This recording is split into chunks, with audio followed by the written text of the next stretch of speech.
This is the D6 generation with your hosts, Craig Gallant. Wrong! If you're getting any compensation, it's not charity! Russ Wakeland.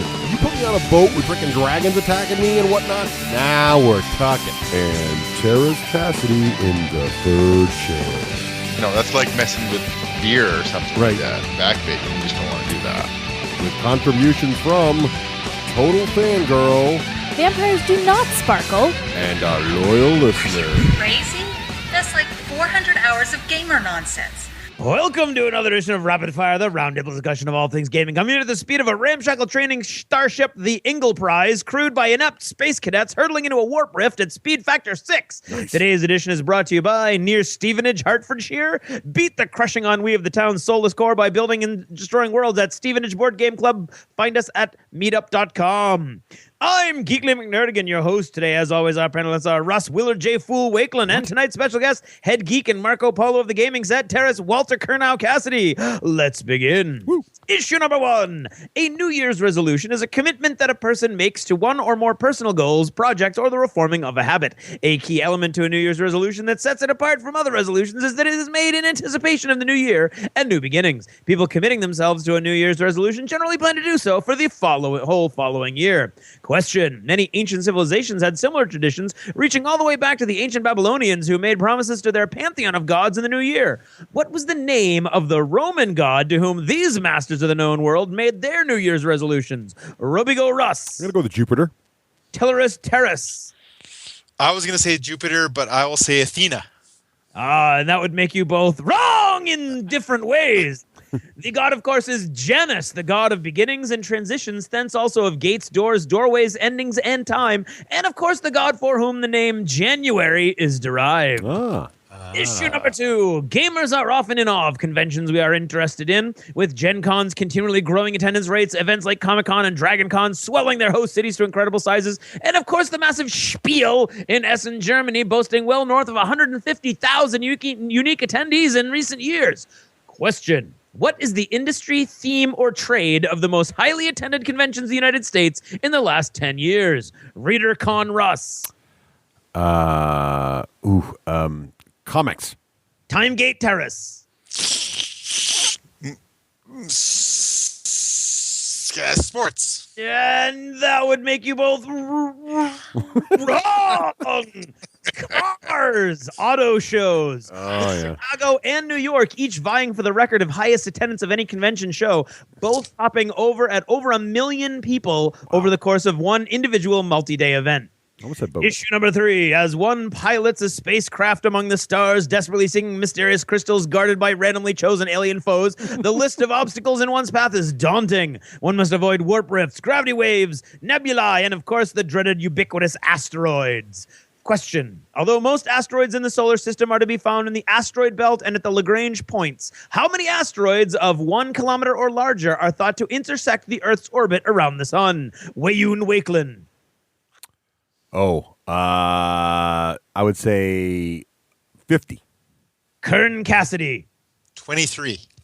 And that would make you both very slow and wrong. Between 500 and 1,000. And Whoa. remember, the Earth doesn't have any shields. Issue number 4. Damage control is a term used in naval parlance for emergency actions taken during situations that may hazard the sinking of a ship, such as the rupture of a pipe or hull, especially below the waterline, damage from grounding or hard berthing against a dock, or temporary fixing of bomb or explosive damage. Quite often, in the most dire of situations, damage control is the only thing between you and total destruction. Question. To the best of this particular Googleite's abilities, how many times was the Starship Enterprise destroyed in TV and film only? Rochenko Russ. Oh, in TV and film? Yes. Well, let's see. I'm going to go with at least 5. Tuvok Terrace. 3. Oh, we have a partial success. We have a wrong, at least wrong, and a correct, apparently, according to what I've been able to find. In the film, The Search for Spock, in the episode Yesterday's Enterprise, and in the film Enterprise Generations, the Enterprise itself is completely destroyed. If you disagree, email Google. The time loop That's goes it for now. Thanks for listening, and shut up. Good night. This episode of the D6 Generation is brought to you by Lone Wolf Development. Take your game to the next level.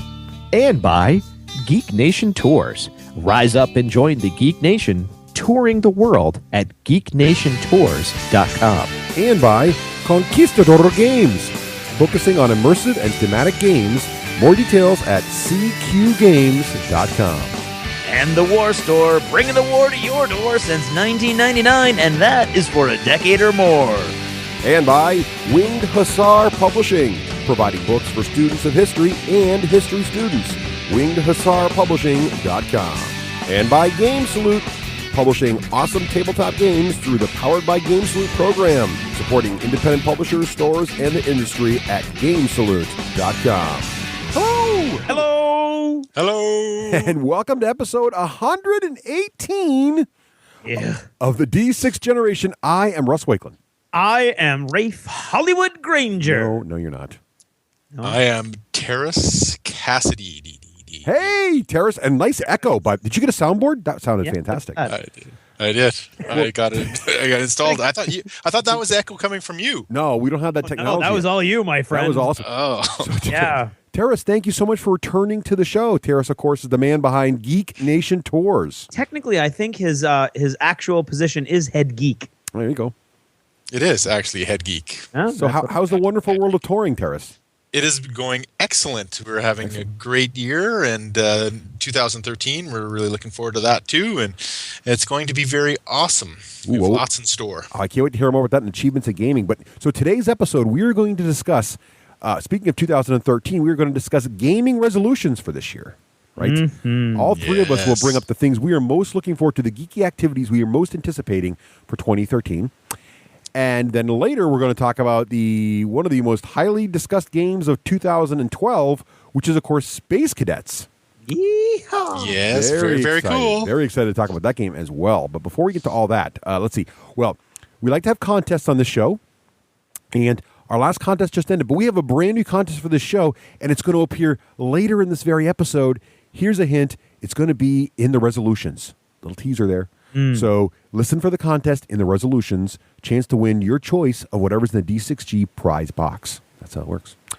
So it's very exciting. And remember in this case, it's not even email. It's a different kind of entry. Listen to the thing. Very exciting.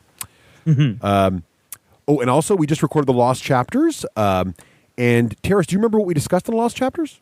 I do remember. It was about conventions and, of course, donuts and coffee. Exactly. All of those things. So we talk about sort of like the entire calendar year of conventions, what the different conventions are throughout each quarter of the year. And that way, if you're looking to attend a new convention, it's kind of a nice, handy reference tool for any of your convention-going needs. Right, Indeed. Craig? So where could they find out more information about the Lost Chapters there, Craig? Oh, well, what I would do is go to the d6generation.com and click on the stack of books to the right. There you go. That'll go directly there. We've got free apps that you can download and get all kinds of cool stuff, and it's free. Nice. Did I mention there was no cost? There's no cost for the app. It's gratis. It is, but we do charge you for the episodes of the Lost Chapters. But it's kind of a way we want to be able to give back. We know it's only an hour. You're paying for the hour, and the 4-hour podcast is free. But basically, what we're saying is, if you donate to the show, support the show, we're going to give you an extra hour of entertainment, or 45 minutes plus or minus. Yeah, look at it that way. So it's an extra hour of entertainment to reward you for helping with the show. We don't want you to just chip in money and not get anything in return. We want to give you something extra for saying say thank you to you for supporting the show. That's how that rolls. And that money goes to sending us to Gen Con and TempleCon and Adepticon and coming back with all kinds of cool stuff. Great coverage. Right. So what's the time? Cool information. Exactly. Right, Teras? Because how you get, going to those things is great, but it costs money. You got to get there somehow, right? It does. You have to get there. Is there certain levels you can do for cost of each of the Lost Chapters? Well, they're $2 each if you buy them individually, a la carte from our website, or if you subscribe, which is also explained right there on the website, you can then get a subscription and get through the app and just download as many as you'd like. It's pretty cool. For various time periods, quarter, 3 months, a year, 6 months, whatever you like. So what's the time now for, Craig? Now it's time for Achievements in Gaming. Nice. And, Tara, since you're in the third chair, would you care to read the shout-out for Achievements in Gaming? Want to try that? What do you want me to do? Sorry. I'll take it. Nope, just throwing it out there. It's always optional. But today's shout out from Achievements in Gaming is brought to us by Fiore, and he would like to help. He would like to ask you: would you like to help build something truly exciting? Check out Rick Priestley's new game, Beyond the Gates of Antares, on Kickstarter. Indeed. That's pretty exciting. Rick Priestley making a new game all on Kickstarter right now. You got to check that out. The guy who invented Warhammer 40,000 is going to start a whole new game. Yeah, and a whole new company by the look of it. You got to check that out. That's pretty crazy. Yeah. It's very in-depth. Well, I Teras, did know that, by the way. You did? I did. I would expect nothing less from the man who gives tours of that whole region of the world. I would have been He's disappointed. a great guy, Rick Priestley. He's Yeah, awesome. nice. So humble and just nice to talk to and everything. Just very cool. Right. Yeah, it's great. I met him once very briefly at a War Master tournament a long time ago. And he was walking by, and I was in the middle of the tournament. I'm like, "Oh, Mr. Priestley, I have a question. We have rules to play." He's like, "Just roll the dice and have fun, man." I'm like, okay. That's right. I'm like, that doesn't surprise me. and That's a I'm great like, answer, though, really. yeah, it was exactly the right answer. I felt like such an idiot. I'm like, yes, okay, yeah. So, all right. So let's guess first, Teras. What have you been playing lately? What I 40K'd this over the holidays, during the holidays, and played a small game, 1,250 of Lamenter Space Marines versus my arch rival Chaos Space Marine Nurgle. How'd you do? Allied with some demons. So Did you win? no, I lost. Oh, I was sad. actually almost tabled. Ooh. And if I hadn't offered my hand in resignation, I would have been tabled. Now, for our board game listeners who are not miniature wargamers, what exactly do you mean by the term, air quotes, tabled? Tabled, removed from the table with all your miniatures gone. Right. Killed to the man, as they say. Ouch. Right? That's Yes. Yes, I was almost tabled. So that was a great game. Yep. But boy, Nurgle is hard. Holy man. Yeah. They know how to kick you in the nuts, that's for sure. Well, they are chaos. That's how they roll, right? That's right. That's right. Pretty much where they come from. That's right. Great. Well, at least you got some 40K, and we don't see a lot of that locally much. So that's great to hear. It's still people still play that game. Yeah. Ouch. Ouch. Gimme. And it was. I know you're not a big fan of Sixth. I know you're not a fan of Sixth, so it was a great game of exploring Sixth. Oh, good. Are you enjoying Sixth yourself? You having fun with it? I am actually. Yeah, I think it's great, to tell you the truth. Nice. All right. Is there anything in particular that you don't like, or is that another episode completely? That's a whole other show, really. Let's be Okay. honest. Okay. Right. Let's do that then. This month. Right, we'll be back on. That's another lost chapter, Teras. We'll go to that. So wait, this next bullet now I am interested in. So what's this? What's this game you're speaking of here?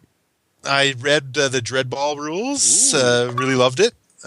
Seems really interesting. I didn't get to play this over the season, but I am looking forward to it shortly. So you've got you've got your copy in your hands. Is that what you're telling me? Yep. I sure Nice. do. Yeah, I got the copy in my hands. It actually came well before Christmas. I was quite surprised at how fast I got it. Nice. And yeah, it's very good quality game. The box is really nice. The rules are very readable. All the parts look nice. Models the look good? miniatures are good. Yeah, it's all around.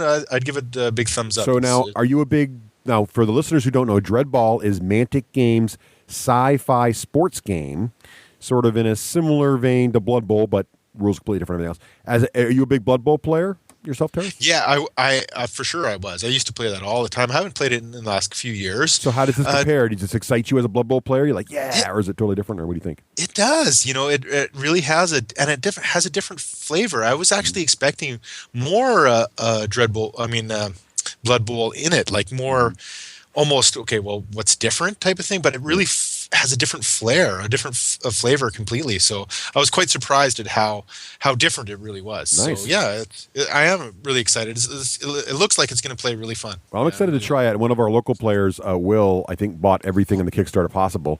And he's going to be running a demo next week, so I can't wait to actually. I'm scheduled to try it out, so I'm looking forward to that very much.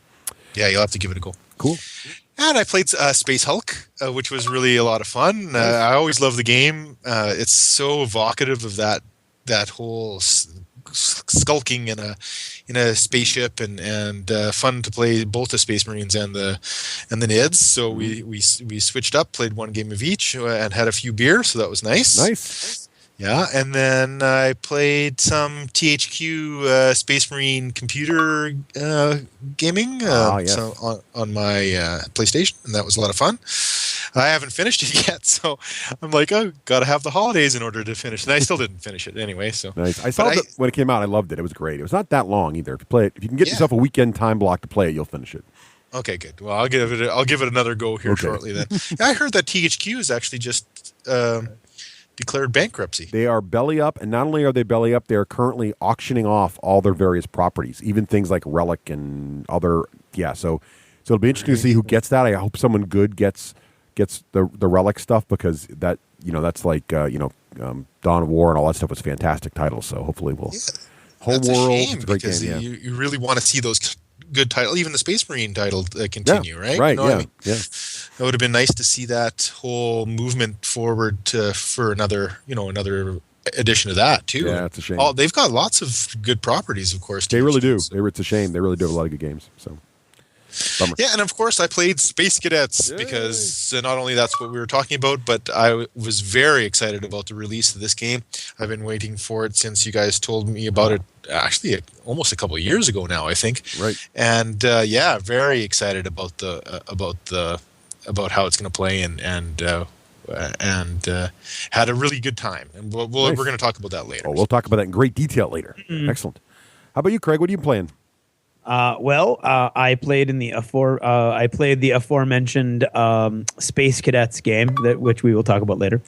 And then it was unfortunate because our game night, of course, is Tuesdays, and of course Christmas was on a Tuesday, and New Year's Day was on a Tuesday, and I was sick the Tuesday prior to Christmas, so I missed 3 Tuesdays in a row. But what I did manage to do was put together a very secret clandestine playtest session, despite massive blizzards shutting out almost both nights, actually completely canceling one night and almost shutting down the other night.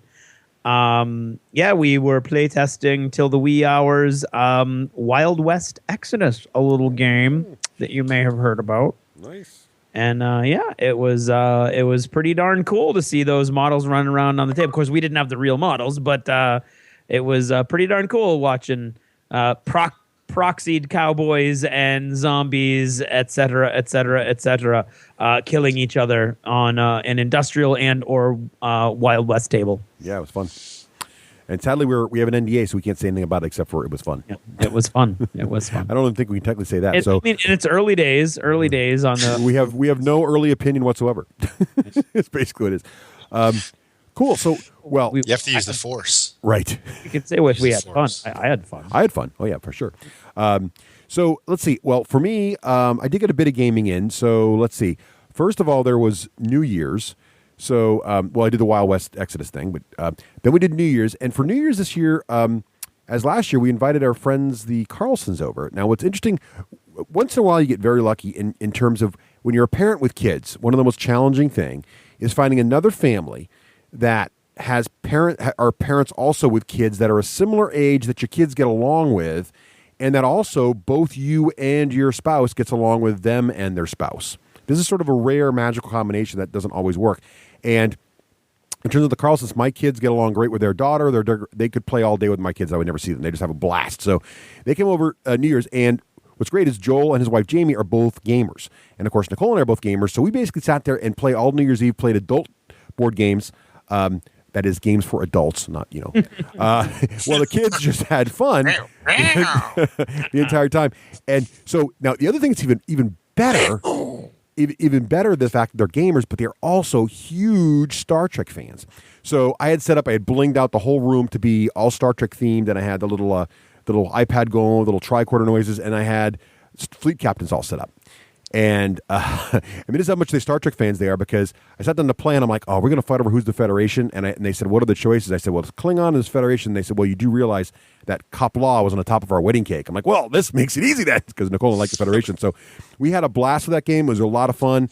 One of my favorite games, especially as a Star Trek fan. It's just fantastic.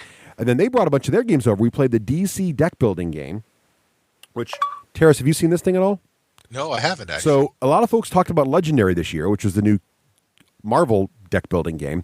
DC deck building game came out afterwards. Now, I'm not a huge deck builder, But Joel and his wife love deck building, so we play them with him. DC deck building was fun and light and quick. It didn't have a lot of setup. It was very fast. It was fun. I liked the theme. It's Batman and Superman and the Joker and all those guys running around. And it was fun. It was a good time. So it was a quick, fun game. I like how light and fast it was. My understanding with Legendary, it's a little heavier. I've not tried Legendary. I'm looking forward to it, though, because I actually am more of a Marvel guy than a DC guy, but it was neat to see the DC game.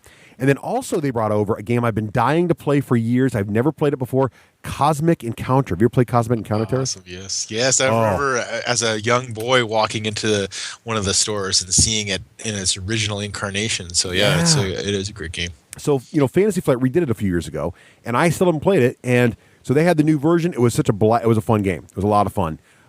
Very, very screw your neighbor, very stab your back, my kind of game. Good times. And then what's the playing time of both those, the deck and the deck building was quick because Fleet Captains is a meaty game, right? So Fleet Captains took us right up to almost midnight, 11:30. It's New Year's, so we're trying to make it to midnight. So we made it to midnight. And then we told the kids they had to go crash because now it's midnight. You've seen the ball drop, you're done. And then we played one round of the DC deck builders. That was about an hour. And then we all went to bed. But then the next day, everybody crashed over because you don't want people driving out on New Year's. And then the next morning after big breakfast, we played Cosmic Encounter, and then Jamie, Joel's wife's like, and they had the Cosmic Encounter Fantasy Flight book, and they're looking through the little catalog, and she's like, oh, look, it's the Game of Thrones board game. I've always wanted to play that. Joel, did you know where anybody has it? And I'm like, well, I have a copy downstairs. So broke out the new version, the version 2 of Game of Thrones, which is a fantastic game, one of my favorites, but might not be the wisest choice to play on the day after New Year's when you're exhausted. It's kind of heavy to teach new players. No one to play but myself, and they had a great time. We loved it, but it was sort of heavy. You could tell people were like their eyes were closing, and as you might expect for Game of Thrones veterans, Nicole won because she was playing Baratheon, and basically, if no one knows what they're doing, Baratheon pretty much walks away with it. But it was a good time. I'm not taking anything from my wife because she did a great job with the game, but it was fun. It's a fun game. I love getting that to the table again too. So that was all my New Year's gaming.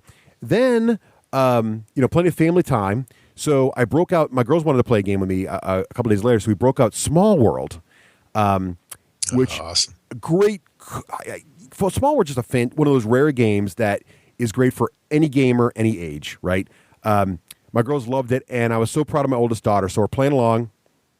And of course, it was the three of us, so my two daughters and myself. And they've immediately from the beginning they're allied against me. And of course, what are you going to do when two players ally against you? You only have one choice, and that is, of course, psychological warfare. So I turned on. I said, "Kit, my youngest, you understand that Rose, my oldest, is going to betray you at some point." She's like, "Oh no."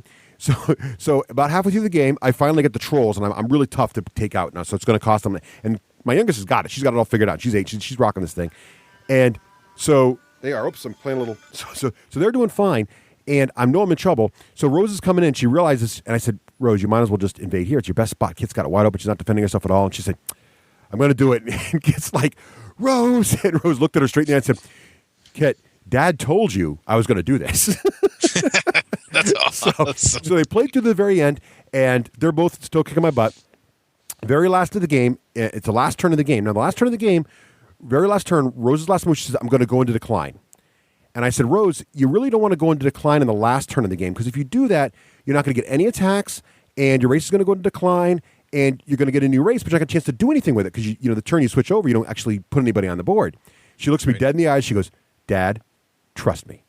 She goes into decline. She buys the fourth race down, which is the halflings, which give you 7 gold immediately. They're wealthy halflings. Gives them 7 gold immediately for doing that. She then goes into decline. The game ends.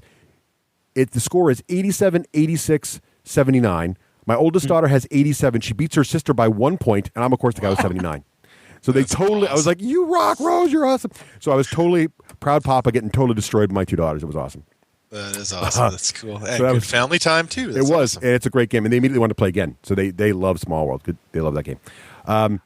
Let's see. Then played some Infinity. Got to get some Infinity time in there. So that was good. That was good fun. Played Brian. We're continuing the Paradiso campaign.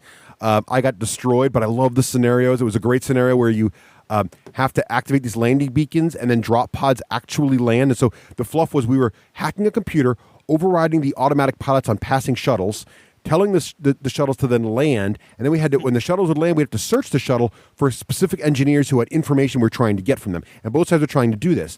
So when the shuttle landed, you then send a guy inside the shuttle and roll a d20 to see what happened.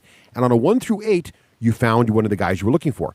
On a 9 through 19, it was just random supplies and you got nothing. On a natural 20, the shuttle is failing and explodes and kills everybody in it. So I'm getting slaughtered. I've got like 4 guys on the table. I've got it's a close game. The only thing I can do is get the shuttle. So I summon a shuttle down. I run my last guy into the shuttle.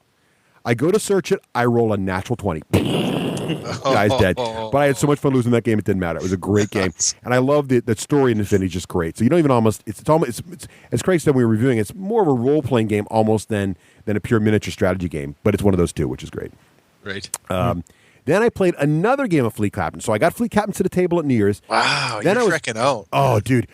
It gets that I'm playing Space Cadets. I'm like total Starship Commander this month. Yeah. So, well, I got the Romulans expansion right after Christmas. So, and I didn't get a chance to paint them up before New Year's, and I knew, Joel and Jamie were Klingons anyway, so it didn't matter. But I wanted to try the Romulan expansion out, because not only does it give you 12 new Romulan ships and a whole new set of orders for Romulans, but it also gives you the option now to play a 3-player game. So now I can play 2-player, 3-player, and 4-player co-op, or 4-player teams. And then it has a whole new set of mission decks. I really want to try it out. So I was also up to a 3-player game, and then a 4th player showed up. So we ended up playing 4-player, 2-tier teams, because the 3-player is neat because you get to play Federation versus Romulans versus Klingons. You get all 3 factions.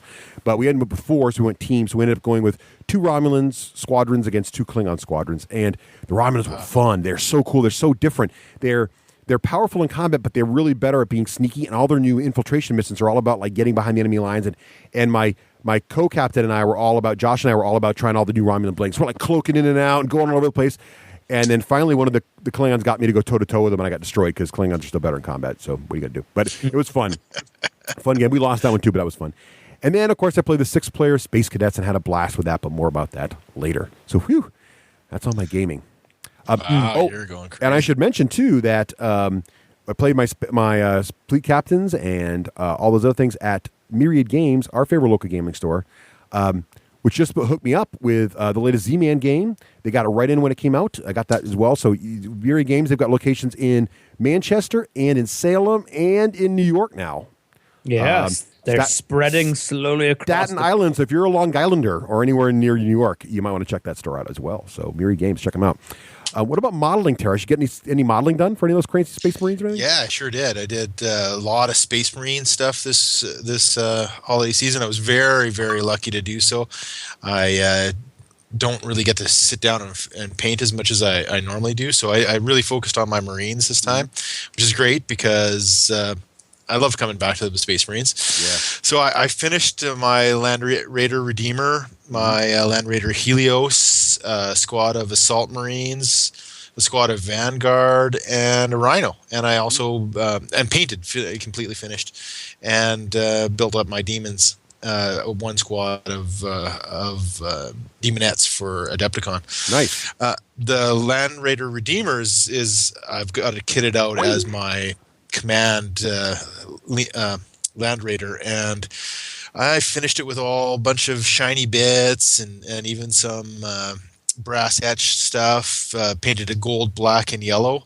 Nice. So it's got a really it looks really good. And I used the old, I think they're the Tomb King's skulls for the terrain that they have. I put those on the 2 doors, gold, nice. And put a tier coming down in red from the whole bit. So tried to do a whole bunch of cool little things on that. Really decked that out really good. Really happy with it.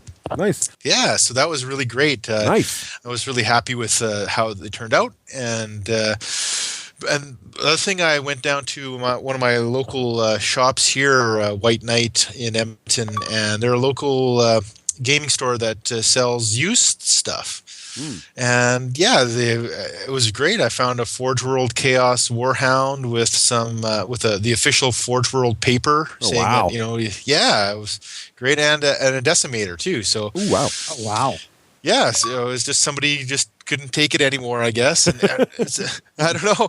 I feel bad though because the guy built the Warhound beautifully. Like it's Yeah, beautifully built. It's primed, it based really well. You know, there's even some Imperial Guard guys running away, and it's and he sold it, and I'm like, wow, I just can't leave it there. So I brought it home with me and felt guilty that I stole it from this gentleman. But it was good. It was great. So I did that too. That was how much was first. You know what? A buddy of mine owns a store, and he's still negotiating with me with price. So, but so you shouldn't feel guilty yet. You haven't stole it yet. That's right. Yet. I haven't actually paid for it yet, but I know that it will. I will pay for it. Someone's going to get robbed, but it may not be him. That's right. That's right. You know, but I know he'll give me a good deal. So, and if he doesn't, I'll just say, well, let's go for some beer first, and talk about it. Then. How about an affordable tour? That's right. That's right. That's awesome. Nice. That's a good find. Wow. Yeah, it was a great find. I was quite surprised, and he had some new Chaos stuff from the box set, and it was just.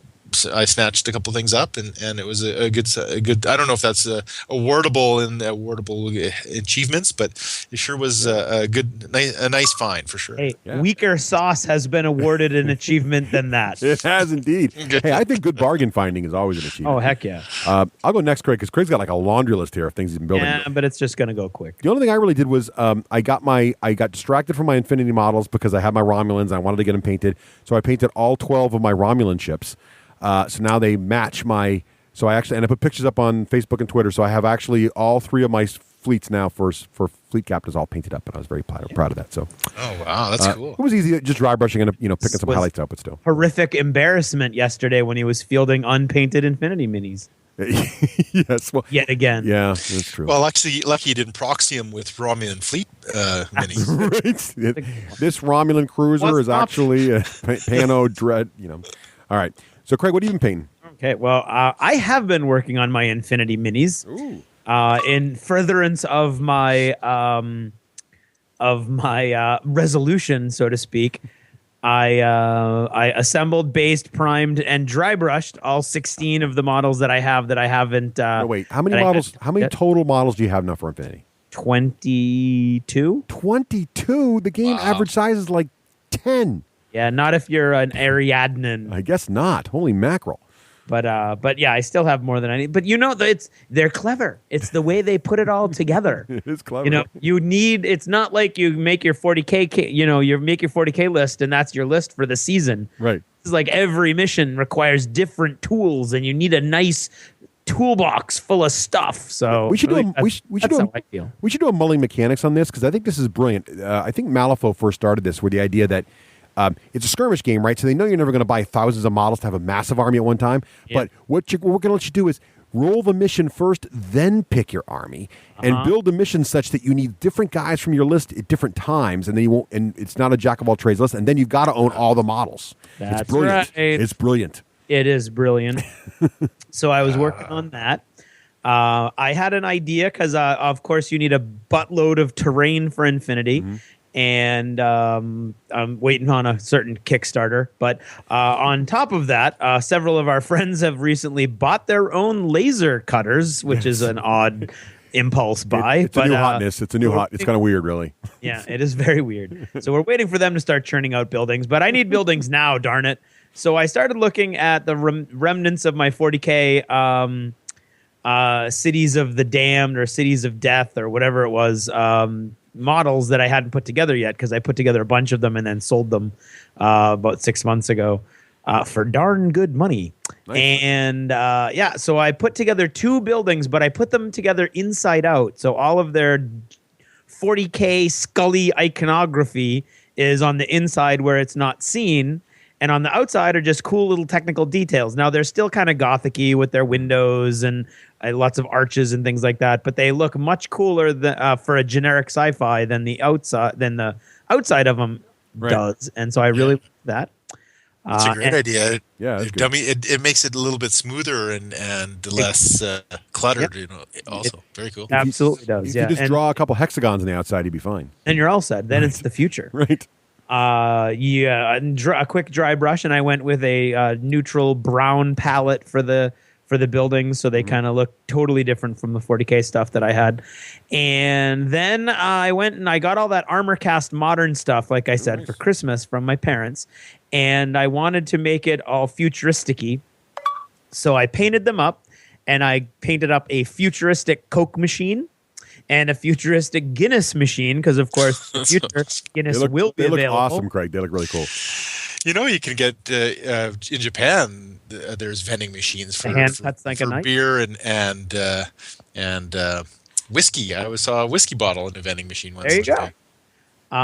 Yeah, I got the artwork online and probably broke all kinds of copyright laws, but it's not like I'm ever going to sell any of this stuff. And so somebody on DeviantArt did an awesome Coke campaign, futuristic Coke campaign, and that was perfect. And then someone else on DeviantArt did an awesome painting or digital painting, I should say, of a spaceship that's a Guinness spaceship. So the prow of the spaceship says Guinness on it with the harp and everything. And so I made tiny little printouts of those, and I put them on the machine so it looks like the artwork on the machine.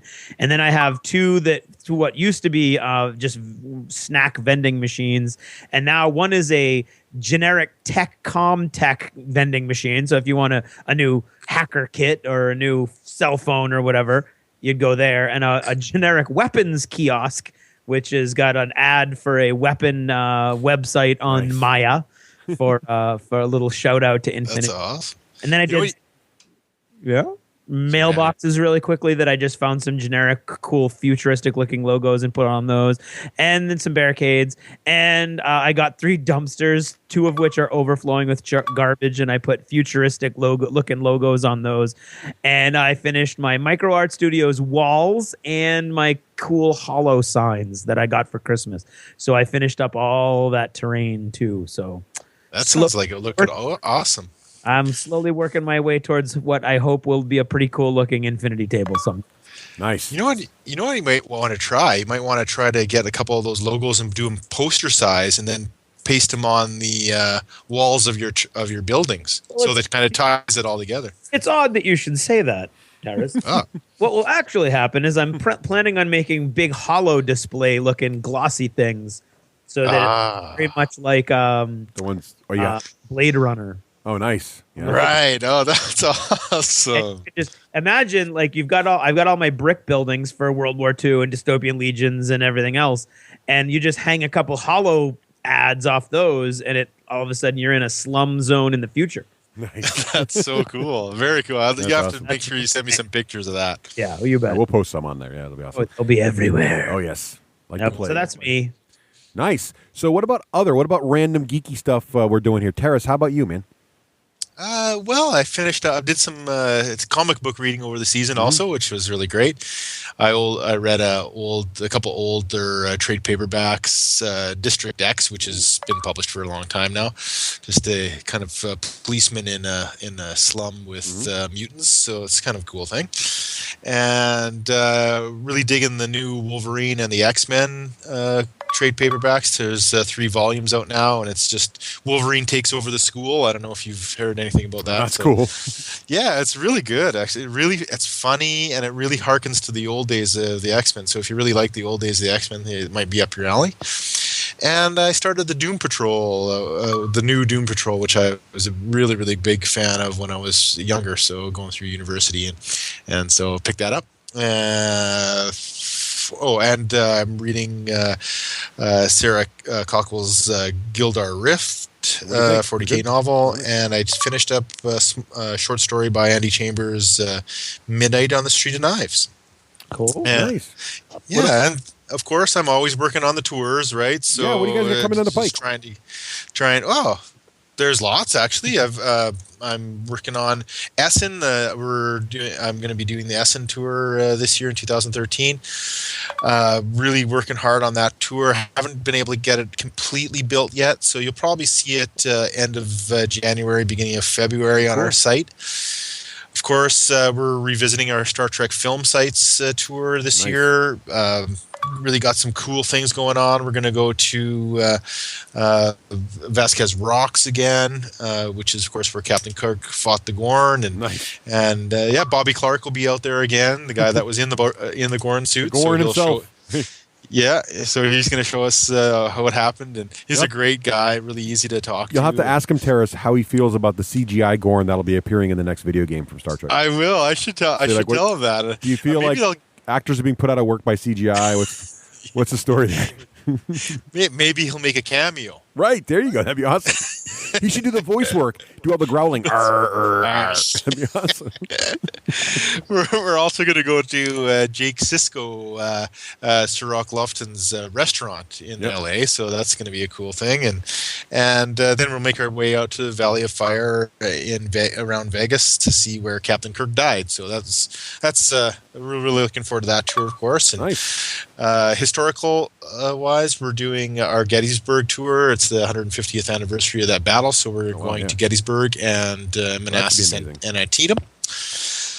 What else are we doing this year? Of course, the big one. We're doing the New York Comic Con. We're really looking forward to that. We're going to do some cool superhero sites too. We're going to go to, for instance, where Uncle Ben died and where the Daily Bugle was in some of the Spider-Man movies. And the big one, of course, that you guys partake in is Gen Con. Right. Gen Con. Can't wait. Yeah, it's going to be a lot of fun. I really tried to listen to what people said last year. Each year, I really try to make sure that the tour gets better. Mm-hmm.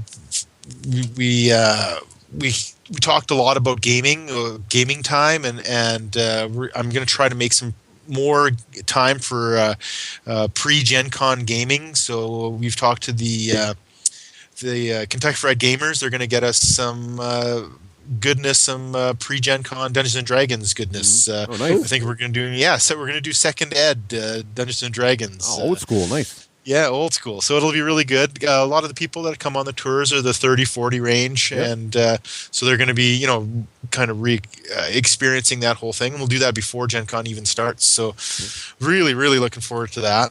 And don't forget, everybody, if you decide to sign up for any of these tours, and you let Teras know when you're signing up for it, tell them you heard about it here on our show, and we're going to hook you up with a free D6G stitched patch to go along. You can wear right on your Geek Nation Tours bowling shirt when you're touring the tour. That's right. And yes, that's put it on my. Yeah, that's a great idea. See, you need a little fuzzy spot on the shirt so you can stick it right on there because it's Velcro. It's Velcro, and then you can. And for folks who are asking, I've got some emails about this. It's looped. The patch side is the hooks, so you can stick it to anything that's got a Velcro area, like a battle phone bag or whatever. And then it also comes with a looped piece that you can stitch onto something else and then stick it right on and take it right off. So you can stick the Velcro onto your shirt and then the patch itself. Well, how does the Velcro? You'd have to sew or attach the other half to the shirt. Yeah. So are you guys going to do that at the welcome dinner? Will you be stitching all your patches to the? I'll tell you what. I'll bring some glue that'll attach it permanently. Right. That's what we give away, our sewing stats. Right.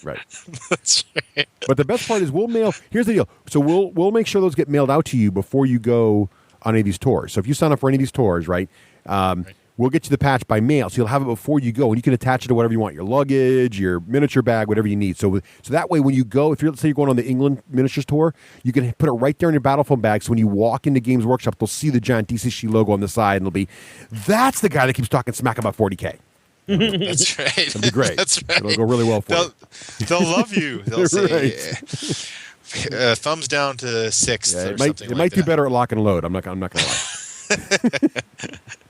Yeah. So anyway, we really tried to make sure that we have some themes there. Oh, and we're going to the Star Wars exhibition that's going to be at one of the museums really close to our building, our hotel at Gen Con. So. Nice. Yeah, so at Gen Con, if you guys don't know already, there's a Star Wars exhibit, and there's going to be the Millennium Falcon experience. So you go into the cockpit of the Millennium Falcon. So wait. What? So Teras, I just need you to tell me when you're going to that, so I can sneak along and be the 21st member of your group or whatever. Sure, that would be awesome, and we can rip your innards out and make sure that you look kind of like C-3PO. I probably could even get Nicole to follow me on there too if you want to have 22. That'd be good. Seriously. Yeah, we'd love to have you aboard. It's always fun to have more people aboard, and of course, you guys are going to come to our welcome dinner again. Oh yeah, this year. for sure. We're definitely excited about that.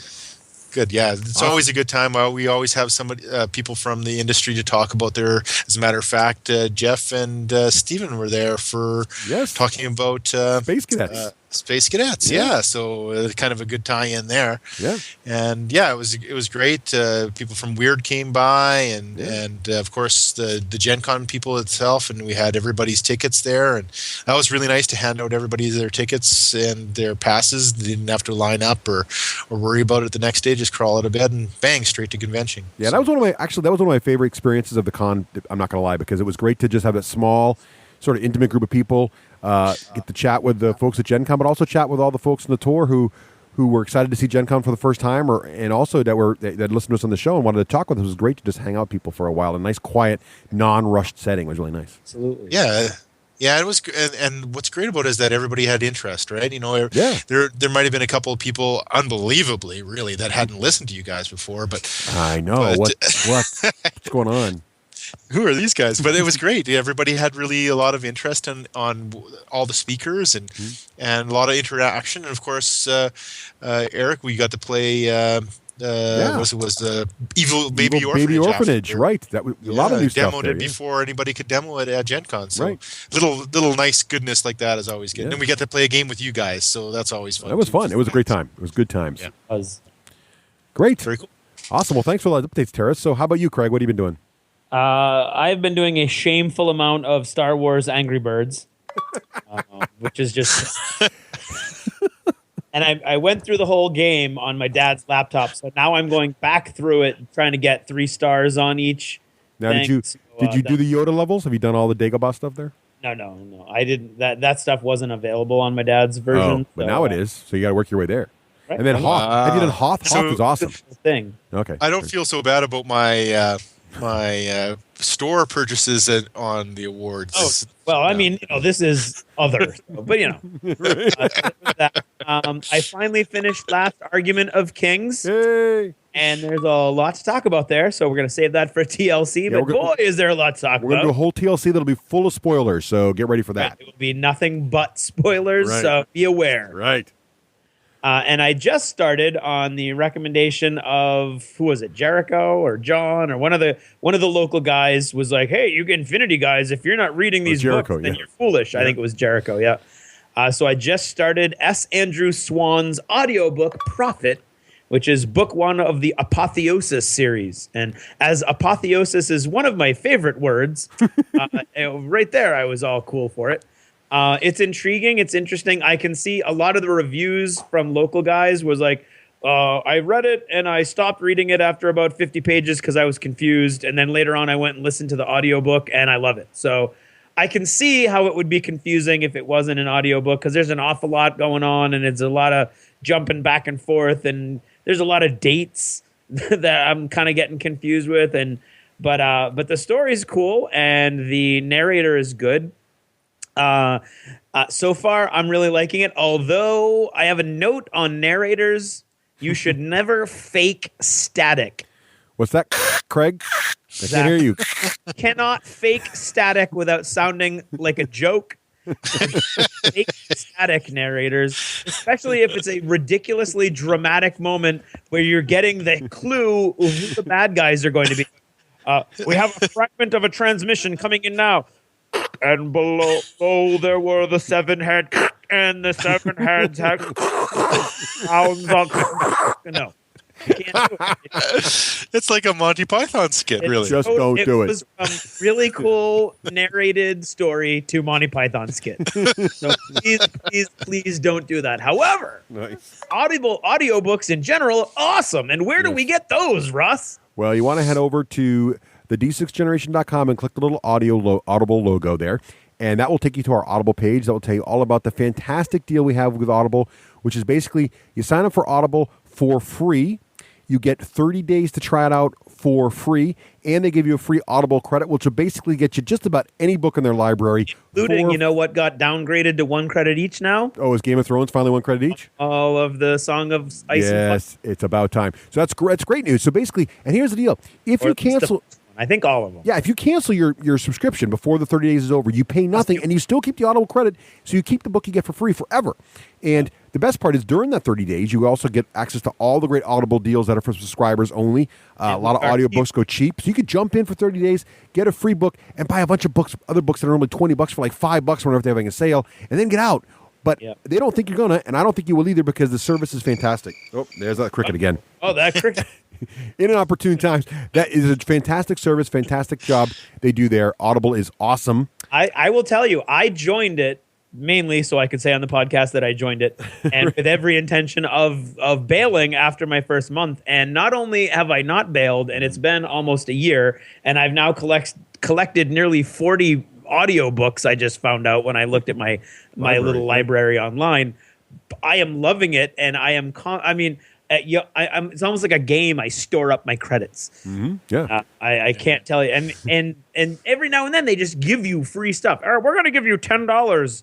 Yeah. It's like, wow. Now of course, their planning is that you're going to buy something that's worth more than $10, so they're going to get some money off you. But they don't know me, because you can always find stuff on Audible for less than $10. So I got an awesome old sci-fi novel for $9.99. Yeah, right. There you go. And like you say, it's really cheap. Really It is. very how affordable. much the value for money is really high. So I find Audible. Especially for what an audiobook would cost you if you got it at a bookstore or even online, this is a crazy, crazy deal. So go ahead and check it out. Audible.com. Now, now I've been reading too. I'm in the middle, as I mentioned last episode. I'm in the middle. I finished, as Craig mentioned, Last Argument Kings, and loved it. So I jumped into Best Served Cold. Right. Saying I'm not done. Oh, am I cutting in for you? I'm sorry. See, I was just ready to jump onto more Audible. So I'll wait till you're done with your achievements. I'm just saying. No, please continue. I got some trash to throw GW's way, so you should. By all means. By all means. Let me give you an achievement in advance. There you go. I have put down the Horace Heresy novel Fear to Tread. Oh, that's Black Library trash, so I like them. Up again. Yeah, I'm sorry. I can't do it. Right. Every page is so dripping with grimdark and gothicism. Oh, dear. And I don't care about Blood Angels anyway. And, in the first 10 pages, you know exactly what's going to happen, but then it takes 300 pages to get there. Is it Emo Space Marines? It is totally emo Space Marines, dear. and I couldn't do it. I have stopped reading books because of this book. Oh, wow. For a month, for a month and a half, I have been reading things like the translated fluff in the Infinity books rather than a Black Library book, because I just couldn't do it. Wow. Is it too depressing, or is it too? Is it just bad, or is it just weighted down? I don't think the story would probably be bad. I think the story would probably be a novella at most if you cut out a lot of this crap. But I don't think the story's bad. I don't think the characters are really bad. It's just so heavy and weighty, and 3 adjectives for every noun and 2 adverbs for every verb. And it's just it's like somebody thought they were Dickens and paid by the word. Let's do 3 paragraphs on what the sun looks like shining through this viewport. Wow, really? I just couldn't do it. And there's so many. I don't know if they're ripoffs or homages to the Reavers in Firefly, but yeah, the Chaos guys and the way that their ships are just kind of like sitting dead in the debris zone, and then all of a sudden coming to life, glowing red, and I'm like, all this looks in my head very familiar. Oh dear. So I put it down. Sometimes you have to do it. So I often, when I put down a book, I get a bolter and kill everybody all the characters. Did you kill all the characters, or did you just say, okay? Very hard to kill a Primarch. Very hard. You're right. It's been done though. It has been done. That's sanguineous. The guy did just crash land a spaceship on a planet and survive, by standing up. He didn't even fall over. So if it makes you feel better, the Blood Angels Primarch dead. Yes, that's true. He did eventually. So if there's any solace for you there, buddy, he's not going to. We know how it's going to end. It's like the Titanic. Maybe Craig's one of the lost Primarchs too, though. You could be written in as the one. That explains a lot. Now. A lot could be explained if that were the case. There's only 2 of us. All right. So there's only one more now to find. Very good. And then to tie in with last year, around this time, I did a very quick review in achievements of the Les Mis, the newest staged production, Well, I went and saw the movie twice over the weekend because my wife, who never really enjoyed the stage production, which I didn't understand because it's my favorite, loved the movie so much she bought the soundtrack driving home from the movie. Nice. And then made me go see the movie again because the sound quality at the first theater wasn't good enough for her. Now, did you enjoy the film? I did enjoy it. There were some changes. They watered down some of the plot. They really kind of ramped up some of the narration of the exposition so that the lower common denominator of a movie would kind of get what was going on, which is kind of sad. Mainly though, it was Russell Crowe, which is like him. in every review that I've read, so I know that I'm not alone. Russell Crowe, not a singer. No. Not a singer. And whoever was vocal coaching him, you went about an octave too high. So, no. And he hit some low notes over the course of the movie, so you know he can do it. So I don't know why my favorite role in my favorite musical was so completely and totally blasted. So I couldn't really enjoy it. And then there was one moment, and I'm just going to share it with you because I'm gonna. Where they follow the story very, very, very loyally. So there's not all kinds of any weirdness, and they didn't really cut anything, so it was pretty cool. There's some places where they actually put stuff in from the book that wasn't in the real musical, so that was awesome. There's one part where a character commits suicide by jumping off a bridge, and he's supposed to plunge into this river and disappear forever. And of course, on stage, he just disappears, and that's gone. So you could do it all kinds of nice, tasteful ways in a movie. Instead, he jumps into this river where there's like a stepped kind of like area where the water goes over these concrete lips in like a stepped waterfall area. He lands on one of those with like this horrific post-production crunch. Oh, that pulls you right out of the movie. You're like, oh, that's so sad. He's crunch. What? What was that? Oh, there you go. It was so like completely out of sync with everything else that was going on. It was bizarre, but yeah, I enjoyed it. It was okay. I did not love it, which is sad because I thought I might love it. I didn't think I would, and I didn't. But it was good. I liked it. I say go. I don't think it's really going to earn a lot of the awards. I think it's going to win, but I enjoyed it. It was good. It wasn't like Sweeney Todd, which I hated the movie version of for a variety of reasons. But yeah, so it was okay. All right. There, that's it. Now, Russ. All right, I'll be quick. So about narrators and audible books. Yes. Yeah, so I'm still making my way through Best Served Cold. I'm almost at the end. And last time I clarified the whole order of book thing, which I think we got nailed down now. But I got a couple tweets from people like after I mentioned in the last episode that the narrator shifts in Best Served Cold and in Heroes, and then the narrator comes back to Stephen Pacey, the awesome narrator, in the final book or the most recent book, Red Country. But they said, oh, no, they've redone them, and they all have Pacey all the way through now. And I got all excited, and I went, and they have redone them, but in Audible, they're only available in England with Pacey. In the U.S., it's still the other narrator for whatever licensing reasons. So I was sad. So just to know, if you're across the pond, you're in good shape on this. But if you're here in America, you're stuck. Can you imagine being that other guy, though? I know. He's a fine narrator. It's just he's up against. It's a tough act to follow. Yeah. Well, my question to you is, does he do static? I don't know. No, I don't. I've never heard Pacey do static, and that probably explains a lot. Yep. So also blasted our way through Assassin's Creed 3. Still loving that. Also, speaking of sort of video game, board game tie-ins, I got Caverns of Roxor for my youngest daughter for Christmas, and now she's all we're going to play it this weekend. I'm very excited about that. And I bring that up only because so I got sucked into Rivet Wars, the new Kickstarter from Cool Mini or Not, which is basically the old video game Advanced Wars, but now in a board game with really cool little steampunky, chibi-looking little alternate World War I sculpts, which I'm just loving. So I'm saying that now, not to do good things for Cool Mini or Not, but hopefully you'll go back them so it'll get to the next goal, so I'll get some more loot. I'm just right there, full disclosure. Boom. I said it. Looks like fun, though. I'm excited in the game. They have a gameplay video, too, which looks pretty good, too, so I'm very excited about those little dudes. I don't get it. And finally, this week is CES week right now, the Consumer Electronics Expo, which we mentioned actually in the Lost Chapter for conventions. And the big thing to come out so far that I'm really excited about is Lego has just announced a new version of the Mindstorm. Now, Mindstorm is the Lego kit that actually allows you to build robots that are real working robots. But what's cool is this is the new version, EV3, coming out this fall. For all you nerds out there who understand what all this is, the new power brick, basically the the central CPU that is the Lego Mindstorm, is now running Linux OS on an ARM9 processor, and you can program it directly from your iOS or Android device. That is hugely awesome. It sounds hugely awesome. It is awesome, and it's coming out this fall. Basically, then, without a computer, you can basically fully program your robot, which is fantastic. All new sensors, all new stuff, a lot more power in it. Looks fantastic. This fall, I can't wait. My daughter's also super into robots, so we're going to look forward to playing with that together. So that's my last thing. That's cool. I hope I see more of that. We're going to Brick Roll this year, and I think that hopefully I see a lot of that. So. You might get a preview there. When are you going? Yeah. It's in June, I believe. Yeah. Oh, it might be because it's coming out in August. That might be. You might get a little preview. That'd be awesome. Yeah, that would be really cool. Cool. All right, is that achievements? That's achievements. All right. That's it.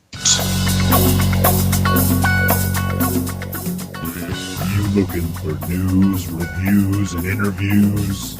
The D6 generation. It's groovy as groovy does define, baby. The D6 generation. Born to game. Oh, yeah. And now it's time to talk about our wolfy friends. That was our wiki wolf. What kind of howl? Craig, do that again. That was a terrible howl. Much better. So over there at wolfslayer.com, you can check out all the great stuff from Lone Wolf Development, including their newest announcements. The latest Army Builder is out, which is fantastic. Lone Wolf Development has such great products. You got your Army Builder. Great tool for building any army for pretty much any miniature war game. And if miniature war gamers know out there, when you're trying to build your army, you got all these complicated point systems. How do you handle, troop limits? How do you handle special equipment for each model? How do you track all that? Am I legal? Army Builder does all that for you, and it's fan supported. There's files for just about every major miniature war game out there. Even a lot of the minor miniature war games all have Army Builder data files. It is a fantastic tool. And the best part is, you don't need to go buy it. Try it for free. Go download it. Try it out. If you like it, then you buy it. Check it out. Make sure you like it first. Completely change your mini gaming experience because totally will. All of a sudden, building your army is no longer a chore that you're not looking forward to. You put off to the last minute. Instead, it's a whole new hobby that you're just going to do hours and hours in front of your computer going, oh, what if I did this? Oh, what if I do that? Oh, what if I do the other thing? And Army Builder will check all of the different formats for you and make sure that it fits in your army. It's awesome. And the thing to remember, too, about Army Builder is some of these companies have their own little army creation tools, but everyone's different. You got to learn it. Army Builder is the same interface, the same tool set for every game you own. So it's really easy to jump from game to game, crank it out. If you're a Magpie gamer like Craig and I, you're ready to hop right in and crank out your armies for any of the miniature games you're going to play, which is fantastic. You need it. You do need it. And some of the quick games or tools they have, Hero Lab, fantastic for RPG players. Let me tell you, it's a great way to create your characters, manage your characters. They got the new iPad version they're working on, which looks fantastic.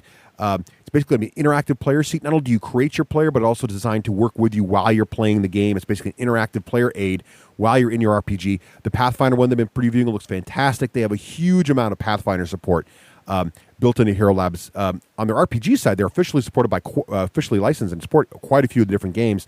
Mutants and Masterminds, Shadowrun, which is having a huge year this year. The D20 systems, Call of Cthulhu, they're all in there. Many, many more in there as well. It's also fan supported, but the Pathfinder in particular is amazing, amazing support. If you're a Pathfinder fan and you're not using Hero Lab, what is wrong with you? Check it out. Finally, got to mention also Realmworks is in development. That's going to change the way you GM forever. I can't wait till that comes out. It's still in preview mode, but I cannot wait till that comes out. And finally, we got to talk about Card Vault. Card Vault's great for if you're collecting anything. Collectible figure games, collectible card games. Any of those games, great for deck building games, especially because it shows you the cards you own in your deck and the likelihood that any card's going to reveal when you're building your deck. So it's a great way for, even if it's a living card game like the Fantasy Flight ones, it's a great way to make sure your deck's the right size, get the right card combinations in there, make sure the card's going to come up when you need it in the game. Yep, absolutely. Be sure to check them out at wolflayer.com. Oh. And now, what's in the news? Brought to you by All Purpose Cleaner, a podcast about everything, just one hilarious non sequitur subject at a time. Check out our board game edition on iTunes now. Sounds interesting. And now, the news. Privateer Press has announced a new, publishing house, apparently, Skull Island Expeditions. The X is capitalized, so I think the abbreviation then is SIX or 6. I guess, is this their own Black Library? Well, Privateer Press is saying that Skull Island Expeditions is a new digital publishing imprint that will produce original novels and novellas set in the Iron Kingdoms and beyond. Ebooks from Skull Island Publishing will be available on PDF, EPUB, and Mobi formats direct from its website, skullislandx.com.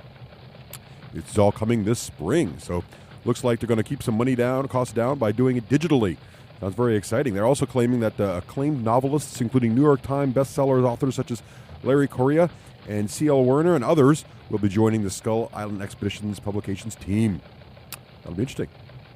Keep an eye on that. Let's see what else is in the news here. Oh, Dust Warfare units are new from Fantasy Flight Games. Big article on Dust Warfare on their website. Really interesting looking flyer that Wakeland's all excited about. It looks like a P-38 Lightning. What's that, Wakeland? P-38 Lightning. Yes, I believe he's talking about the P-48C, which looks like a slightly anime-styled / alternate history version of the P-38 Lightning from World War II. It's a really cool looking model. There's also some new artillery and AA guns available. Check it out on the the Fantasy Flight Games website. Also, speaking of Fantasy Flight Games, Wakeland's very excited about Descent again. I'm just started my Descent campaign. It's awesome. And as Wakeland plays the Descent campaign, I believe he's discovered the new Descent Quest open beta tool. This is a really cool web browser-based product that allows you to go to the Fantasy Flight Games website and build your own Descent adventures. It looks really slick, actually. When you're done with your Descent adventure, it prints out just like a page from the quest book in the Descent. It looks great. You can put in your fluff in your background, even add in all the different icons and tokens, and you can even tell it how many sets of the various products you own, so it gives you the right number of tokens. You don't overuse the various tiles and things. Really impressive piece of work. Only in the beta form right now, but still looks great. And in podcasting news, the Dice Tower Network, the Dice Tower podcast, has just launched their own Kickstarter. This past Monday, the Dice Tower Kickstarter went live. It's an effort to raise some funds to help keep Tom and the folks over there going. Fund the whole fact that he's running this podcast thing full time now. It's already raised over $30,000 in just 4 days. Amazing. Congratulations to Tom and everyone over there at the Dice Tower. Good job. And congratulations to all the great listeners. It's always exciting to see podcasts doing well. They still got 27 days to go, too, so if you want to back up the Dice Tower, head on over there and check that out. Speaking of Kickstarters, how about Deluxe TNT? What? You don't know what TNT is? Well, TNT, of course, is Tunnels and Trolls, classic RPG. Tunnels and Trolls designer Ken St. Andre has announced that they're going to be doing a deluxe TNT set on the Kickstarter coming soon. Looks like they're going to be true to the original game and add a lot of little upgrades as well. Looks great. If you're a Tunnels and Trolls fan, definitely keep an eye on this. Let's see. Well, this is sort of interesting. Disney had a big gaming announcement this past Tuesday. Disney, I know, right? They were announcing their brand new digital product, but it's also a physical product. They're calling it Disney Infinity Interactive Pieces. I believe Wakeland calls it Disney Skylanders. Yes, I do. Disney Skylanders, exactly what it is. Basically, Disney's launching some kind of 40 collectible pieces that are basically attached to a little base thingy that plugs into your various consoles, and poof, your figures come alive in the video game just like Skylanders. Anyway, well, I guess it could be good. Depends on how the game is. Hopefully Disney knows that Skylanders is good, not just for the figures, but actually the game is darn fun. Let's see. Oh, our friends at Gale Force 9, the folks that make Spartacus, and also miniature gamers know them well for all their various terrain. They just announced some new space mats that look fantastic. If you've been looking for some good sci-fi mats to throw on your kitchen table and look wonderful, having to get out the toothbrush and try to spray white paint everywhere and make a giant mess, check out Gale Force 9's new space mats. They are impressive. I know Wakeland's ordered 6 already. 7, I guess. Anyway. And speaking of new stuff, what old is new again? The 5th year anniversary of Pandemic is rolling around, and Z-Man Games is excited to promote it. They are releasing a 5th anniversary edition, there we go, of Pandemic. And the box is sporting brand new artwork, which looks pretty snazzy, actually, by the same artist who did Clash of Cultures cover. There are no elephants, however, on the cover of the new Pandemic edition. Also some new roll cards and some other updated components. Looks pretty slick if you are a Pandemic fan. And remember, Pandemic, the most loved game never reviewed by the D6 generation. Also, what old is new again, Small World 2 for the iPad has been announced. This is a new digital edition of Small World. Now, those who follow the iPad will remember that Small World was one of the very, very first board games ever released on the iPad 1. It was available day one in the iTunes store. Well, finally, the biggest, and it was great. People love it. The only problem with it is the Small World edition on the iPad only supported 2 players. Well, that's no good. Well, now, finally, Small World 2, which is coming out, they're going to do a Kickstarter for it, I believe. Small World 2 will have 3 to 5 player maps, as well as online network play, and a new asynchronous mode, so you can play when you're not playing it simultaneously, because the original Small World was just sort of passive play. Looks great. Looking forward to seeing that. Also, a bunch of new stuff for a new edition of the physical version of Small World as well. So if you're excited about Small World, head on over to the Days of Wonder website and check it out. I missed this on the other Fantasy Flight news here. They just announced, just today, or I think yesterday, Letters from Whitechapel's being reprinted by Fantasy Flight Games. So if you're a fan of the original Letters of Whitechapel game, there'll be a brand new version with updated components, as Fantasy Flight does, coming out soon. So check that out on their website as well. And finally, Craig and Russ wanted me to mention the D6G TempleCon event. Oh, yeah! That's right. TempleCon coming up in only a couple weeks here. First weekend in February. The D6 generation will be there in force. Look for them Saturday evening at the War Store booth. At the War Store booth, they'll be running a massive mega battle set in the Dystopian Wars universe. One table will feature Dystopian Wars, ships, and fighting naval combat along a shore. And the other table will be Dystopian Legion's troops fighting on that very shore. And players will play on both tables simultaneously, with the ships in the Dystopian Wars table actually able to send bombers and shell the troops on the Dystopian Legion's table. How much fun is that? All with crazy wackiness ensued, and I'm sure there'll be lots of prizes as well. So if you're heading out to TempleCon or just in the Rhode Island area, make sure you stop by, find the War Store booth, and say hi to Russ and Craig while you're there. And that's what's in the news. It's time now for us to talk about our friends at Conquistador Games. Conquistador! There it is. And Conquistador Games, they just did the big Tomorrow Kickstarter. Thank you, Craig. Just had a big Tomorrow Kickstarter. But we also want to talk about, they've just got the new science is in stock now, and it came in just at the very end of the year, and they're shipping it now, and it's coming into stores, and they're shipping them out, and it's available now. If you go to cqgames.com, you can check out their latest game, The New Science. Looks really hot. What do you think of that one, Craig? About? What's that? What's it about? It's about science. Is it new? It's about new science. Actually, most of the science in the game is not that new. It's actually really, really cool. In fact, this is one of those games that, we talked about Founding Fathers where you can learn a lot about it. This is that kind of game because it really gets into the different scientists of history and the kind of things they discovered. And you work with those characters to try to build up. It's got a really cool worker placement mechanic. It's all about the worker placement. Exactly. I mean, this would be a fantastic game for anybody who teaches science at all or any history teacher at all. Really great looking components. I love the artwork. It's like it's right out of something you'd say the History Channel. It looks fantastic. Let's look at some thoughts from other gamers. Sure. Quickly becoming one of my favorite games. The fact of the matter is that I love this game. I'm dazzled by the combos. Incredibly well done. Thanks for the A+ customer service. The quality of the box, the board, and the pieces exceeds my expectations. It looks wonderful, and those are not just generic comments. They're actually on the website. But if you go ahead and check out cqgames.com, you will definitely want to check out the new science. Gottfried Leibniz. I want to be Gottfried Leibniz. I think the price point is great, too. $50, $49. That is a great price for, the art and the components and the cards are wonderful. Wood. Yeah, it looks really, really nice. So again, if you're like science, like the discovery of science, all that kind of stuff, you're a fan of Isaac Newton or all those guys, check it out. The New Science. cqgames.com. Conquistador!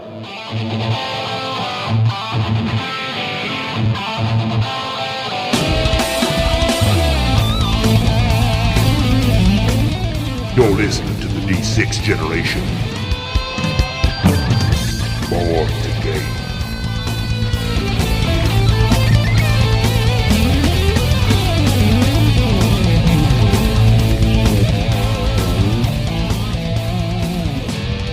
Welcome back, and now we're excited to talk. We're looking to the future, right, Teras? The future, forward.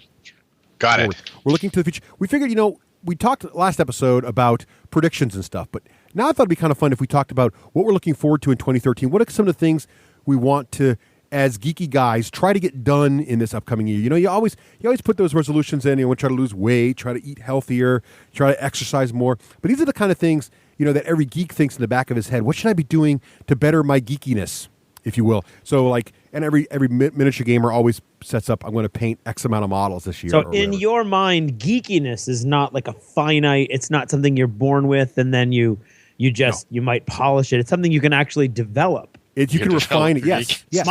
Oh, well, think about it. And you need a resolution in order to develop your geekiness. Like Clearly. a born yes, I athlete get it. Okay. still has to work at it. Even though you're born a great runner, you still have to work at it every day, or you lose that. You lose your edge, right? And besides, this is much better and much more fun than any lose weight or get healthy type of thing. Exactly. That's my. These are resolutions you could be excited for, right? Things you can get up, be happy to get up in the morning on Monday, January 7th or whatever it is, and be ready to go. Right? So here we go. And we're recording, by the way, on January 2nd, the day after New Year. So we're still fresh with our excitement towards the new year, right? Ready to go. Even though it's an odd number and bad luck, we're ready to go, right? There you go. All right. So why don't I kick it off to give Craig an example? Right? Are you thrilled for this segment, Craig? Can't you tell? So I'm going to just try to give an example out here to get everybody excited and sort of set the tone, if you will. So here's my first resolution for 2013 relating to geekiness, not related to health or whatever. I am really hoping this year to run an Iron Kingdoms RPG, and I'm hoping to get at least 2 sessions out of it. So I've set it up sort of as a one-off, but I'm hoping to get at least 2 events. The secret's out of the bag now. Yeah. What wasn't really a secret. How many people do you want in there? Well, I have 3 so far. 3. But see, the resolution has nothing to do with the number of players. It's just the number of times I'm trying to get. I'm hoping everybody likes it so much they want to come back for at least one more round. That's my hope. So that's why I'm sure I'm going to get 1 in, but I'm hoping for 2. Uh-huh. Yeah. That's my thing. Okay, very good, very good. So it's because I want to get an RPG in last year. I played in a couple, but I didn't run any, so I kind of feel it'd be nice to run one. So yeah, it's a different feel altogether. Right. Between the And two. I'm very rusty being a DM, so I kind of feel like I got to sharpen that geeky skill, if you will. See how that works? Oh, indeed. All right. So that's my first. So, Teras, how about you? What is the very first thing, or what are your first resolutions you'd like to do this year? Oh wow. Okay, so I'm next. Yeah, why not? Not Craig. Craig is not in front of me. Damn it. No. Nice try, though. Well, you know what? It's funny that you should say that because I've actually pulled out all my AD&D stuff from my basement. Oh, like the old school AD&D stuff. Yeah, like old 35 years. I think it said 1979. I think the book said. So describe the covers. These are the ones that have like the little flying small red dragon on the cover of the monster manual type thing. That's right, yeah, and then also the Dungeon Master's guide has the big demon, with the big scimitar or whatever. Yeah, and then there's on the player's handbook, they're prying the little eye out of that one sort of giant statue thing. Yeah, that's right. Yeah, there we go. Exactly. Excellent, excellent. That's good stuff. So I pulled that out actually last summer, and I haven't really. It's just been sitting beside my desk, which is a nasty thing. Yep. I am planning on running something for my daughter. She's 10 years old, and we do a lot of camping. So it's a great thing to do around the campfire and roll some, even if it's roll dice on the iPhone and do a little instead of creepy stories, do a little Dungeon Dragon around the campfire. Nice! I never thought about doing camping. That's great, especially with the kids. That's awesome. Intriguing. I think there'll be some mouse guard in the woods of New Hampshire this summer. I think so. Boy, we have to. Teras, you'll have to let me know how that goes. I'm really curious to see how that turns out for you.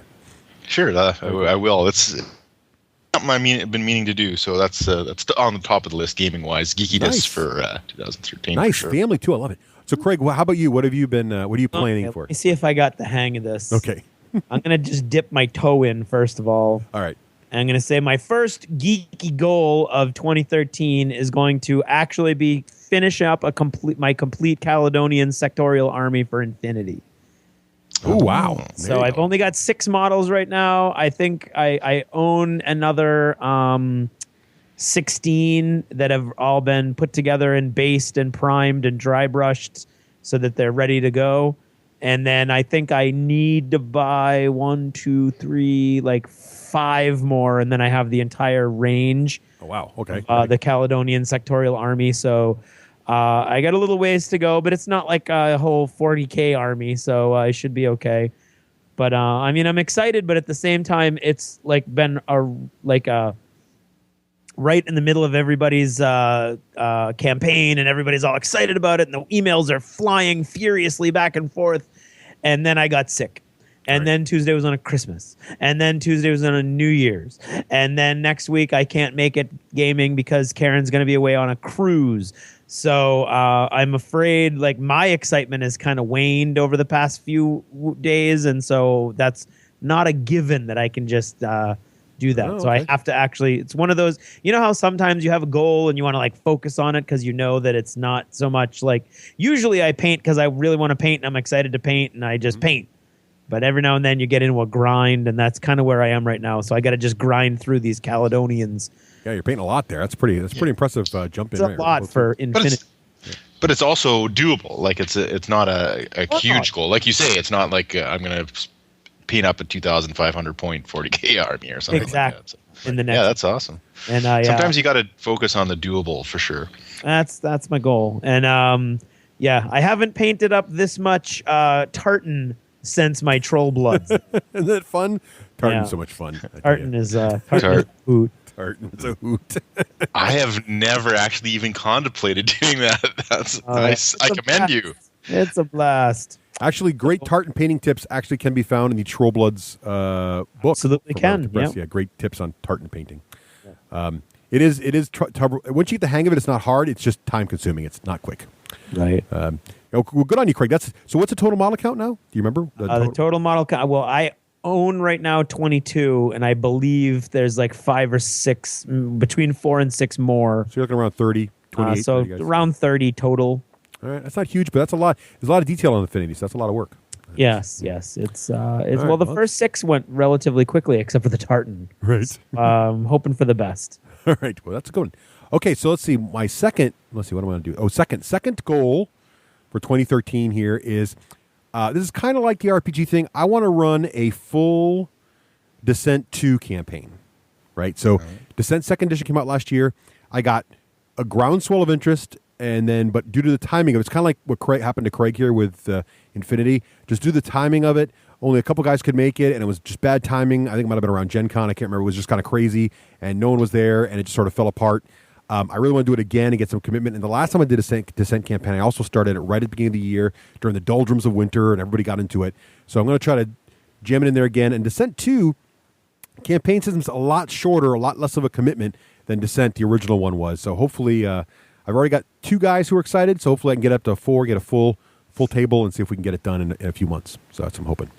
You picked that up at Gen Con last time, didn't you? I did. I think it came out just before Gen Con, or did I get it at Gen? I can't remember, but it was right around Gen Con when it came out. Yeah. Cool. So I like sometimes it's hard because I mean, gaming is awesome, but unfortunately, and thank God, fortunately, that we have to play with other people that we have to get our schedules I know around them too. Why won't So everybody that's just work always on my not easy. schedule? I don't understand. Yeah, that's right. trouble. I think that's why role playing is so difficult. It I is. mean, at least when you're tabletopping, you can say, well, you know what, I'll just make this a painting night or something like that, or fiction night. And but if you don't have that full commitment, it's hard to get through it for sure. Well, that's why with the RPG, I was just thinking 2 sessions, not even like once a month, just like 2 sessions period is what I'm hoping for. Yeah, but that's this, it's a awesome. little less commitment from the players, right? They don't have to write background and work on their characters between sessions or anything like that. It's just come in, sit down, play for an hour or 2, and then quit. You know, You are a generous overlord. I try. That's my second one. How about you, Teras? What do you? Second, you know what? I've been in the last couple of years. I've been to a lot of conventions, as you know, and there was a couple Black Library events. I always seem to gravitate to the Black Library table, and I always pick up a few books. And I've actually bought a lot of digital books for my iPad, so I have to catch up on my Warhammer Fantasy and my Black Library 40K fiction too. I've been reading the Heresy series, of course, but I actually stopped early on in the series because I was just getting too pissed off at the traders. So I actually kind of had to put the books down. A little emotionally invested. Oh, I was totally emotionally. I was mad. I actually almost threw a couple of the books out the window. I was so pissed off. Oh, wow. Which is very strange because I know that they're traders. So why am I so mad? But Are you yelling like, "How dare you betray our emperor!" and throwing him out the window? I know, that's exactly what it is. I think it proved to me that I'm very much an Imperium. You're a loyalist. You are. Loyalist fan. You are an ultramarine at your core. Yeah. At your gene That's seed exactly center. it. Right. Anyway, needless to say that I'm kind of behind on them because I did stop for a while, because I was just too pissed off at the books, and so I have started again, and I love them. They're great now. I think it's great now because the people have actually turned, and so I know kind of who the enemies are. I'm just, but I am in the next couple of books I have to read the First Heretic, and I'm really kind of nervous about the whole thing because I think I'm going to be. It's one of those out the window book reading adventures. I'm sure. So you're not a big. You don't like betrayal. You must not be a big Game of Thrones reader then. Yeah, I know. See, that whole thing, stabbing people in the back and everything, that really gets me. So yeah. Although Game of Thrones is obviously awesome, but I am pretty emotionally involved. I'm also kind of behind in my codex and my rule book reading. I've, of course, read 6th edition. I want to read it again, at least twice more.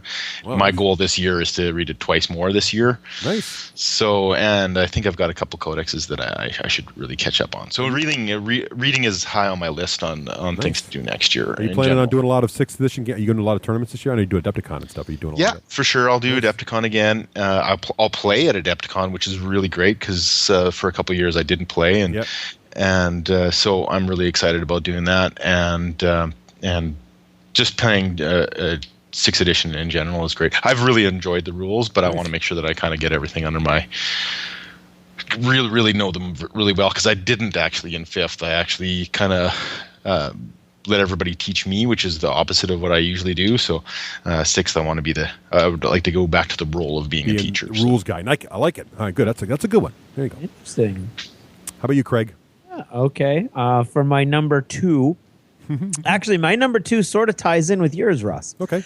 My number 2 is I'm not going to put any pressure on myself as much as you have, but I would like to play 2 campaigns of 2 different game systems to completion. Oh, how about my Descent 2 campaign? Come on in. I don't know if I'm feeling Descent. I will have to kind of find out, because I mean, depends on when you do it, and all right. I got whole chunks of my year that's not available. I'll try to lure you in. It could be Descent. Okay. Descent is Descent is tricky. There's all kinds of little things in Descent, but I would like to play Descent. I would like to play in your Descent campaign, but I don't know. But anyway, whether or not it's Descent, I would like to play 2 campaigns to completion. I played 2 this year, technically. My 40K campaign that I put together and ran the whole thing, that played all the way to completion. So that was exciting. And then that Dust 1 day campaign that I did, I'm not sure if that would count in my head as a campaign played to completion, considering it only took an evening. Right. But so technically I did. And of course there was the infamous Warhammer Fantasy League that Will and Jeremy ran. That one you forced to completion on your own, didn't you? Played to completion through.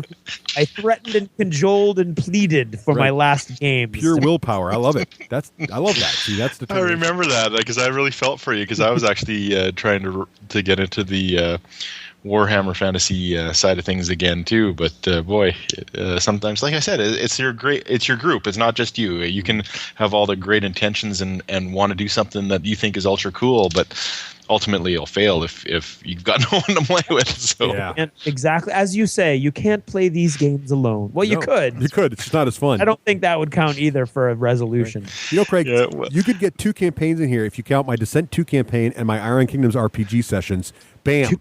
My 2 sessions. I'm here.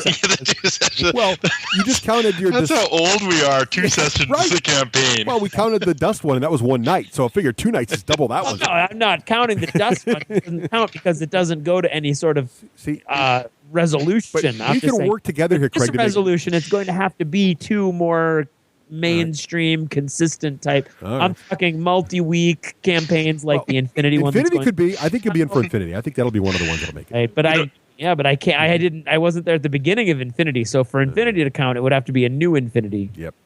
You know that Donald Featherstone has a book about both solo gaming and campaigning. So if you read both of those, maybe you can figure out a way to do both. Absolutely, I can sort of meld them. If I read them both right before I go to bed, maybe I'll pick up with like a genius plan for painting on my own. Brilliant. That is brilliant. I just saw Les Mis last night. Campaigning on my own. Yeah, there you go. See, I didn't expect it to be a musical. I went there. All right, it's a musical cue. It's a musical. Anything can be a musical. So, cue. Craig, the rest of your must be delivered in song. The rest of your goals here. Don't tempt him. I'm going to have to try to. One of the interesting things about the movie Les Mis is that they felt that they needed to make the exposition more clear Yeah. to a more mainstream audience. So literally there are songs added that are things like, I'm walking down the road because I don't like that town. I want to go to this other town where I'm going to start my new life. And it's like, seriously? And they have better visuals to work with it because it's a movie, you know. It's kind of funny. Well, that's the thing. Yeah, and there are parts where they cut songs out thinking, oh, clearly we can show this in a movie and it'll be better than a song. And then the songs they add are like these little moron common denominator songs that are like, geez, we don't know if anybody's going to be able to figure out that the characters moved and 7 years have passed just by saying we're in a different town and 7 years have passed on the screen. We may need a song.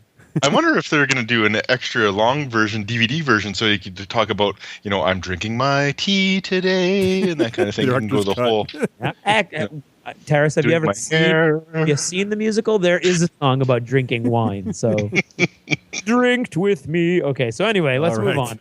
Okay, so my next goal here is, and this kind of dovetails into yours to play more, Teras, to play with your 10-year-old some RPG time, right? So my oldest daughter, as I've been mentioning the last few episodes, she's been getting into hordes, and so my goal this year is to help her get her army up and keep her encouraged to build her hordes force from its starter box size now, which is about 15 points, up to a 35-point force. And during that process, to get her to the point where she can play the game strongly. So in other words, I'm not saying she go to a tournament or anything, but she can play it to the point where she knows the rules cold and she can play it really, really well. And she actually is, I'm not holding back in any way on her. I'm like, let's just go. I'm trying all the different moves, trying all the stuff on her, and so she can do well. So that's my goal. Hopefully she'll be as excited about it a year from now, after been working on it for a while, as she was when she first got it for her birthday this past year. So, well, I think that's great. I mean, kids are hard to get them motivated to completion. I think that kids love to have things and want to dive into something, but to get them to complete something is hard. So I think that helping her along is awesome. I mean, that's totally commendable, and I'd love to see what she comes up with. That's great. I'm hopeful. She's very focused, and she hasn't wanted to play till guys are painted, and she's been very, she's got the right attitude. So I'm just going to try to hone it and keep her focused on that game. Even though, as much as I'm a magpie, I'm going to try to restrict myself and keep her focused so that she doesn't. That'll keep your game count going for War Machine. Oh yeah, that'll keep me busy. Yeah, and it's great. Actually, it's great because because our rest of our gamers bounce around so much. I can't really dedicate. It's great because for Christmas she got me the Hordes, the Troll Blood Battle Wagon. So I'm like, woohoo! And I didn't even have that before. And I don't play my Troll Bloods normally, so I'm playing them against her, and it's great. So it's got me all back on my Troll Bloods again, and I'm painting with her, and it's great. Good fun. Oh yeah, that'll definitely focus you back onto, and like Craig said, just make you go more focused too. Kids are great like that, and you get to really experience the joys of that first army or that first real game that you had passion with all over again with them. Yeah, so it's awesome. Fun. I can't wait. I hope it lasts with her. So I'm excited about that. Cool. So how about you, Teras? Me? Oh, we're on to 3 here. Yeah. I'm actually, as you mentioned earlier, I am going to Adepticon. Of course, we have our tour there, and I always play Combat Patrol each Saturday and Sunday. So I play 2 rounds of Combat Patrol. It gives me enough gaming and gets me out of the booth. Nice. So I'm really looking forward to that. And I always try to make sure that I have a new army. Last year I played 400 points of Grots. Yeah. And which are a killer army now in 6th, apparently, if you have some walls and you can shoot your artillery out them. Yeah. But so I'm going to move on from there. I'm going to do 400 points of Slaanesh demons. So that's I'm going to do a demon army for Combat Patrol, which is, I'm not sure it's going to be too successful, but that's really not the goal, is to have fun.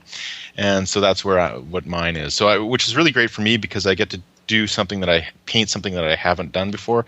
That pastel-y colors, those purples and bright reds and that kind of thing. I'm really going to try to make it bright and well, not cheery because it's Slaanesh, but that type of colors. Cheery. That's a nice goal, though. That's a nice, manageable little way to get yourself into a new, a new technique and a new color scheme and very bite-sized chunks. I like it. Army. Yeah.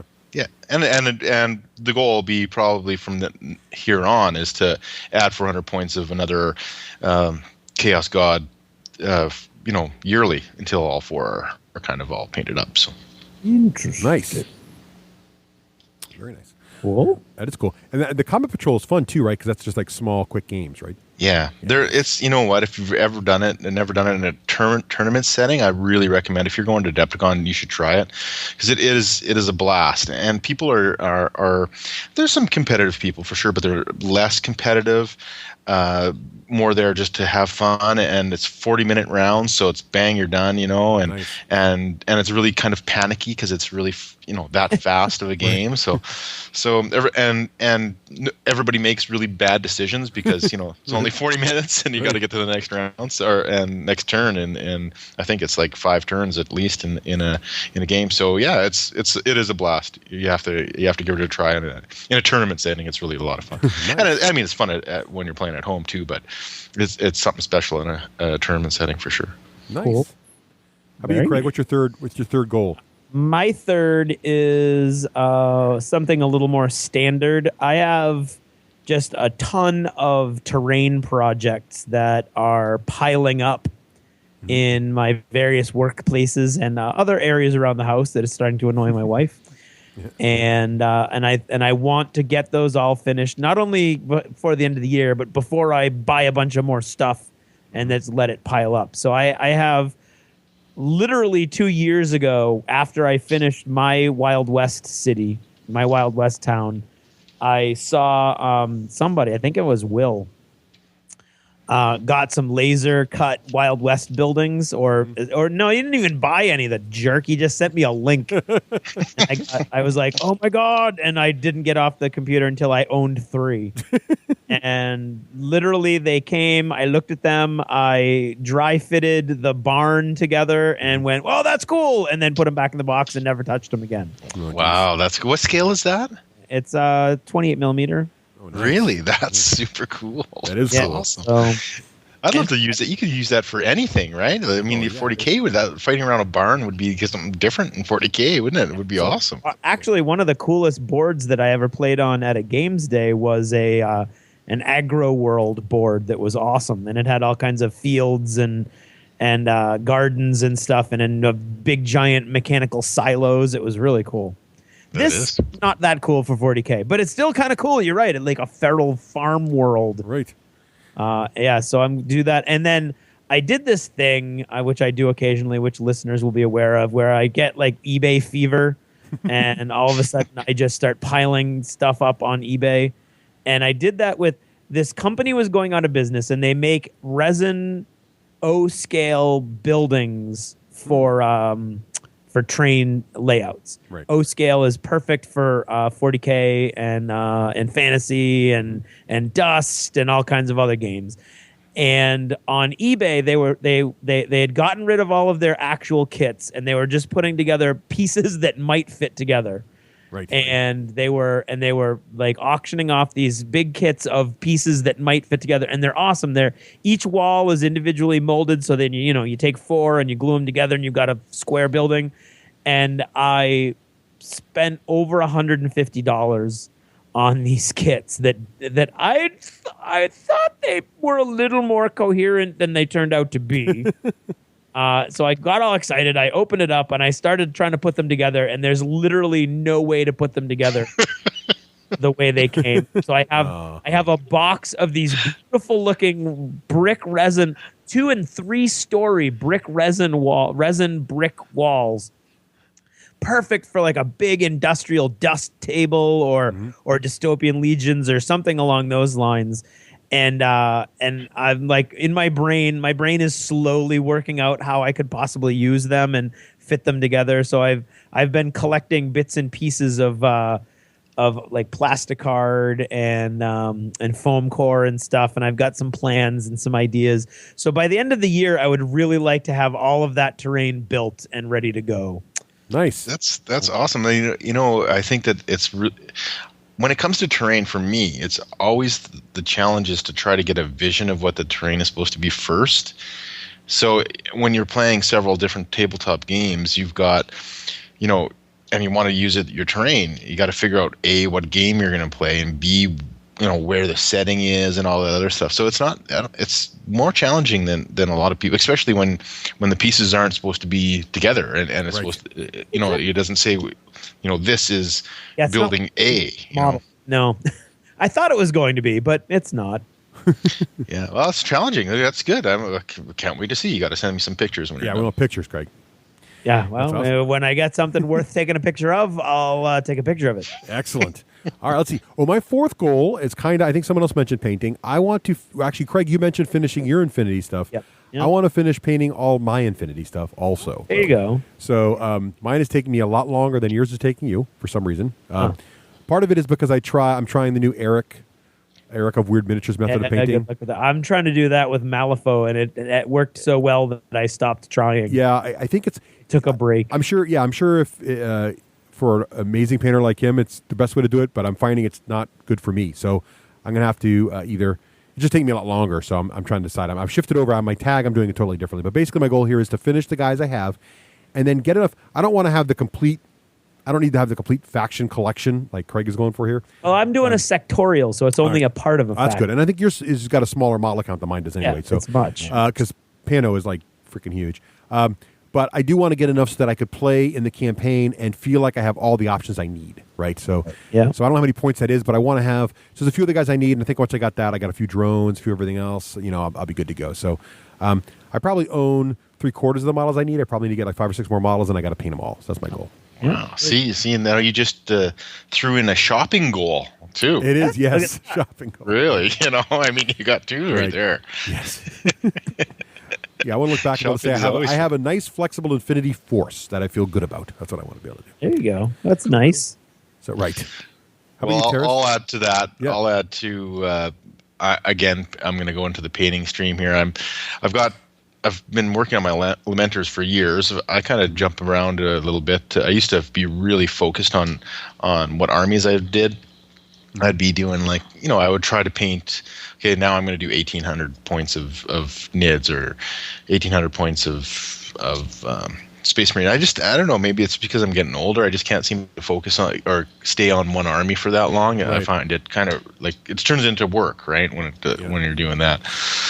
So I'm going to go back to my Lamenters. I did quite a bit recently, as you heard earlier, but I've only got a little bit more. I've got 3 drop pods, a chaplain, and a tech marine, and their retinue, and a land speeder storm, and what else? Oh, and a stern guard. I'm going to paint them up as Death Watch guys, and then actually I think I'm going to that army is pretty much done for me. I mean, obviously, new codex has changed that a little bit, but I'm going to really try to get those done this year and just be finished, quote unquote, an army. So that's my goal for lots of yellow is coming my way. Oh, painting yellow is so much fun too. Yeah. It's actually not as bad as it used to be. When I first started my Lamenters, there was no foundation paints. Right. So I think my Lamenters were four coats of yellow. Wow. Yeah, and it was brutal. I was insane to pick yellow. I don't know why I ever did that. Well, it's not so bad now with foundation. Well, now with GW's new line, even it's just so much easier and nicer to do yellow. But yeah, it used to be really awful. Yeah. Yeah, well, that's great. That's a good. I think every miniature gamer, when it comes to the first of the year, they all look in their basement or their closet or wherever it is, and they look at all the unpainted models, and they're like, "By God, I'm going to finish this year!" Right? I think most gamer resolutions are project oriented. Right. Yeah, you know what? But don't paint all of them, because I heard a couple things online midsummer last year that old gamers never die if there's miniatures left in the closet unpainted. Oh, that's good to know. Yeah. Okay. So don't paint it all. Then. Yeah, if you paint it all, then maybe you'll. Yeah, maybe. That's a perfect excuse to tell your wife. I'll love it. Honey, I don't want to. I want to be here for you and the kids. Right. That's right. I got to leave some guys unpainted, or I'm almost done. I got to buy more, or I'll be in trouble. That's exactly it. It's a good shopping. Again, it might help you with your last resolution, as a matter of fact. Yeah, the only problem with that plan is should be like, fine, you got lots of unpainted guys. Don't buy any more till they're all painted. You're like, no. No, that's right. That's right. Right. But honey, you don't understand. So, Craig, what's your number 4 goal here? My number 4 is I need to limit my impulse buys for games. Just in general? Yeah. Yeah, well, no, mainly I'm talking about games that everybody has. Ah, good point. And my examples are Lords of Waterdeep, Merchants and Marauders, and Summoner Wars, all of which are awesome games, all of which I played multiple times after I bought them, none of which I ever played my own copies of. Good point. So I'm like, wow, everybody has these games, and I, for some reason, just needed to buy them, and I bought them, and they've never been used. That's a good point. So, so I think that's that. I think I need to be more aware of what I'm buying and why I'm buying it, and like what my plan is. Like, am I really going to, for instance, Spartacus, Right. needed to be bought when it was bought and needed to be blinged up at the tune of doubling the cost of the original game. Right. And from that point on, my copy is the one that always gets played. Right. There you go. So I've got all Right. those really cool metal coins. But then that's good because you're not the one that's your copy is sitting on the shelf. Exactly. Right. That's my point. So that was a good call. That was, although the coins totally 100% campaign coins, gotta love them, were a total impulse buy. That was a good impulse buy, Right. I would argue. Whereas all these other games, which are awesome games, well, Lords of Waterdeep actually not so much because my wife and I play that. So that doesn't really count. But Merchants and Marauders and Summoner Wars, literally, I don't think I've ever played my copy of either of those games. And then So- you're thinking, I got to buy all the armies, but then everybody else thinks the same thing for Summoner Wars. So basically, all of us own Summoner Wars and all the armies. Exactly. Exactly. I have That's the- exactly Which what God bless Colby, he's doing great. We have the same thing for Space Hulk, Right. right? Everybody's got a copy of Space Hulk, and Right. a buddy of mine got his pro painted, so That's the we one you always play. play with his, Right. right? You know, so Oh, yeah, that mine pro painted. I could, but we don't play Space Hulk. Really. But it's like our friend Ian, though, from the Nerd Herders podcast, right? Ian has the only person we know that has, well, I think, Craig, you're close. Has every Descent model painted, right? What's that? Every Descent model he owns. is Every Descent model painted and the 3D. I've got basically everything that he's got. Well, then you go. So we always played his, but now that you have the same thing. Oh, I wasn't around playing Descent when Right. you were playing his because that was in the during the play. So yeah, I've discovered that some of my games. So what you need to have now is a secondary gaming crew that's different from the primary gaming crew, so you can have your other games in circulation. That's how it has to roll. yeah. Well, tell me, are you Or going to kids. avoid Kickstarter games then?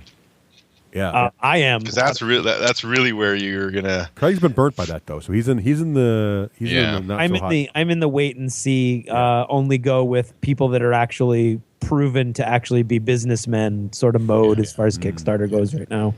Yeah. Which unfortunately means that I'm looking at Beyond the Gates of Antares, going, "Oh, you have got to be kidding But me!" it's not an impulse buy, Craig, if you think about it enough. Right, and Right. thankfully, Rick Priestley has decided to go for a full 2 months with his Kickstarter. Yeah, so there's plenty of time. Plenty of time. I'm looking at that one too. But anyway, okay. So That's that's a intriguing. good good goal, Craig. Though, in fact, my next goal is sort of similar to yours. A little Oh bit. yeah. So one of my goals, my wife kind of came down on me here, and she said, "Look, the downstairs." She's sort of given me, every guy should try as part of your. You have to understand that, generally speaking, your wife owns the house. Okay, Yes. Yeah. Your marriage will go longer if you just accept and understand that fact. However, if you really work at it, you can get allowed a small portion That's for your right. little man cave, right? That's what you want to get. Now, Craig's done better than I have. His man cave is much larger This than is the literally a cave. yeah, Craig's done a much better job of establishing the boundaries of his man cave to be larger square footage than mine is. But I have a small area, and lately my games have been bleeding out of the small area into the family room. So I'm under orders to reorganize that, which I'm actually glad I'm doing because I'm finding I'm not finding my games quickly. So now I'm facing it's kind of like a giant version of box control. You know how I like to organize my games. So like, okay, now do I put them together by genre, like by theme? Do you put all the sci-fi games together? Or no, do you put them all together by like how they play, like the co-op games? Or no, wait, do you put them all together by like style of game for like heavy versus light for light? So I'm trying to figure that out. So one of my big goals this year is to get that organized. But also because there's so many of them, and I'm looking at them, and like Craig, I'm saying some of these games, I know they'll get to the table. Other these games, though, I have too many. Like I've replaced some of them with better versions of that sort of idea, or whatever. So I think I need to sort of cull some of these games, but I'm having a hard time doing it, to be honest with you. Like I have even little things, like I have the 5th edition, collector's edition of the 40K 5th edition rulebook. Yeah. Now, I remember when you got that. I love it. I mean, it's beautiful. I don't play 5th edition, though, because everybody's on 6th.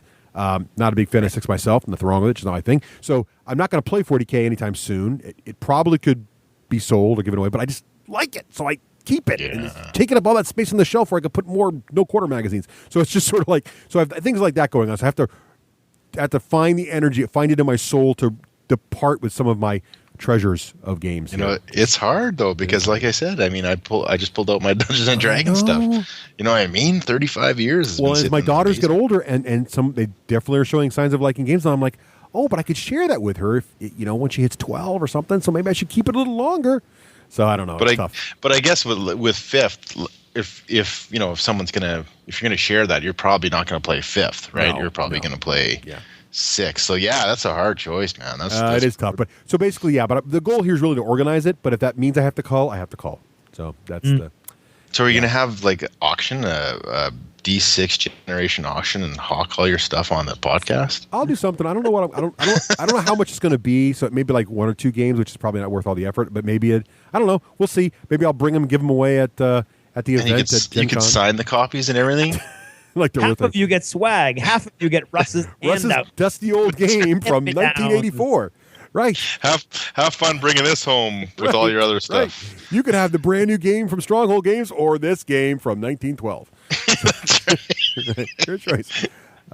Actually, I wish I had games that old. Oh man, my grandfather cleaned out his house a few years ago, and he had games from like the 20s and stuff, and I wasn't there when it happened, and that would have been awesome. I'm like, no, like original Risk, like the very first printing of Risk. Like that kind of stuff. Wow, that would have been great. I don't even like Risk, but I would love to own that just to have that. Yeah, for sure. So, but then you would have had to call it later on. Right. No, but see, that I can justify, because like, look, honey, this is like a $500 collector's item. You can't call that, That's right. So it needs a glass case. So I don't know. That goes in the living room. That goes in the living room. Right. You should frame it and put it on the wall. That's it's like a coffee table book. All right, Teras, what's your 5th goal here? Okay, my 5th goal is similar in a sense to your guys'. Is they're organizing. We all did this independently. We did all these ideas independently. There was no no collaboration on these concepts here. That's right.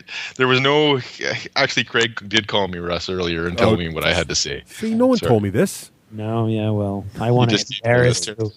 Teras, I want you to talk about this, and this, and that's it. Nice. I said but a couple times, but I that's all I could say. Having none of it. That's right. Actually, there's a few games that are sitting on my shelf and that I haven't really that I've bought and just want to play, but never have gotten around to playing it in any deep fashion. I mean, we've got Shadows Over Camelot. I play with a group of 3 couples that really love cooperative games. So that's one game that I want to pull out for them and play with them. We've played it a couple times, but not to completion because the kids are always whining and wanting to go to bed or something like that. It's like 2 a.m, can't they take care of themselves type of thing. Right. It just pisses me off really. But and so thus I have to make it my resolution to actually play a game all the way through with. There's a couple of other games that I want to play and I just haven't read the rules yet. They're sitting on my shelf. What is a good example? Death Angel is a good example. Card game of course. Yeah, it's a good game, right? Right. And really excited about it, but I just haven't been able to get to it. So I've got a couple games that I really want to get to and actually use. So those are the ones that that's I think one of my resolutions that just it might put a little kibosh on my buying too, because I'm gonna focus on what's going to be on my shelf and try to play those games. And I have some brilliant games that are sitting there that have never been played. So that's my goal. That's a good goal. I like that. Get the games played. I love it. Craig, what about you? What's your 5th? You got to do what you got to do. Yeah, right. My 5th is I would very much like to attend a new convention. Ooh. On a fairly regular basis, we have been for years now going to TempleCon, which is February, so that would be first quarter. Right. And then I have been going to for several years now, and will continue to go to Adepticon, which is second quarter. Right. And of course, PattyCon. Can't forget PattyCon, which is in second quarter also. That would be my little home brew game night and day. And corned beef and cabbage. Yeah. And then, of course, Gen Con is in the summertime, which is in the third quarter. Mm-hmm. But I don't do any conventions in the fourth quarter, and usually it's extremely difficult for me to get away. That's during the play. I've got rehearsals. I've got other stuff I've got to do. So it's very difficult for me to pull that off. But this year, I really, really, really want to try to pull that off so that I go to one convention every quarter. So Nice. I do 4. Nice. That's the goal. Oh, I have one to recommend in the fourth quarter if you want to go with me this year. Yes.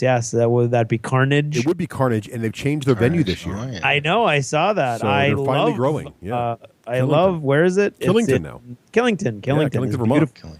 Beautiful I've never location. gone there without skiing, but I do love it. Well, yeah, and I've been to Killington in the summertime. It's a great place just to hike and stuff too. But yeah, Carnage is a lot of fun, and it's a nice middle of nowhere convention, so you get a lot of relaxation, good stuff. Yeah, maybe that one. There you go. All right, And you get It's to have a November. little kind of a holiday in Right. In Bring at the same family. time. Let them go. Yeah. Well, opening Winter snow. holiday, Well, that's it might be always nice. November. Or When do they fall, start I guess. snowboards? Yeah, I don't know. Indeed, yes, indeed. all So right. that was So that's. I would Summer very fun. much like to expand my horizons a little bit, convention wise. I like it. Okay. Well- Go ahead, Teras. Well, I was just gonna say, I mean, you can't go wrong really when you're adding another convention to your Yeah. list. That's awesome. Agreed. And 1 a quarter is awesome. It's Teras is like, It's I wish a- I only went to 1 a quarter.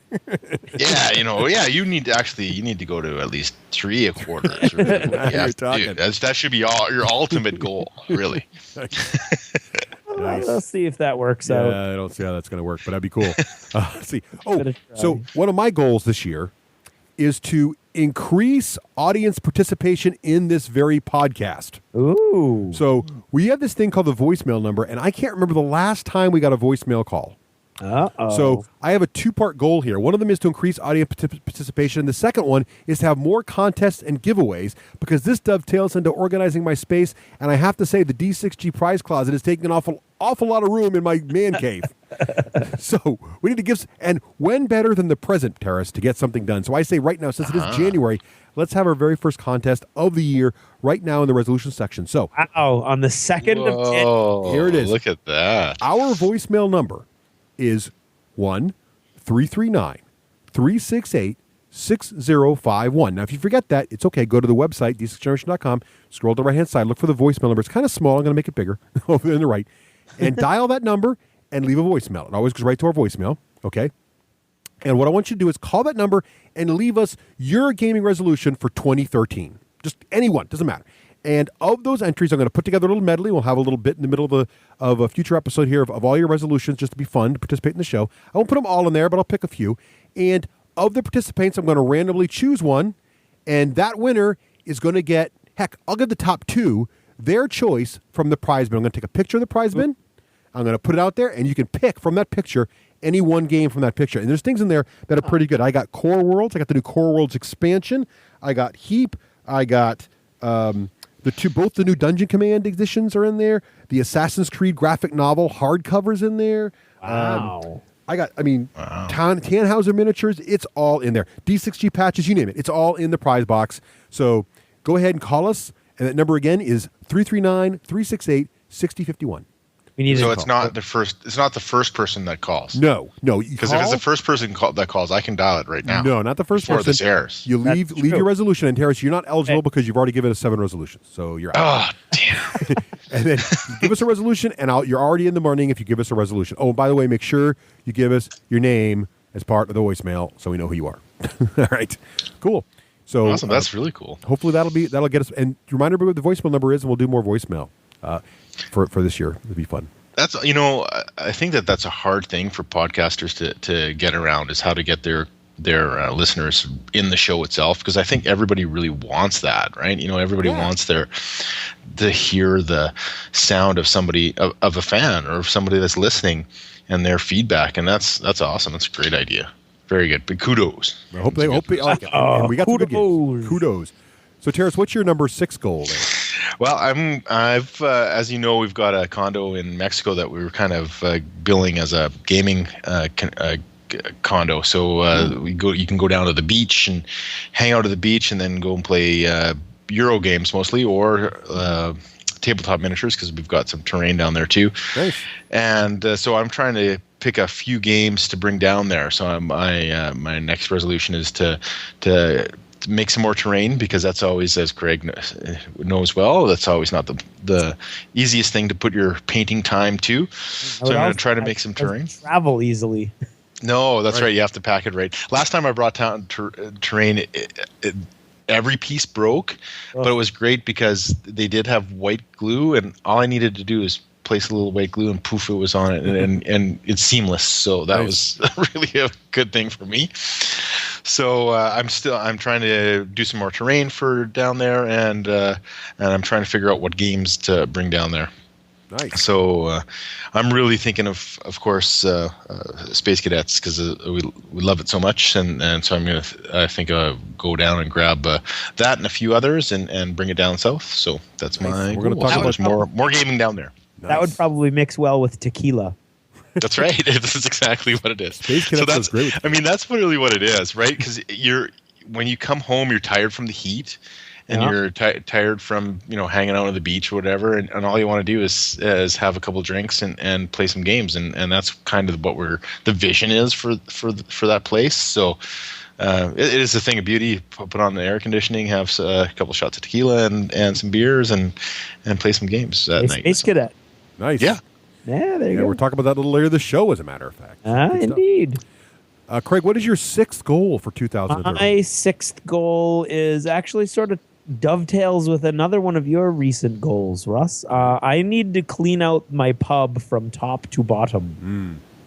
I have it in a nice working order for games and stuff. I spent a day during my Christmas vacation getting it ready for our playtesting sessions that were constantly harassed by the blizzards. Right. And but there's still the behind the bar is literally just stacks of boxes of models and racks of foam trays with no home currently. And so I need to get the behind the bar all cleared up. I need to fix my shelves. The shelving is all messed up. I when I first built the pub and put everything in it, all of the books were in alphabetical order by author, and it was all really nice and neat. And of course, as I got more and more books, and then the shelves were all full, and then I had to start taking books off the shelves so I could fit more books that I liked on the shelf. So I need to really rearrange and clean out this whole room. Yeah, it's amazing how fast a well-organized space goes to heck. Oh, goes to pot. It goes to pot, Russell. It And because there's always a spot where you could put something, right? Until there's no spots left. Exactly. Oh, it was a nightmare before I did my playtest cleanup. It was ridiculous. So so I want to have that done before PattyCon in March. That's a good goal. Nice. Yeah. Nice. And you know what's great about those ones, you get a sense of accomplishment when you do. I love this room when it's clean. Yeah, exactly. You get to sit back and say, I feel good in this spot again. So that's really nice. It's good. Right. That's a good point. Okay, so my last prediction my last goal for 2013 is really a few video games I'm really looking forward to playing, and I'm hoping I can focus enough on them to finish them for completion. And part of this is just to share with our listeners what I'm excited about for 2013 for video games also. So the first game I'm most excited about, I want to get BioShock Infinite, and I'm looking forward to playing that to completion. Love the very first BioShock. Didn't care for the second one too much, but I'm very much looking forward to Infinite. That looks really good. Second big video game I want to play is StarCraft 2, the second installment of the 3-part trilogy. The first one came out a couple years ago. Still waiting for the Heart of the Swarm, the one that you get to play the bugs in. So looking forward to that. It's supposed to come out this year. Hopefully it does, and hopefully I can play it to finish. Also, they're rebooting the Tomb Raider franchise with a more realistically portioned lady who is also in a more... is that really like how it's being marketed? Yes, it really is. She's... Well, just the screenshot, she looks more like a normal person, and it's much more gritty. So she starts out marooned on an island, and it's sort of like, she's just sort of fighting her way through. It looks really interesting, so I'm looking forward to that. And finally, Teras, you'll like this one, the new Star Trek video game, which yes. looks fantastic and is based on the new movies and features Gorn as bad guys. Gorn. Yeah, Gorn. How can you how you can can't that go be wrong bad, with Gorn, right? So Yeah. I'm really excited about that as well. So those are the big video games I'm hoping to not only acquire but also finish. So the part of the resolution is to actually get them through to the end, not just start them and stop. So Wow, I have a hard time with that. Yeah. I love video games. I don't play as many as I would like, just because they kill the time so much. Yeah. But it's hard. I find it really difficult to finish. Yeah. I play, I can play a good portion of it, but a new one comes out and you're always trying to grab for that next high of what's new. And See, I have a secret confession to make. I don't mind when the video games are only 10 hours long. Like Halo, the Halo 4 came out, and everybody's like, the campaign's only 10 hours long. I love that because I can finish it in a weekend. It's just done. That's right. And then you feel, and it feels good to finish that. Right, it does. So, but when they're epic, it's also awesome, especially when you're a teenager and you have very little money, so you can only buy one game, but you have lots of time. That's great. Right. But then when you're like it's Assassin's Creed, and there's like a million side missions, you can put 120 hours in them. Like, oh man. So I love it, but I can't. It's hard to find the time to get them all the way done. Yeah. So, but I'm hoping those games are not too terribly long, and then I can get through them and I enjoy them. So, how about you, Teras? What's your last goal for? Well, 2015? the last one is my general thing that I talked about when we go to Gen Con. I really like to challenge myself whenever I go to Gen Con. Last year I was trying to do some role playing, and this year, of course, I'll go back to the role playing for a bit. But I want to get outside of the box. I've always wanted to play some sort of superhero gaming, and I'm not caught up on whether it's tabletop or cards or role playing for that matter. So I want to do some superhero gaming. So maybe like Pulp City or Sentinels of the Multiverse or something like that. I want to do some sort of superhero stuff. So try to get outside of what I normally play and into something that I've been kind of dying to play for a long time. And that's what I'll do at Gen Con. It's broadening your there again. That refining that geek skill by broadening your experiences. I love it. That's right. That's a good one. Thank you, Craig. What is your final goal for this? My final goal is to make room for everything else. I need to reorganize and go for another big giant eBay sale. Oh, you're culling the collection as well. I must cull. Yeah. Last time I did that, remember, I got rid of a tiny little cardboard box of Axis and Allies War at Sea ships. Yep. And bought a giant rider mower tractor with it. There you go. Proceeded to rip my arm off, but not everything works out. Before that, it was a great deal. Right. So so I've just got a bunch of GW stuff that's just piling up for games that I'm just not going to play and armies I'm just not going to build or play again. I've got factions from Malifaux that I've had for years that are still in their boxes that aren't going to get played. I've got 2 complete armies of Monster Apocalypse stuff. I've just got a bunch of stuff that I have to get rid of, and I would rather get rid of it with some money in exchange rather than just throw it away. You're inspiring me. Oh, go ahead, Teras. Sorry. What I was going to say is I was going to mention this earlier about the culling, is that I actually just culled a Grey Knights army. I've had in the closet. And I was worried about it because I actually really like the Grey Knights. I like the theme and everything. Not necessarily I don't like the Codex very much, but that's okay. I think we can talk about that some other time. But when I got rid of it, I thought I was going to feel bad about it. And I didn't. It was kind of nice to get rid of it. It kind of a little weight came off the shoulders. So I think that culling sometimes is actually, you're worried about whether you're going to feel like, why the hell did I do that? But often it's more like, boy, thank God I'm kind of rid of that. It gives me more, frees up things. So I think you got to really kind of figure out what those things you want to give away, of course. But giving them away is and then of course if I took that money and invested into demons. So I went from Grey Knights into demons, and not many people were happy about that. Well, let's be clear. Usually, some of the formats. Right. To be clear, we like to reinvest our money into gaming. Although, Craig, you have inspired me. Though I just realized I could use a new snowblower. So maybe this is the way to get that snowblower. It was pretty neat. I may have to do that. I cannot get on that rider mower without thinking this was a bunch of little plastic, not so cool looking World War II ships. There you go. That Well, is great. cool. Well, hopefully everyone enjoyed our little goals for 2013 here, and maybe gave you some ideas for things you want to check out or try to accomplish in your gaming world for 2013. So Yeah. any last thoughts, guys, before we move on to our big review of Space Cadets? No, I'm you know what? I'm wondering, maybe I should add culling to mine too. Maybe we should have this, we should have an internet garage sale. Oh, yeah, giant culling challenge. That's right. That's a good idea. Okay, we'll have to think about how to do that.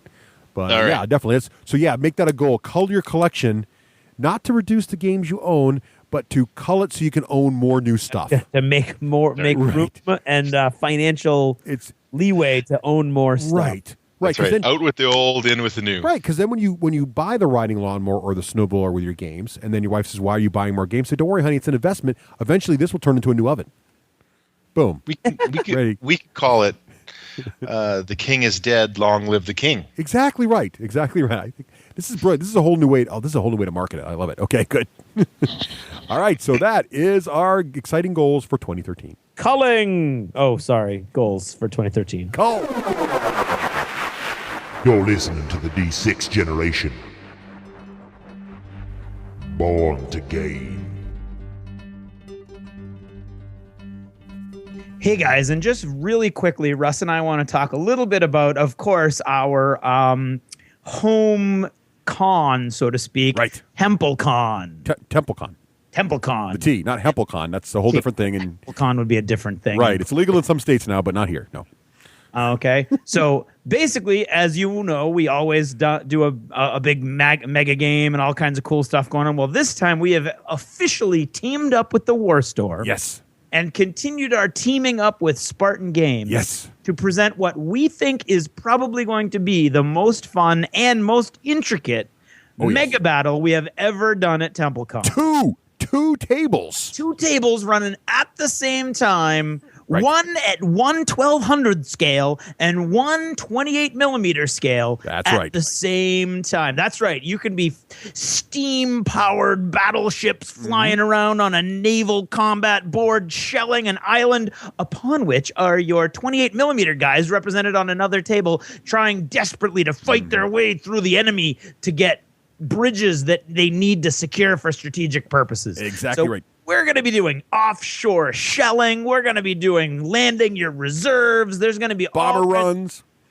Absolutely. Incorporating dystopian wars and dystopian legions in one massive battle and literally throwing metal models at you the whole time. Saturday at TempleCon. TempleCon. We'll sell you the whole seat, but you only need the edge. Won't even be sitting because you're going to be standing up. Right, no chairs at all. Next to the War Store booth, Saturday evening. Look for us, boys. We'll see you there. And girls, too. Welcome. Come on down. Everybody's welcome. This is Total Fangirl. Regular Jane most days, Total Fangirl when the moment strikes. Han shot first. Starbuck is a guy. And Lestat, now there's a vampire.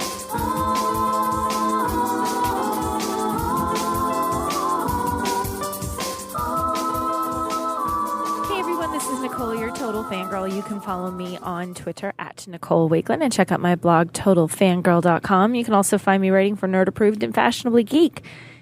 This week's shout-out is from Chris Vasco, who supported the show by winning the shout-out for Total Fangirl. And I just want to say thank you to Chris. I appreciate the support. You're a longtime listener, and I see you on Twitter all the time, and I'm sure I'll see more of you. I'll say hello to you on Twitter today after I record this.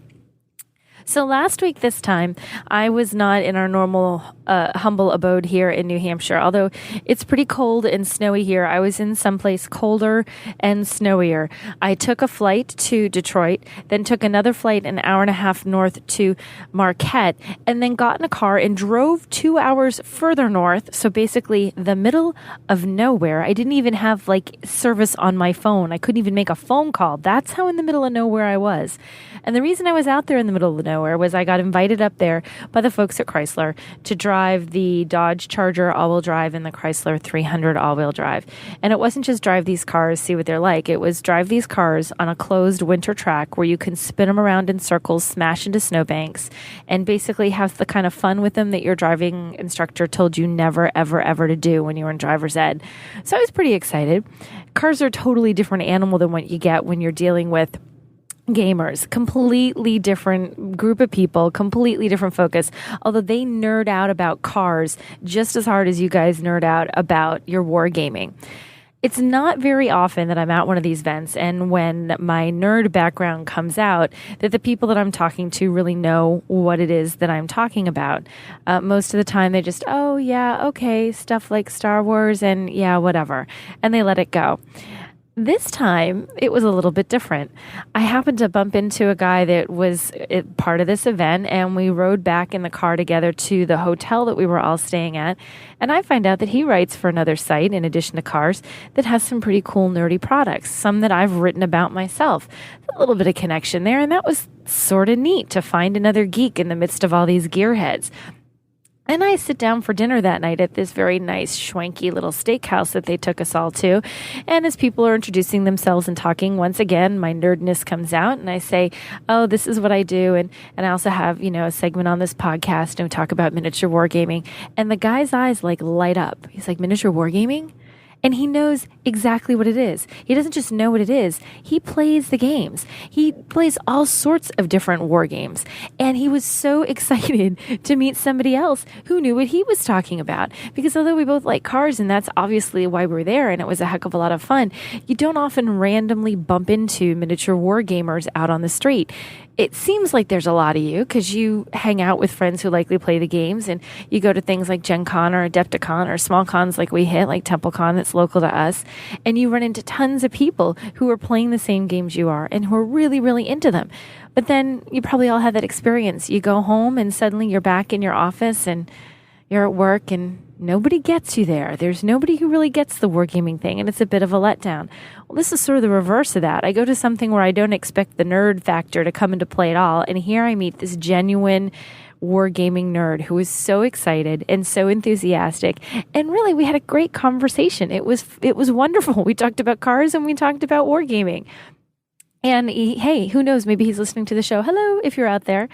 So it was just sort of a reminder to me that even though sometimes it seems like it's a very small community and there aren't as many of us out there as you would really like to see out there, you will find wargamers and you will find board gamers in the strangest of places. And you never know when that you could be miles and miles away from anything at a place where you think nobody would have any idea what you're talking about.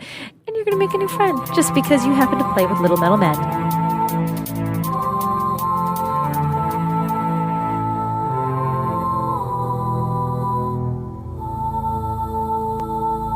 Oh, that horn means it's the War Store. Our friend Vic the Viking and all the boys from the War Store coming down. And where are they coming to, Craig?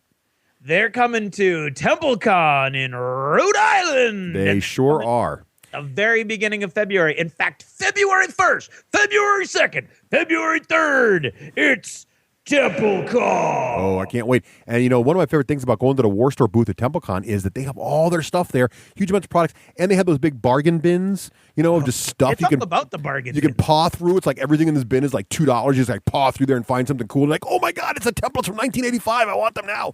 Just great stuff in there.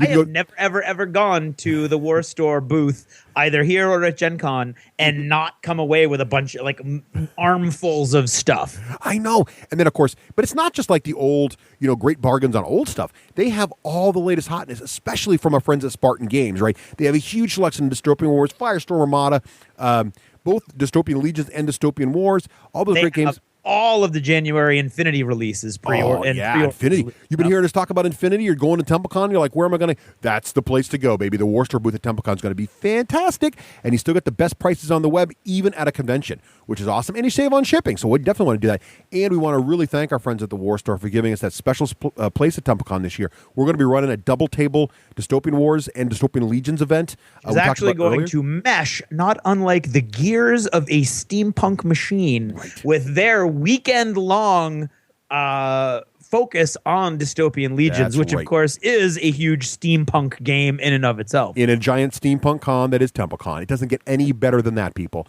So we hope Even better. Steamy. right. We hope to see you. We very much hope to see you Saturday evening at TempleCon.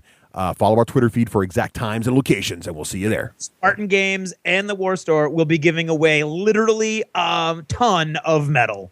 And if you can't make it to TempleCon, make sure you head over to thewarstore.com. Check out all their great prices on the internet, their easy-to-use website, and follow them also at The War Store on Twitter. Check out Vic the Viking, see everything he says. He always has the new hotness.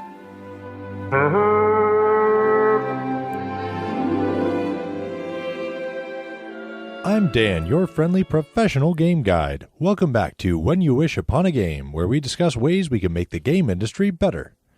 While catching up on a bunch of podcasts during a recent road trip for business, I was reminded how much I enjoy good interviews.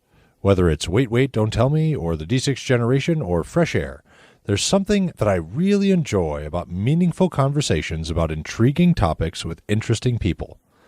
I was reminded of this again when I was visiting with Jeff Engelstein and company a few weeks ago. Thanks again for the invite, Jeff. And I was talking with folks from all around the industry, including publishers, store owners, and gamers of all types. As someone who dedicates my life to the study and practice of industry within the tabletop gaming sphere, I relish the opportunity to explore the past, present, and future from the business side of games. I love tracking trends and watching developments of preference. I thrill at seeing game categories morph and change. I delight in discussing all aspects of tabletop games. I'm constantly having conversations with folks from all around the industry as part of my daily work. I've conducted dozens of interviews in the Game Gab series of shows, and after lots of discussions I've had and the interviews I've heard recently, I'd like to relaunch the Game Gab series with a new take on the format and content. And I'd like you to tell me what you want to hear in that show. Previous episodes of Game Gab were mostly focused on getting to know the interviewee and also hearing about the games and projects they were working on at the time. I'd like to take this new series in a slightly different direction and focus on a given topic per show, kind of like what you'd hear on a general talk show. So rather than hearing an interview about just privateer press, you might hear a discussion about miniatures manufacturing with folks from multiple perspectives. You'd have discussions of trends and larger issues, along with notable big developments and announcements within the industry. These would be weekly shows, an hour or less in length, posted up on a new feed just for Game Gab. You would see each topic in the title of the episode, so you could subscribe and listen to everything, or you could subscribe and listen only to the topics that interest you. That's what I see when I wish upon a game. How about you? What do you think? Does Game Gab sound interesting? Would it be a waste of time for me to start it back up? What types of topics would you like to hear discussed? I'm running a sort of audio crowdfunding campaign right here and right now to determine if I should relaunch this series and support it through the first season of 12 episodes.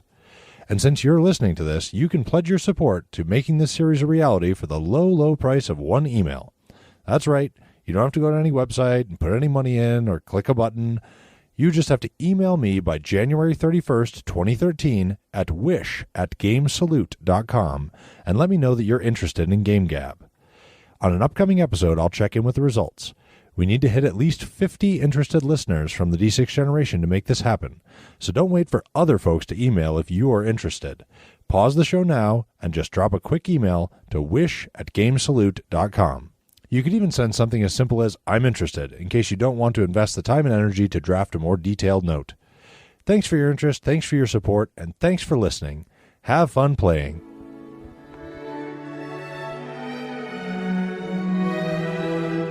You know, our friends at Game Salute, we love to talk about them on the show. They're fantastic folks. It's a whole team. They got a giant warehouse up here in New Hampshire, and they're basically a giant publishing house now. They handle taking care of games, publishing fantastic games, powered by Game Salute program.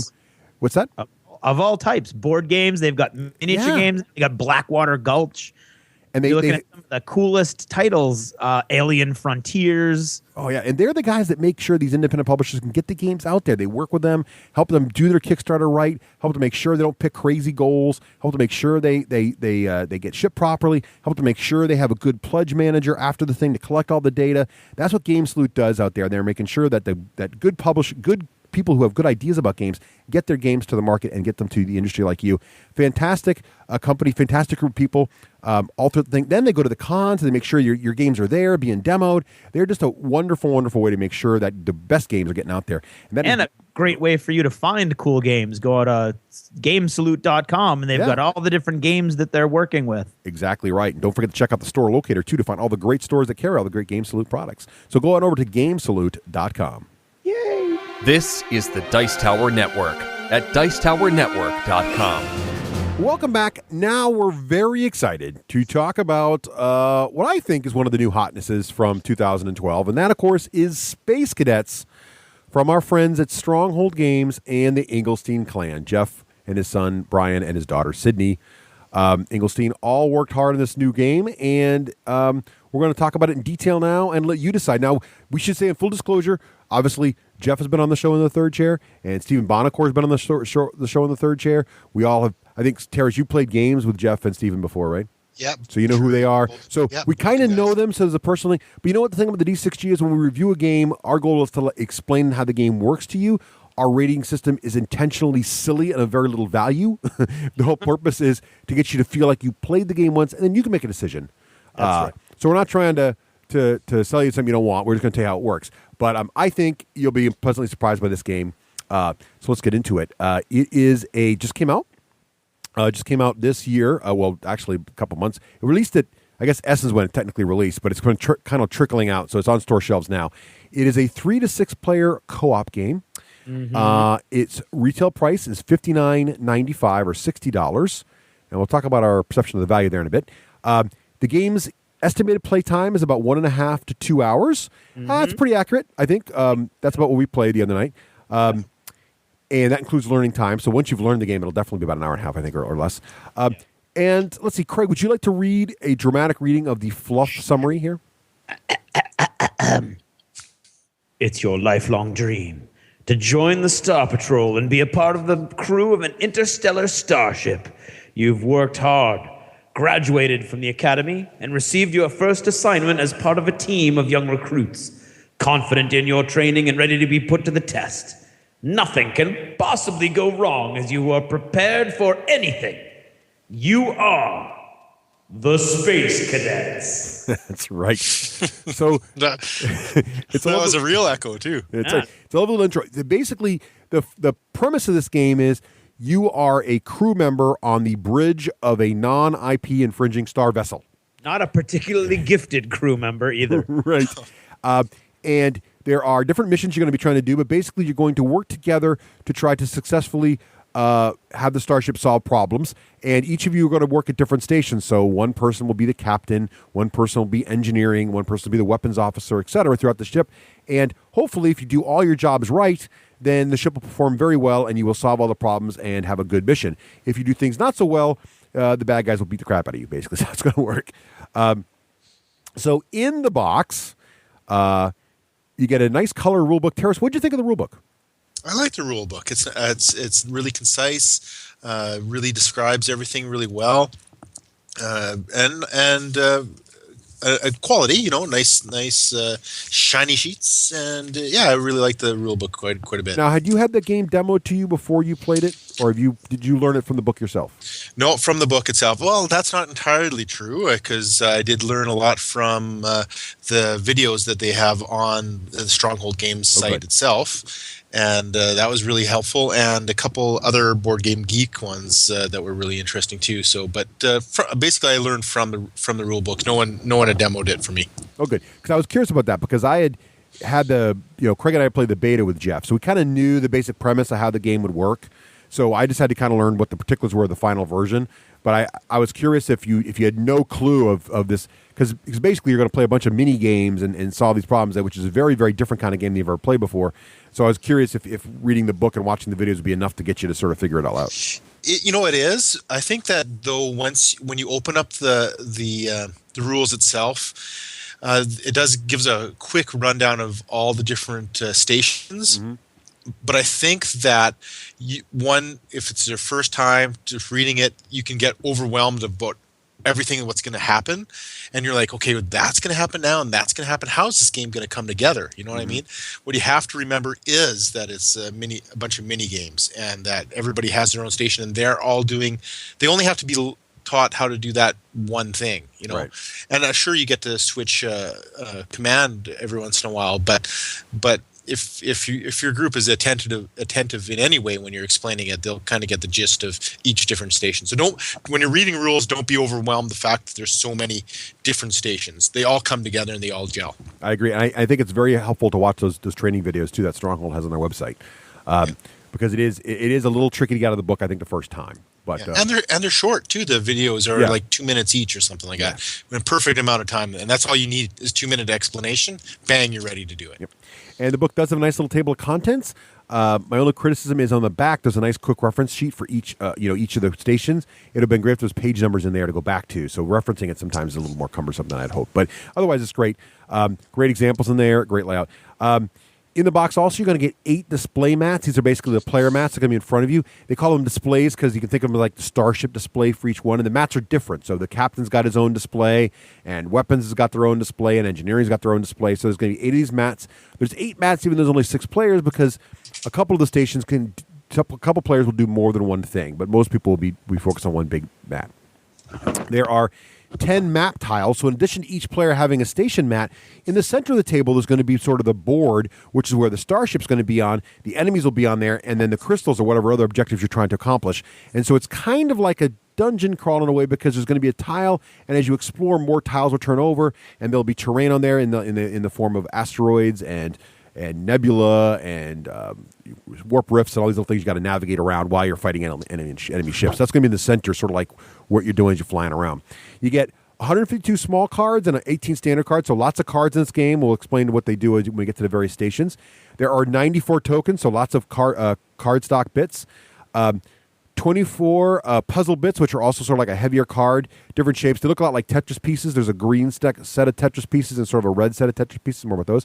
There's also one wooden disc for flicking for the weapons officer. There is a cloth bag, which is for the sensors guy. More about that later. There's a sand timer. Looks like a little egg timer. It's a 30-second timer. And there are 5 6-sided dice, nice little wooden dice.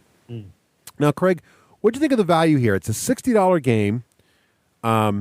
Everything looks nice, but I don't know. What did you think? Well, to be perfectly honest, I was a little disappointed in some of the components. I would have liked to see a thicker card stock in the different player mats. There is some thick card stock in there, which is great. There are some really nice linen card stock tiles and things like that in some parts of the game. In other parts of the game, unfortunately, it's a very thin, glossy cardboard. Yeah, I feel like I agree with you. I think for $60, I feel like some of the components should be a little thicker. Yeah, like if you look at Article 27, right? Each of the players has those nice, thick little base stands for their, and then those cards fold into them, and then there's a gavel. I just feel like everything's a little thinner, and yet it's $10 more. And I know there's lots of little bits in Space Cadets, but it just feels like some of this would be kicked up a little bit more maybe for that price. Yeah, I don't know. I agree. What do you think, Teras? Yeah. Yeah, I agree. I think that's one point for sure. I think that the 8 target puzzle pieces for the sensors officer would have been nice to see those. Maybe, I don't know if plastic is warranted, but maybe just a little bit more 3-dimensional instead of so flat. And same with the torpedo tubes. It would have been nice to give it a little bit bulk. I don't know. Maybe that's something to offer in the future. Maybe an upgraded version of the game, because I think people love it so much that they'll be willing to do that. One thing that I liked was the fact that all the pieces punched out really nicely. I'm always worried about that. Yep. Whether they punch out of the cardboard well, but they were cut really nice. There's a direction to the push, but you can push them through really nice. And they even gave us some Ziplocs to store each station in, which I thought was kind of a nice little thing too. So. Yeah, that was very nice, and that's a very good tip, Teras, and that is when you're cleaning the game up, put all the bits they're divide up, and each station gets a certain kind of bit. So what you want to do is when you're cleaning the game up, put all your stations in each separate baggies, and then it'll make setup next time much, much easier. Yeah. So good stuff. So let's talk about setup now. So what we're going to do is the first thing you got to figure out is the number of players, because the number of the players in the game are going to determine which stations you want to put at which chair. So if you think about a chair per player, the reason this game scales is because in a 3-player game, each player is going to basically control more than one station at a station. So, for example, in a 3-player game, one guy might control sensors, shields, and damage control. When in a 6-player game, that person will only control sensors, while someone else will control shields. Now, what's interesting about the game, though, is it does do a good job of scaling. In other words, it's not like you got to wait for the people to go. Everything happens in 30 seconds. It's just in a 3-player game, there's this 30-second round while everybody does their first thing. So, like, one guy's doing sensors. And then in the next 30-second round, that same guy's now working on shields, while someone else might have been doing weapons in his first 30 seconds and then doing engineering in his second 30 seconds. So just the way it works. So, and what's nice is there's a nice little table in the book that explains to you who to assign which station to, so that they're all broken up properly for when the timer hits. So you don't have to kind of worry about where you're going to put those around. But in a 6-player game, it's a nice little map. It's easy to do. So you're figuring out which stations go where. The next thing you want to pick is your game difficulty. There are 3 difficulty levels in the game. There are easy, normal, and hard. Craig, would you agree that we should start with easy? Oh, for the love of God! I would say start with mentally handicapped if there was that, but there isn't. So start with easy. Yeah, Teras, would you agree with that? Did you find your first mission to be challenging? Yeah, by all means. They do have some promo games too, I think, on a couple of their sites. They released it just a little while ago. I forget exactly. Maybe I'll try to send you guys the link. That's just really kind of a quick they have exodus of your station, and that they run down really quickly. They also have really simple training missions now that are not in the core game box, but they're on the Stronghold game site for free, and they're on Board Game Geek. And they're like a one-page, super simple mission just to get everybody warmed up. Yeah. So I would recommend doing that. I would too. If you've got a whole evening planned, you got plenty of time. I would definitely say to your crew, okay, look, first we're going to do this really trivial thing. It's not going to count. We're just going to do it to get the hang of everything, and then we're going to play for reals. Because all it takes is one kind of medium mistake by the helm, for example, not to point any fingers, and you could really screw your ship up. You could fly it into a sun essentially or something like that, and you're pretty much screwed. So you gotta kind of watch that. But part of it's just or you just crash and burn and play again. Whatever you like to do. But definitely start with easy. No matter how veteran a gamer crew you have, it'll take some practice. Which is actually kind of nice because now you know that you're going to play the game more and more to try to refine your skills. Also, the last thing I do before you start setting up stations is figure out which of the missions you're going to do. So there are 10 different missions in the book. I would recommend starting with the first one, although if it's your very, very first game, get one of those training missions. But the missions you're going to choose are going to dictate a few things also. And now it's time to start prepping your stations. And so first, there's the captain station prep. So the captain's going to get his own mat. Now, the captain's mat is the only mat that is double-sided. And on the top of the captain's mat, there are little icons to indicate the number of players in the game. In a lower player game, like 4 or 5 players, you're going to start on one side of the mat, because the captain's mat is basically the turn-round tracker.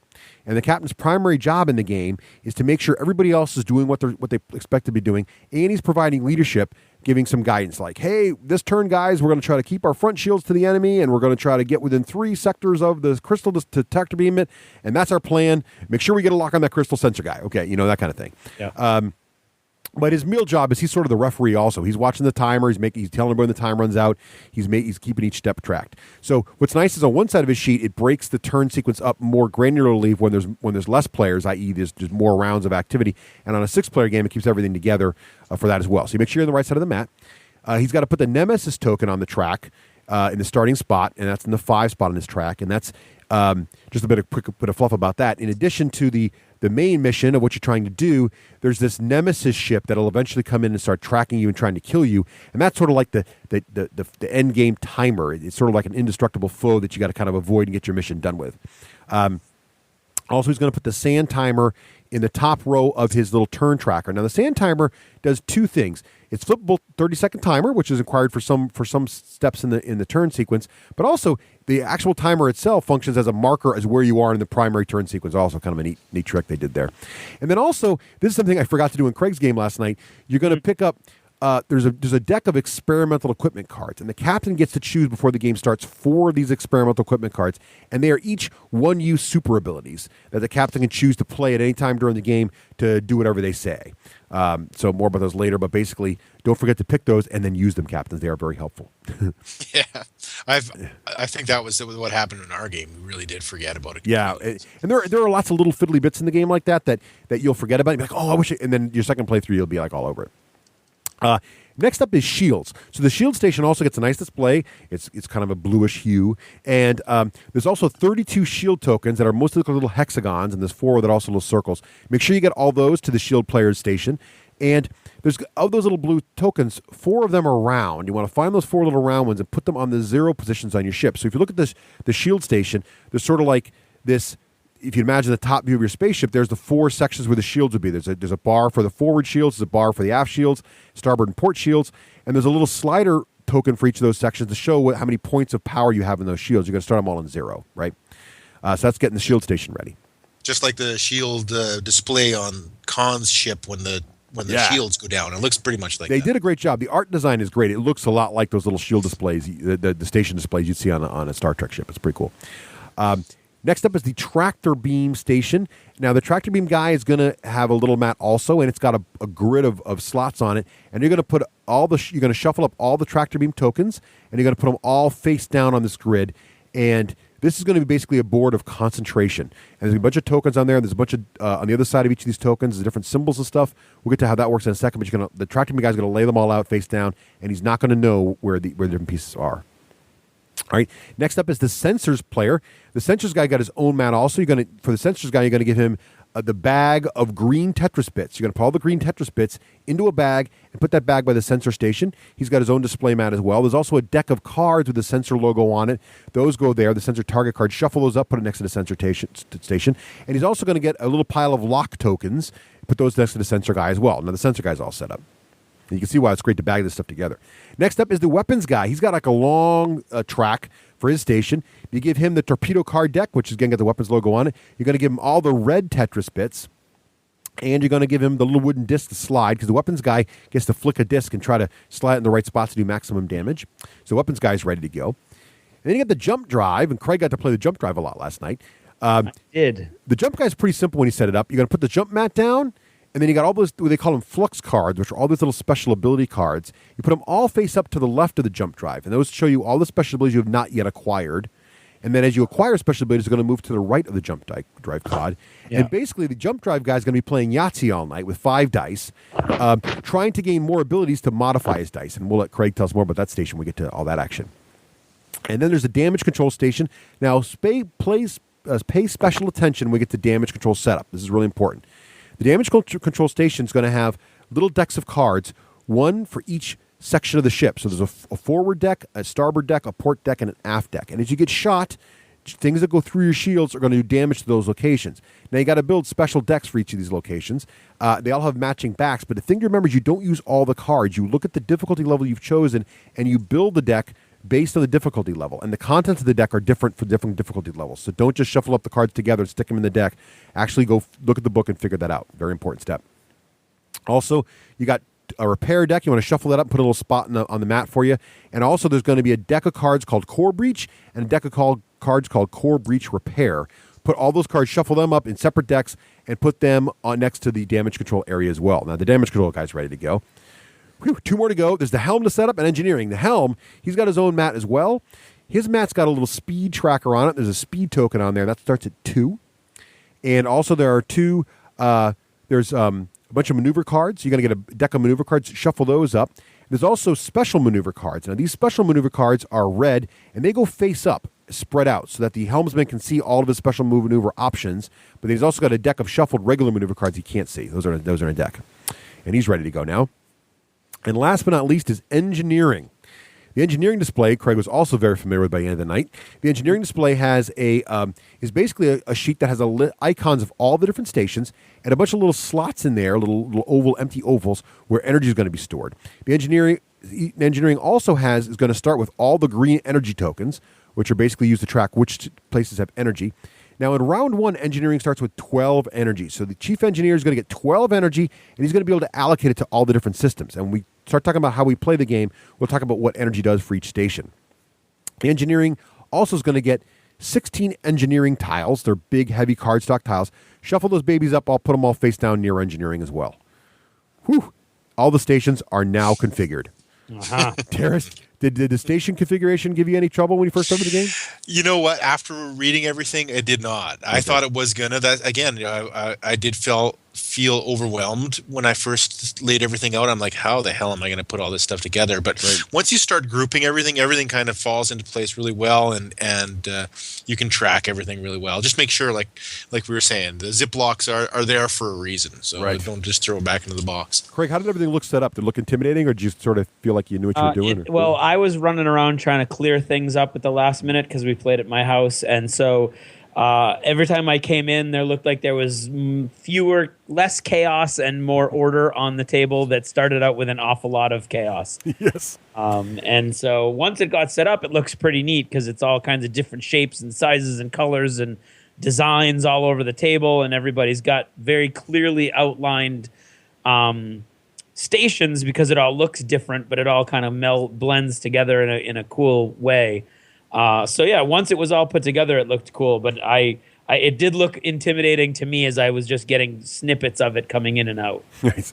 I think we got to make sure that we tell everybody that there is a lot of stuff in the box for sure. And that's probably why it's at that point, because even though, as we said, some of the things we'd like to have seen thicker, there's just lots and lots of bits in here.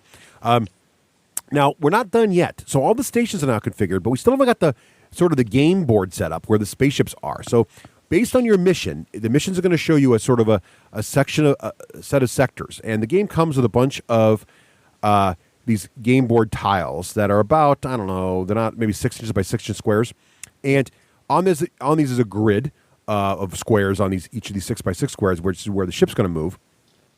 And you're going to start with one of these randomly chosen, face up on the table, and there's going to be a spot where your starship's entering, and then there's going to be in mission 1, there's also then 4 more, or actually 6 total spots, 5 unexplored areas, and you're going to look at the mission and figure out for each sector, unexplored area, you might have to put some crystals in there, crystal cards drawn randomly. You might have some enemy ships there you draw randomly from, and there are different enemy ships decks, and the backs are different. So there's there's easy enemies, normal enemies, and hard enemies. And based on the difficulty you chose and the mission you chose, you're going to deal some number of those everywhere. So when you start, you're going to have a board. Your little ship's going to be on it, your ship token.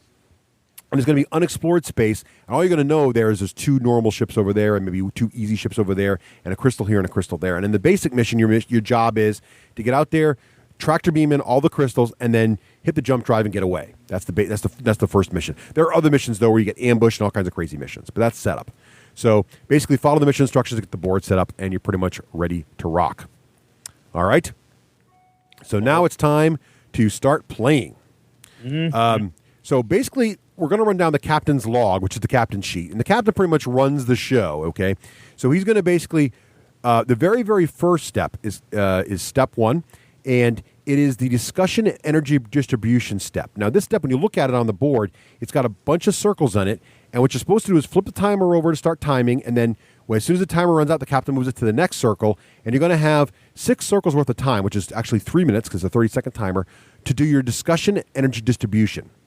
Now, it's funny because as we were playing last night, we were kind of wondering what this step was for, and we did a little bit wrong. You're not really supposed to discuss much after this step. You're supposed to just sort of go. This is the step where everything gets planned. The energy distribution gets planned, and the captain and the rest of the crew says, the shield says to Helm, hey, where are we going to end up? What shield should I try to power up? And the Helm says I'm going to try to keep the front to you, and Scanner says, who are we going to try to target lock this turn, all that kind of stuff. So you get all that discussion out now. Now, one thing to remember is in the very, very first turn of the game, you do not time this step.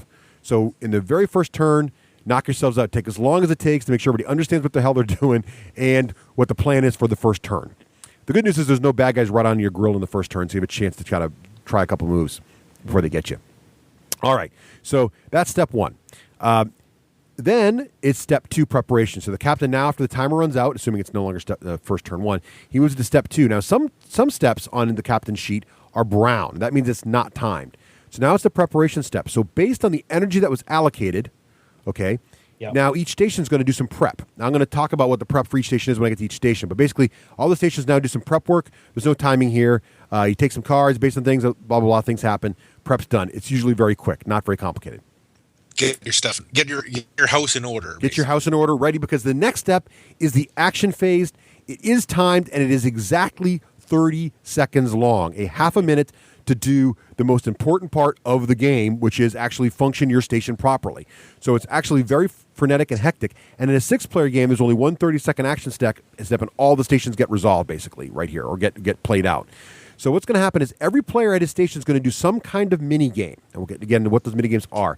So one guy's going to be doing like a little Tetris thing. Another guy's going to be basically playing Texas Hold'em. Another guy's going to be doing matching, all happening at once. Okay. And as Teras said, the important thing here is before you start playing the game, make sure everybody understands what they're doing individually, and you'll be fine. Every game is very, very simple, but trying to understand it all going on at once is very, very overwhelming. So you have 30 seconds. You do your stuff, okay, and then the captain says time, and it's done. Now, good captains here will be shouting things like navigation. Don't forget, keep us going straight, or don't go too fast, or whatever. Trying to remind everybody, and also he's saying like, looks like you got about 20 seconds left, guys. Get it done, whatever. Keeping everybody motivated, making sure they're doing it through because everybody else is heads down trying to get their crap done. All right. Now the step after this is the resolution step. So now we've taken our actions. 30 seconds is over. Whew. So how did we do? What happens? Now, there's a very specific order to this step, so you got to do them in the order. And the nice thing is this step has the 3 icons of the 3 stations you got to resolve now. First thing is shields.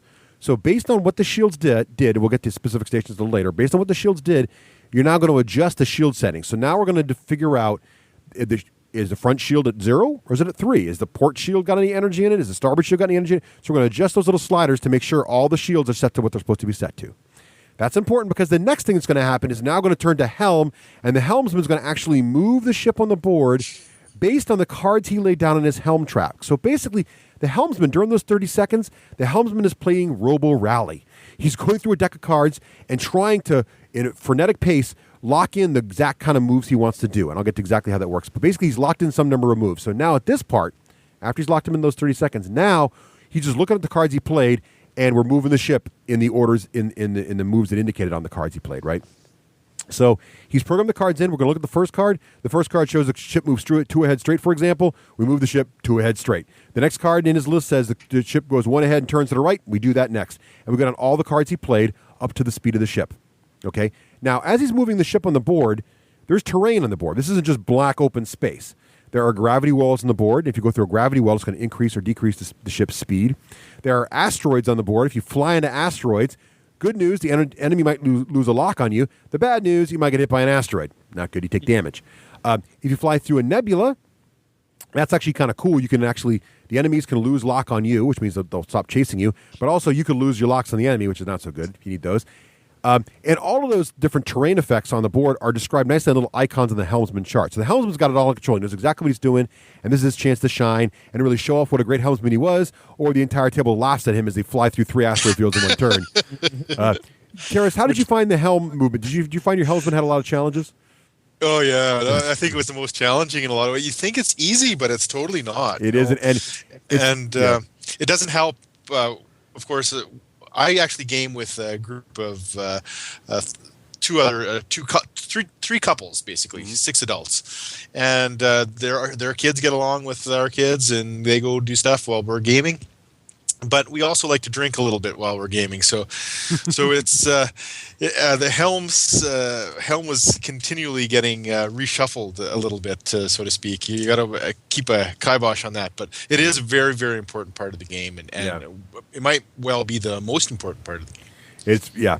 And it was funny too because we had folks that were watching the game and then sort of teasing the helmsman, and then they later got to take control. I'll explain what they did later, and then they made just as big a mistake. So it was kind of hilarious. It's actually very hard in those 30 seconds to get the job done. On the other hand, it's a typical grandstander that's saying the helm's the most important when you're not going to be able to do anything without energy, is it? Yes, it's true. I'm here to tell you that engineering's kind of important too. Actually, they do a great job in this game making all the stations important. It's kind of cool. But helm can certainly destroy the ship if they're not careful. And last but not least, so this resolution step is pretty simple, right? So we figure out the shield points, which is really pretty easy. The helm moves the ship. At this point, he's just following the orders he put down, so he doesn't have much choice anymore. And then last, the sensors figure out what locks they determined. So during his 30 seconds, the sensor guy did some stuff. He determined a certain number of locks, and he's going to lock those in now, and that is going to determine our locks. Now, the reason the order of these is important because you want to make sure the shields are figured out before the helm guy moves the ship, because if he flies into an asteroid, hopefully your shields are up. When you get hit by the asteroid, you don't take damage. All right, so that's step 4, not timed.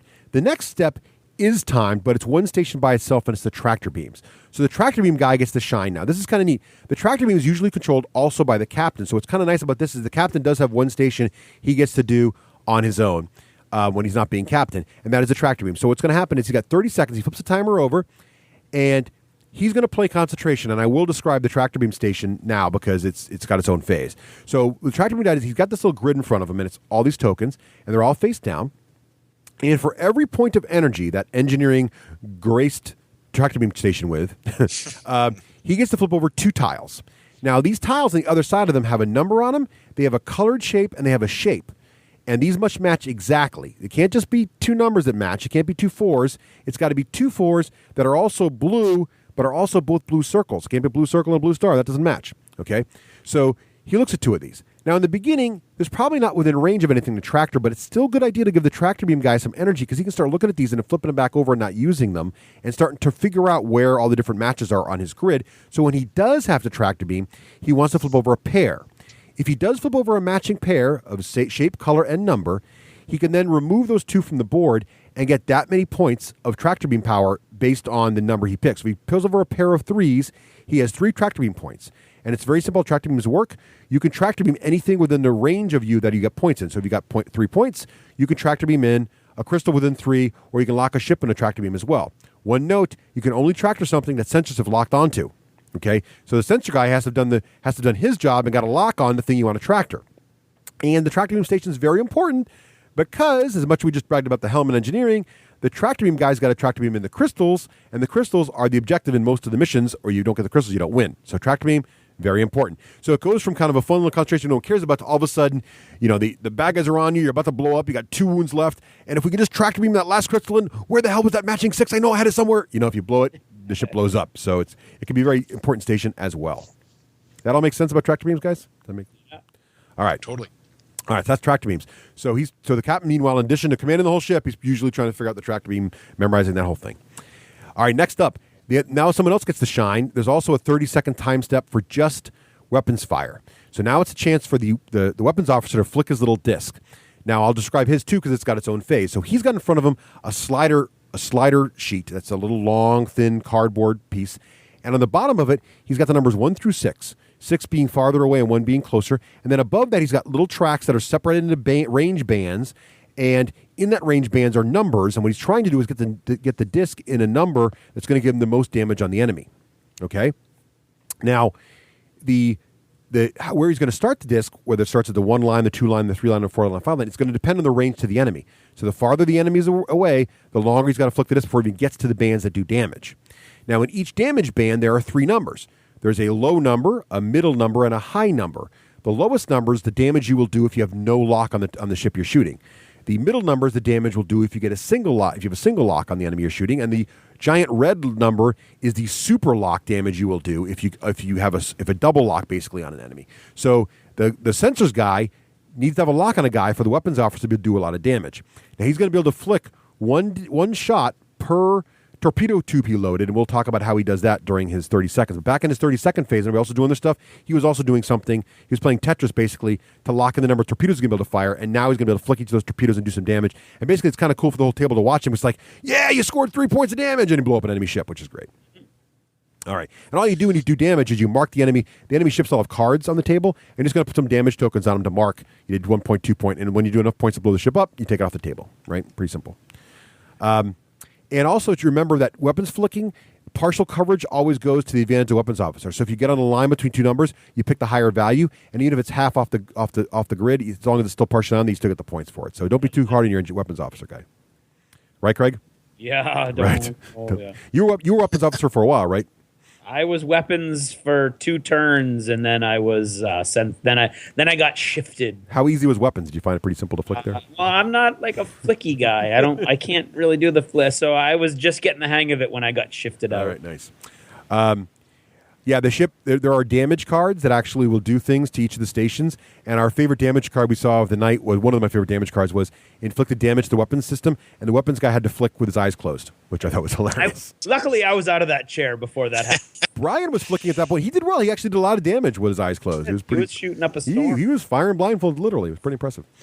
I think that's a big point about the game in general is that all the stations kind of interact with each other too, which is really important too. Right. Again, sensors, and it's great because you'll get either everybody feeling really when everything gels. Everybody's like, "Yeah, we did it." And when everything's aren't working well, you'll get the infighting. Like you get shot and it's like, we had no support shields. What happened? And this shield's got like, but Helm told me he was going to keep starboard to the enemy. You know, and that's right. Yeah. Great fun. All right. So next up, so really now we've done a couple single stations, right? We did the tractor beam. We did weapons fire. Now it's step 7, the enemy action. Okay, this step is not timed. Now the enemies go. So we had our chance to our shields are up. We've moved. We fired our weapons. Enemy gets to go. Now when the enemies go, this step is not timed. A couple things happen here. First of all the enemy ships that are locked onto us, and all the enemy ship tokens that are on the board are double-sided. There's a not locked on side and a locked on side. They start when they first appear on their sector. When you scan a sector and reveal it, you're going to show the enemy ships that are there. And when they are not locked onto you, they just sit there. But when they're not locked onto, they're going to try to lock onto you. And to do that, they're going to roll a d6. And if they get equal to or under the range to you, they lock onto you. So if you're more than 6 inches away, 6 squares away, they can't lock onto you. And the closer you are, the more likely they are to lock onto you and start trying to attack you. If they are already locked onto you, they will move towards you at their best speed, and then they will try to attack you. Now, each ship is just a movement value, and they just move the most direct route towards you they can, trying to take the minimum damage they can, but they will go through things that cause damage to them if they have to. And then when they get when they've done with their movement, they will try to shoot you, and all ship cards have a range of their weapons on you. So if they're within range, they will fire. And when they attack, there's a value on the card also that shows the number of dice they roll with the modifiers. So they're going to roll their die and attempt to do damage to you. And all you're going to do is roll that die. You're going to, any modifiers in their card apply. So I might say a D6 -1 for this ship because it's not a very good gunship. So you take a -1 on that. Also, though, you look at the helm station because the helm station's got a speed modifier next to each of his speeds. So if you're going like speed 4, I think it's a -1 or -2. So that means that anybody shooting at us is going to be negative to its damage roll because of the speed of the ship. So the faster the ship goes, the harder it is to damage it, which is pretty cool. So that happens as well. Any damage that is done to the ship is going to affect the facing of the ship that is showing towards the enemy. So if the front is towards the enemy, it's going to take damage to the front shield. If there's no damage in the front shield, it's go internal. We'll talk about damage a little later. So the enemies all go. They try to attack us. Also, though, there's that little Nemesis token track on the captain's chart. And every turn, the Nemesis token goes down 1. And when the Nemesis token gets to 0, the Nemesis is going to come on the board, and he's a super powerful enemy. He's got his own card. He just follows all the enemy rules. But he starts chasing us down, and he can't ever destroy the Nemesis, so you basically just got to run from him and try to keep him away from him. He throws 2 dice of damage, which is very, very scary. All right. That's the enemy in action. I love that. Yeah, I love that too. It's great. It's also fun I don't know if you looked at all the missions. The 10th mission is actually Nemesis Hunter, and you actually get a chance to chase down the Nemesis and try to kill him. It's awesome. So after you get really pissed at him after 3 or 4 games, you go play that mission. It'll be fun. Now the next step is the jump drive step. Now, let's talk about this step for a little bit. Craig, why don't you describe how this station works? So you got 30 seconds. It's time. The captain says, okay, jump drive, go. What are you doing, Craig? Right. Well, you've got your 5 dice. You're going to roll them. And what you're trying to do is throughout the game, ultimately, in order to win the game, you have to jump out of that sector. And to jump, you have to roll the dice and get 5 of one kind. Mm-hmm. But the key is you don't actually have to have 5 of one kind because all of these different flux cards are going to allow you to do different things to the dice, like add 1 to one die, add 2 to another die, subtract 1, make all evens odds, and things like that. So what you're trying to do over the course of the game, in order to earn those cards, you need to get different combinations of dice results. And so you're trying to figure out which cards you can buy with which dice results, and energy allows you to re-roll the dice or pump another 30 seconds into your time. So you're basically trying to earn as many of those flux cards as possible towards the end game when you're going to need to roll 5 of one kind. Right. Yep, that's exactly right. So, adding that time is important for him because he's got a lot of cards to evaluate and try to figure out what he can bring over. So, I like this because it kind of feels like the FTL drive in Battlestar where it takes time to wind up. So, if you wanted to jump early in the mission, it'd be very hard to do. But as time goes on, the jump drive guy's got a much easier and easier time to the point where it's almost trivial for him to jump if he gets all the cards in a row. By the time we jumped last night, it was trivial. Yeah. Go ahead, Teras. I was just I do have a question on that. Yeah. Do you have, how can you say it? Do you have to jump if you make it? Like, obviously it's not by the end of the game, but you want to feed the jump drive guys energy, right? Right. So you keep on going. You can't end the game by jumping out at an inopportune time. no, you can just say it's not really jumping. I'm just if you practicing. if you accidentally roll a 5 of a kind, or you don't need to jump right then. It just means you can use it to get another card. Yeah. Yeah, basically that's Yes. what perfect. Yep. That's the last step of the turn.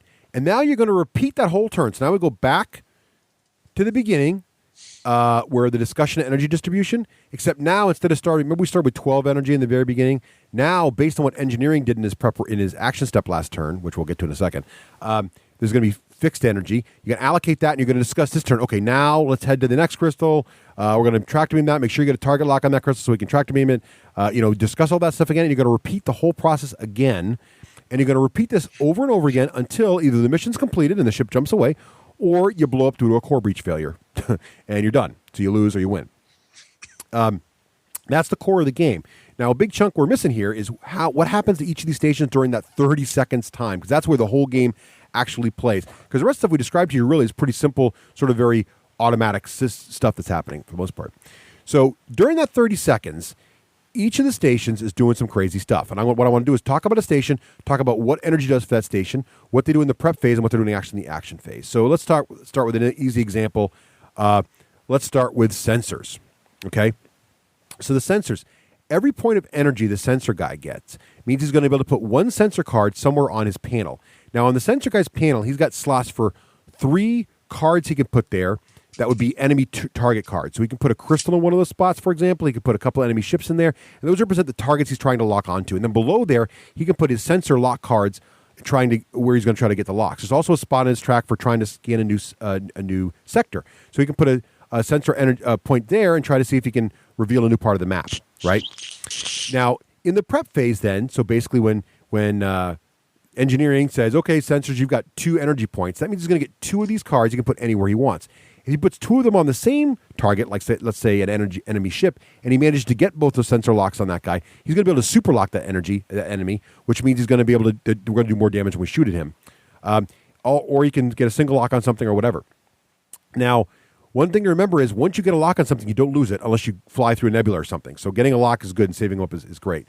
So basically, after he locks his cards and where he's going to try to get locks on them, and he gets, again, 1 card per energy point.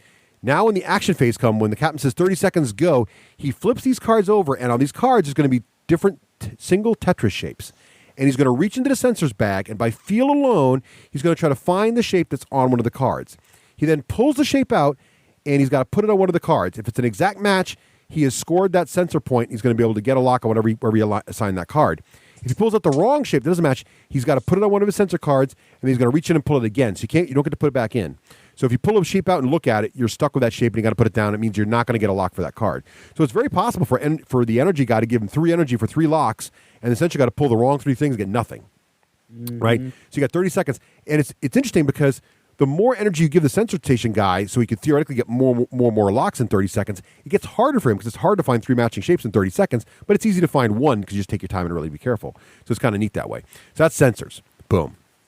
And then when he gets go ahead. I think it's important though to talk about how sensors affect everybody else. Like yes. you're going to be it's important to get the lock for the crystal so the tractor beam guy can take it out. Yep. And it's important to get the lock for the weapons guy so the weapons guy can fire effectively. So yes, exactly right. It's everything you do in this game affects another station. Yes, and they'll be cursing you because literally it goes from like some of the damage zones on the weapons track go from like 1 point to 3 points to 6 points with super lock. So that same puck flick can be worth double or even triple damage if the sensor guy's done his job. Not that much, but a lot. Well, but then if the tractor beam guy tractor beams the ship, he doubles the damage. Tractor beam. Yeah, so you get the synergy. So you lock the guy, and then you tractor beam him, and then the weapons guy gets the best flick, and you can do like 10 points of damage. And the target lock stays unless they go through a nebula or something. Exactly right. Yeah, the locks stay. And you can upgrade a lock too. So you get a single lock on a ship, and then later you can put another lock on that ship, and then upgrade it to a super lock. So you don't have to do it all in one turn.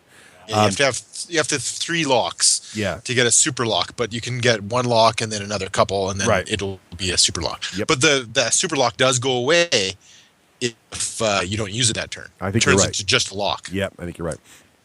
So that's sensors. Next up is the weapons. So what happens in the weapons is, what does he do with the energy? So for every energy that gets allocated to weapons, he gets to draw one torpedo card. And these are sort of like squares, pretty good-sized cards. And he's going to put them face down. So in the prep phase, he's just going to put them face down in front of himself. And then when the captain says go, he's going to flip these cards over. And these cards have, looks like a little puzzle like it took a bunch of Tetris pieces and fitted them all together on a puzzle. It's like a picture on the card. So you got to look at your giant pile of red Tetris pieces and match them all together and match the puzzle on top of the torpedo card. And again, if you've got one torpedo to fill in with your card, that's not so hard. But if you got someone's like, we got to fire 3 torpedoes this turn, so they give you 3 energy. You got 3 of these cards to try to match in 30 seconds. It gets a little challenging. Yeah. So you got to build this together. What did you think of that station, Craig? The first time I tried it, I was trying to do the Tetris thing like next to the card and just trying to kind of fit it together and think and figure out if it fit, which you're not supposed to do. You're supposed to do it on the card. Right. It was much easier when you did it on the card and you could just see the outline that you were going for. It was neat. I think every station is designed so that you almost end up micro-focusing on what you're doing and you get all wrapped up and you're like, oh my God, what am I going to do? And your 30 seconds is not that long. And once Pete got the hang of being the captain and was yelling out, 15 seconds, 5 seconds, you're like, holy crap, what am I going to do? Right. And so it got much more intense. I think there's a certain level of buy-in required to really enjoy this game. Yep. To the utmost. And if you're just like, oh, well, sliding, or oh, I'm just trying to memorize whatever. But if you're all in it, you're in the right mindset and you're having fun, then it gets really it gets really interesting. Right. And I thought the weapons was fun. I'm just not that good at flicking. Right. So the thing to remember is every one of these he solves is going to give him one flick on that thing. So he can flick, that if he solves 3 of these Tetris things, it means when the weapons phase comes, he'll get 3 flicks, which again could be a lot of damage. So it's huge. And again, that's huge also because you got to knock that enemy out of the way. Weapons could save the day by blowing up a ship if our shields are down or whatever. Speaking of shields, let's talk about the shield station. So the shield station is probably one of the more complicated stations, but also probably the most fun, especially if you like Texas Hold'em. So here's what happens at shields. Based on the amount of energy transferred to shields, there's a little table on the shield display mat. So, for example, I don't remember what they are, but like if you get 1 energy, you get 5 tokens. If you get 2 energy, you get 7 tokens, some number. There's a little mat there. So during the preparation phase, he's going to look at this chart, and he's going to grab a number of these shields tokens, which are all face down, little blue things face down, a number of these shield tokens equal to whatever he gets based on the energy was allocated. And he's going to put those, get that number, so let's say he gets 7. He's going to take 7 of those, put them face down in front of himself. And then when the captain says go, he's going to flip them all over, and on the shield display, below where these little arcs to track the shield's point value, there's little slots for these little numbers these little tokens to be put in. And there are 3 on each section, and then there's 2 in the center. And when he flips them over, they're all filled with numbers, and there's 2 different colors. There's orange and blue, I think. So he's going to put those in different spots. Now, if he can manage to get different poker hands in the different sections, they'll be worth more shield points. And there's a little chart on the side of his display that explains this. So, 1 pair is worth like 1 point, but if you get a full house, it's worth 2 points. And each of the sections can share sort of the center token, so you can kind of work it out. And there's also bonuses if you get all the same color. So remember I mentioned there's blues and oranges. So if you get a 7, a 6, and a 5, which is a straight, with a 4 in the center, that's worth some number of points, say 3. But if they were all orange, that would double it to 6. That would be like the max shields you can get on one side. So if you can do it right, you can get them all up there. Now, it's much easier for the shield guy if he focuses on one particular shield, because he can then look at all the tokens he got and try to get the best possible hand to get really strong front shields, for example. It's much harder for him to try to spread the shields out evenly across the entire ship. So it's much to the shield guy's advantage where it all comes together. He really needs to work with Helm, right, to make sure he's getting the shields in the right spot of the ship that's going to be facing the bad guys. Because if he doesn't, he's going to be in trouble. And it gets even more complicated because now if there's 2 enemies on the front and the back of you, and weapons guy's like, no problem, the guy behind us is wounded, I'm going to tag him for sure. And the shield guy puts it all to the front then, and the weapons guy misses his shot, well, that's bad too, right? So, and then that's going to dictate how well he does his poker hands, is going to dictate the values of the shields. And the thing to remember is the shields drop to 0 every turn at the end of each turn. So you've got to reallocate energy to the shields, and the shields guy's got to do his poker thing every round. And that's when the discussion comes in, the time discussion at the beginning. You really have to be careful because your shields guy and your helm guy, they got to know what they're talking about. So you got this sense of craziness, franticness almost that you're trying to make sure that everybody knows what facing they're going to face it when they end up after helm is done. It was great too because there was a lot of in the beginning. There was a lot of argument between the helm and shields about who's doing what. But then when they got it right a couple times, where helm was facing the enemy and the forward shields are maximum, the enemy weapon just bounced off. There's like high fives going on. It was awesome. When it comes together, it feels really good. It does. It does feel like you're a team for sure. Yeah, it does. So let's talk about helm. Helm is basically the robo rally station. So what happens is, it's a pretty simple station, but it's hard to explain the first time. So on his mat, he's got a speed track, and it goes from like 0 to I think 5 or 6. Below each speed section, so below the 1, the 2, the 3, the 4, there's a slot for a card. Okay, and the energy that is allocated to helm, the helm guy is going to take those energy tokens. He's going to put them into 2 different little buckets on his thing. He can either put them in the speed bucket or the maneuver bucket. If he puts them in the speed bucket, he can use each point of energy to increase or decrease the ship's speed by 1. So the ship starts at speed band 2, and it can increase and decrease based on the energy allocated there. So you can either fire the reverse thrusters or fire the main thrusters and go faster or slower. Also, don't forget gravity walls that you pass through will slow or speed the ship up as well. So the helm guys got to kind of monitor that. He also can put energy tokens into the maneuver bucket, when that's going to let him draw more maneuver cards, and more maneuver cards are better because the hand of maneuver cards he end up with is what he's going to have to pick from to pick his robo rally move. So even if he's really good understanding of spatial awareness and knows exactly the way he wants the ship to go, if he gets a bad hand full of cards that are all right turns, for example, he wanted to go left, he's screwed. So putting more energy into the maneuver option is going to let him draw more cards, which is huge. So in preparation, he's going to decide where he's going to put his energy. Is he going to put it in the speed adjustments, or is he going to put it into energy? And he's also going to adjust the speed now to whatever speed's going to be. Okay, in the action phase then, when the captain flips over the timer and says go, the helm guy is going to look at his current speed, let's say it's 3, and he's going to draw that many cards from the maneuver deck, 1 for each current speed of the ship, plus 1 card for every point of energy he put into maneuver. So if he was going 3 and he put in 2 energy into maneuver, he's going to draw 5 cards. And now he's going to look at the 5 cards he drew, and they're going to be, these cards that just have like little movement patterns for the ship. So 1 ahead and turn and 1 to the right, or straight ahead 1, or float ahead 1, or something like that. So he's going to take these cards now and he's going to lock them into each of the positions. And he must lock 1 card in under each of the bands for the speed of the ship. So the speed's going speed 3, he must put 3 cards down, 1, 2, 3. So the ship's going to do 3 maneuvers. Now also next to the helm there are these red cards that are always face up and spread out. These are called the special maneuvers. The helmsman always has the option to grab a special maneuver and use it instead of one of the cards he drew. But the special maneuvers are all pretty cool, but the problem is they all have a pretty good percent chance of doing damage on a die roll. So they're riskier maneuvers, but they're something he can go to if he really got a bad hand, right? All right, so speed is good because speed means it's harder for the bad guys to do damage to you, but speed also means you got to program in more maneuvers, so if you don't get a good hand, you're kind of hosed. So there you have it. That's also affects the tractor beams too. Oh yeah, that's right. I think I forgot that too. Tractor beam speed does require more tractor beam points as well, going too fast. Yep. So what'd you think of the helm station, Teras? It's super amount of fun actually, but it's really, I think you really have to concentrate on where you want to go and really concentrate on the whole discussion. You got to make sure that everybody's, you're facing the right direction. You've got you've got a destination, and then you can be, like you said, you can be totally screwed with the cards you get. So it's a lot of fun, a lot of tense feelings, and that's what makes the game good, but that also makes Helm exceptional place to be. Yeah, you got a bit of thick skin on Helm, I think. At least if I'm in the room, you do, because I'm giving him crap all the time. All the time. All right.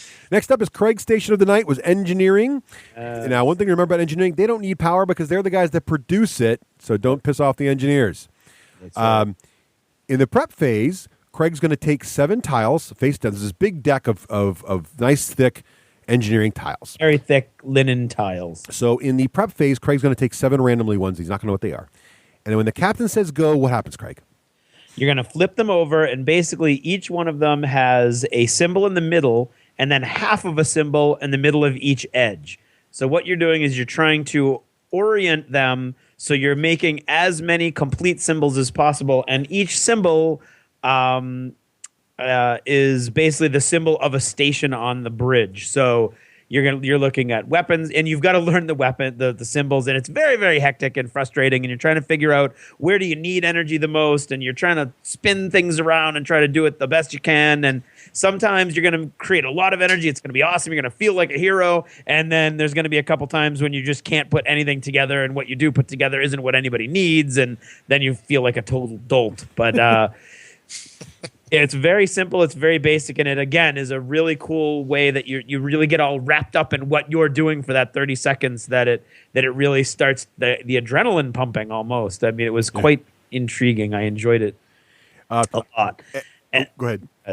Oh, go ahead. Well, one thing that's cool, I thought was cool about it too, and when I first played engineering, because one of the games I played engineering for most of the evening, and what I found neat about it was in the beginning, you're just trying to make I was just trying to make the maximum matches possible. I wasn't even worried about the stage. Like, I'm just trying to make the max matches. And that's sort of an okay strategy, because one thing engineering can do, so in the next discussion phase, what happens is you're going to take a bunch of those little tokens, and you're going to now allocate them on the engineering's display to match whatever he generated. So if there were, the helm icon appeared 3 times whole, then it's going to be 3 energy in helm. And if the weapons got 2 times, you're going to put 2 in weapons.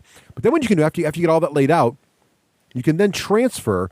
You can take 2 energy off one station to put 1 energy somewhere else. So if you really overloaded 1 energy, let's say you got a boatload of symbols and damage control, and you got 4 energy and damage control, but your ship's not taking any damage this turn, you might decide to take that 4 energy and turn it into 2 points and put them in the helm because you really need to maneuver this turn. So that happens in the discussion phase, but I like that mechanic too, because it's like if you're really over focusing on trying to get a certain station energy, just jam it into any station you can get, and then hopefully you can transfer it around. Right. I think there's lots of nuances to the engineering. I like the fact that you not only do you have to put the energy together, but you have to put them in a certain way, and then you also can, like you say, manipulate that energy too. So there's a lot of kind of coolness, and like you can say, don't worry, I'll give you some energy over there. I'm just trying to get energy in general. So I like the fact that there's planning involved in it also. Right, and that's another thing in the discussion phase, right? So remember in that 30 seconds, everybody's going at once, and no one can really talk to anybody because they're all busy just doing their thing, and the captain's yelling, 20 seconds left! Well, during the discussion phase, you kind of want to tell engineering where you want the energy next turn, right? So you got to give the engineer a hint, like, we definitely want more shields next turn, or don't worry, definitely don't forget damage control next turn, because he'll just go on his own if he doesn't have direction, and then you'll be pissed at him, but he'll be like, you didn't tell me what to do, So make sure again, every station's important, and what I love about this game is they all integrate, and there's no real station that's like, that one doesn't matter. At some point in the game, you're going to be the most important player, and you're going to screw up, and you're going to feel like a jerk. and it's awesome. Or you're going to be the hero. It's going to be the hero. Right. That's right. Okay. That is all the main stations. Now, there's one other, though, really important station, and that is damage control. And we haven't talked about damage yet, and it wouldn't be a great game if you didn't blow up a starship here or there. All right. And there's a really cool mechanic in here, too, with the core breach. We've got to get to that. So in damage control, here's what happens. So when you take damage for whatever, so an enemy ship rolls its die, and it's to your starboard side, and you roll a 4. It means you're going to take 4 damage to the starboard side of your ship. So you're going to look at the starboard shields. How many points is the starboard shield set to? If it's set to 4, you're just going to reduce it 4 and you're done. If it's set to 2, for example, you'll take 2 off the starboard shields to make it 0, and those 2 extra points are going to come through the shields and hit your ship. Now, inside your ship, the damage control station, there's a little deck of cards, right? We built those at the beginning of the game, for each section of the ship. So there's a deck of cards for starboard, deck of cards for port, and for each point of damage that's going to hit that side of the ship, you're going to draw one of those cards and look at it and do whatever it says. Now, some of those cards are just structure points. And so when you get a structure point, nothing happens. You just take it out of the deck and it's gone. Some of those cards, though, are like ongoing effects. Like we mentioned before, weapons damage. Weapons officer now has to close his eyes when he shoots. There's also one that was nasty to us, too, where engineering took damage and could no longer do that 2-to-1 allocation trick, which feels like it's not a big deal, but it became huge actually after a while. So, and then you're like, repair that. So that's where damage control comes in. So that's what happens. And the other thing to watch out for, though, is when that pile of cards doesn't get recharged. So when all those port cards are gone, then you start taking damage to your core. And that's when the ship's about to blow up. So not only do you have to keep your facing of your ships away from the enemy when the shields are low, but as you take a lot of damage to a particular area of the ship, you're going to want to keep that side of the ship itself away from the enemy as well, which is a great tactic you see in a lot of really good starship combat games. So even in a game that's this much party and sort of silliness, there is this really core starship basic mechanics you got to watch out for. Yeah, it gives you a tactical feel too. Like you're actually, on that side of that spaceship that's firing at you, and really gives you that feel of edge that you got to make sure you're maneuvering your back end away from, for example. Exactly I right. like that a lot. And that comes back to the discussion section guy, too. The damage control guy's got to communicate back to the captain, hey, guys, we're down to one card left on the port side. Whatever we do, keep the port away from the enemy, kind of thing. Also, nice little bit of graphic design. Each of those little decks has a die number on it. And so if you take random damage to a random location for whatever reason, which happens sometimes from internal damage or an asteroid hit, you just roll, and it just shows you where you're going to take the card from, or the shield's going to get hit based on that. So how do you repair? So during the captain's track, one of the steps is the damage repair step. It's actually the last step of the turn before you go back to the beginning. During the damage control step, this is a little mini press your luck game. So what happens now, it's timed, it's 30 seconds, and there's a deck of repair cards. And the damage guy is going to turn the card over, damage officer, he's going to turn it over, and the card might be a solid green card that says repaired. So he's going to pick one of the ongoing effects. So let's say the fact that the weapons officer is firing blind. He's going to fix that. So he's going to draw a card. If it's totally green, great. Most of the cards, though, are not totally green. They've got some part of the card's red, some part of the card's green, and there's die roll results for each thing. So he's going to roll a D6. On a 1 or a 2, maybe it's going to be damage to the ship, not repaired. On a 3 or better, the system is going to be repaired. Now, for each point of if no energy was allocated to damage control, he can still do this, but it's totally press your luck on any card he gets. He's got to stick with. But if energy was allocated to damage control could look at the card and go, "This is a crappy card," and spend a point of energy to skip it and move on to the next card. Okay, so damage control giving energy to damage control is very important because it gives him a chance to keep pressing his luck and skipping things over. But if damage control gets really lucky, he could repair every damaged piece to the ship if he gets really, really lucky on that deck. Right, Teras? You betcha. All right. Yep. So that's damage control. Now, the last thing that happens that's really bad is core breach. Mm-hmm. So let's say a point of damage or more gets through one side of the ship and there's no more cards to draw. If that happens, in the center of the damage control section, there's a little circle with slices of pie, and it's the core, and there's a little token that goes on there. And it goes, every time damage gets through the hull and through all the cards on that side, you got to move that token up one, regardless of the amount of damage, and you're going to turn it over to the core breach icon, which means now the core is venting plasma and the ship's about to blow up. OMG. So what you're going to do is, there's a little deck of cards that is called the core repair cards. And these cards, on one side of them, there's just this funky sort of wavy art. Okay? Looks like a crack in space-time or something. And they're all different shapes. And what you're going to do is, depending on how far along you're on the core breach track, so let's say you're at the 2 location, you're going to have to deal out 2 of these cards to other players. Now, during that 30-second action phase, when everybody's doing something really important, like engineering's doing its engineering thing and trying to allocate the energy, and the weapons guy's doing his torpedoes, and everybody's doing their thing, 2 players are going to be dealt these core breach cards, and they've got to look at those cards and go through another whole deck of cards and find the matching piece for that. And as soon as the first guy finds a matching piece, he takes the rest of the deck of the repair cards and pass them to the next guy who's got a core breach card, and he's got to do that too. So basically, your crew members are losing time from their normal tasks trying to fix the core breach. Now, if everybody finds the matching card, core breach is repaired. You play the rest of the 30 seconds out. You get the rest of your stations done to the best of your ability after all that time you lost fixing the core breach, and you just go on. If, however, you fail, the core explodes, the ship's destroyed, game over. That's it. Right? So it gets really tricky because, during the planning phase, so let's say damage comes through and the core breach is going to happen. So during the next planning phase, you're going to have time during that discussion. The captain's going to say, okay, look, we've got a level 3 core breach. 3 guys have got to be on this thing. Who's going to do it? You got to decide who's going to take time off from the stations to do it and who's going to be dependable enough not to screw it up, right? And so, okay, so let's say, well, we don't really need shields. Shields are important this turn, so he better not do it, but we don't really need sensors this turn as much. So sensors, you're going to fix one of the core breaches, and you pass them around the table and just make sure you get to it. You're going to lose that time on it, right? So that's it. How was our biggest level core breach, Craig, we got to? Was it 5 or 6? It was 5 because Everybody I didn't but have one. to do it because as I was stating, you guys can all do your own thing, but seriously, if the engineer doesn't get any energy to you guys next turn, you can't do anything. Right. Just say it. What'd you think of the core breach? You can't create miracles out of nothing. Is that exactly right, Scott? So what'd you think, Teras, of the core breach mechanic? Oh, I thought it was awesome. It was so dramatic and so it was like you were on this Enterprise and the breach was happening and you had that feeling of, the voice in the background saying core breach in 3 seconds. Because you had to pass that deck around. I think that was a great mechanic where it's just not, it's you, but then you have to move it to someone else, and who has to move it to somebody else. And I think that is so exciting. What's that?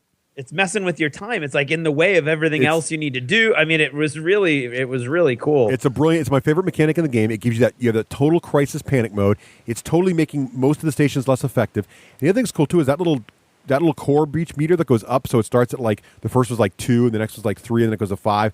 As that thing goes up, it never goes back down. So if you survive a core breach at 2, if you get hit again through all your damage cards, it goes up 1 more. It gets to 11. 11. So basically you're dead at 11. I mean, pretty much. Or you're doing nothing else besides patching the core up. So right, exactly. You're you're worried about the next turn too, right? When you're doing it, because the ship might the guys that's still out there, right? And our damage control guy's like, so how do you repair the core again? I'm like, dry dock, dude. You don't repair the core. But that's my favorite mechanic. So that's the whole game. Okay, that's really it. And you just play that, trying to blow up enemy ships and get those crystals on board, wherever your mission is, and that's it. Let's talk a little bit. I know we're going long, but let's real quickly some of the depth to this game, because it is it's a fun, crazy, lighthearted party game. I think the more you're into the spirit of it, the more fun you're going to have. But also, there's some depth here. I mean, there's some terrain tricks. If you really get good at this, you can jump on that nebula cloud and the enemies will lose lock-on for you. Or you can really jack a lot of energy, get a double lock onto a crystal, get a super lock on a crystal, and make sure the tractor beam guy knows his deal, and suck a crystal in from 8 squares away, not even getting near the enemy, so they don't even know you're there. There's advanced rules for all the stations. There's a cloaking rule for the sensor station. The jump guy can go from just trying to get his thing to actually burning some of his abilities to do little Picard maneuvers. You can do short jumps and pick a spot where the ship goes and kind of hop around the board really quickly. There's special. What's the other one? There's weapons has got another one. There's batteries, backup batteries for engineering to give extra emergency power. Just really cool. All these little advanced rules. The 10 different missions are totally crazy. They go from just flying around and grabbing crystals to ambush, where you're answering a distress call and it's full of enemy ships. You get to hunt the Nemesis at one point. Just lots of cool stuff. Kobayashi Maru, it's very cool. Well, we Kobayashi Maru our first mission. Basically, we were losing, and I just said, well, it was going to be no fun. So I was like, well, we'll ignore now the rifts for now, because it was our helm was having too much trouble getting through the rifts. So we just basically did Kobayashi Maru and got through it that way. We changed the rules and made it work. But that's fun too. I think in the first game you play this thing, don't be afraid to do that kind of stuff, just to get a feel for it, and then come in hardcore and be like, okay, now we're going to do this right. There's also a great iOS app which has a built-in timer for each of the stations, and it knows this timer. It also tracks the Nemesis track, but also it has links to all the training videos for each station, which is kind of nice. So if you want to learn, it's very nice as well.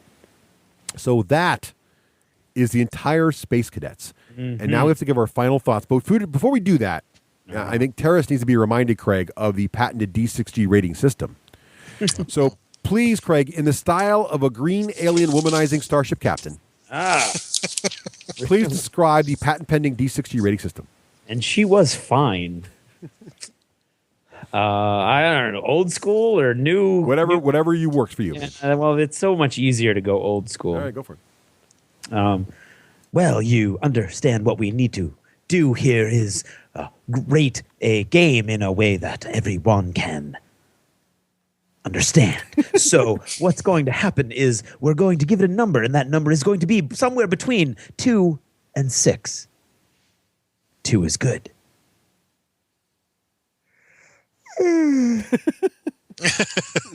6 is bad. 6 is. Therefore, look for the number. And you know what? Follow your gut. Thank you, Captain. So, guess first, Teras. What are your final thoughts here on? I really like this game. It was so much fun. I think that whole feeling of the Enterprise under attack really, or the non-IP infringing spaceship. Right. Was really, really cool. You really had that Khan bearing down on you, Klingons bearing down on you type of feel. There's a frantic feel about the whole game to it, and you're all doing things at once. But what's great about it also is that you do have time to give everybody and give them a hard time, right? You're saying, you get that. Yeah, you get the ability to say, you know what, you did a bad job, or did catcalling too, right? So it's not all work; it's also a lot of fun too, playing back and forth like that. I think the captain's really is one of the most important places in the ship. He or she has to really make sure that everybody's working really hard together, and I like that. I like to feel that you have that ability to say, okay, 10, 15 seconds, 10 seconds, and remember you do this, because he is shouting orders at you, and I think that's a great advantage of this game, or it adds to this game a lot. My gang of 6, they loved it. They're a bunch of good guys. I'll give them a shout out. There's Shelly, Rochelle, and Greg and Daryl, and my wife Chris, and myself. And it was fun. It was really a good time. And just remember that there's a lot of interaction between each station, and I think that's really important to the whole thing. So how would you rate it, Teras, on our D6G rating system? Wow, D6. So 2 is good, 6 is bad. It's as if you're rolling a die, for God's sake. Okay. Well, I'd like to give it a 2, but I've never rated a game on your guys' thing before. Two's So good. I'd say Two's good. I'm sorry? 2 is a very good rating.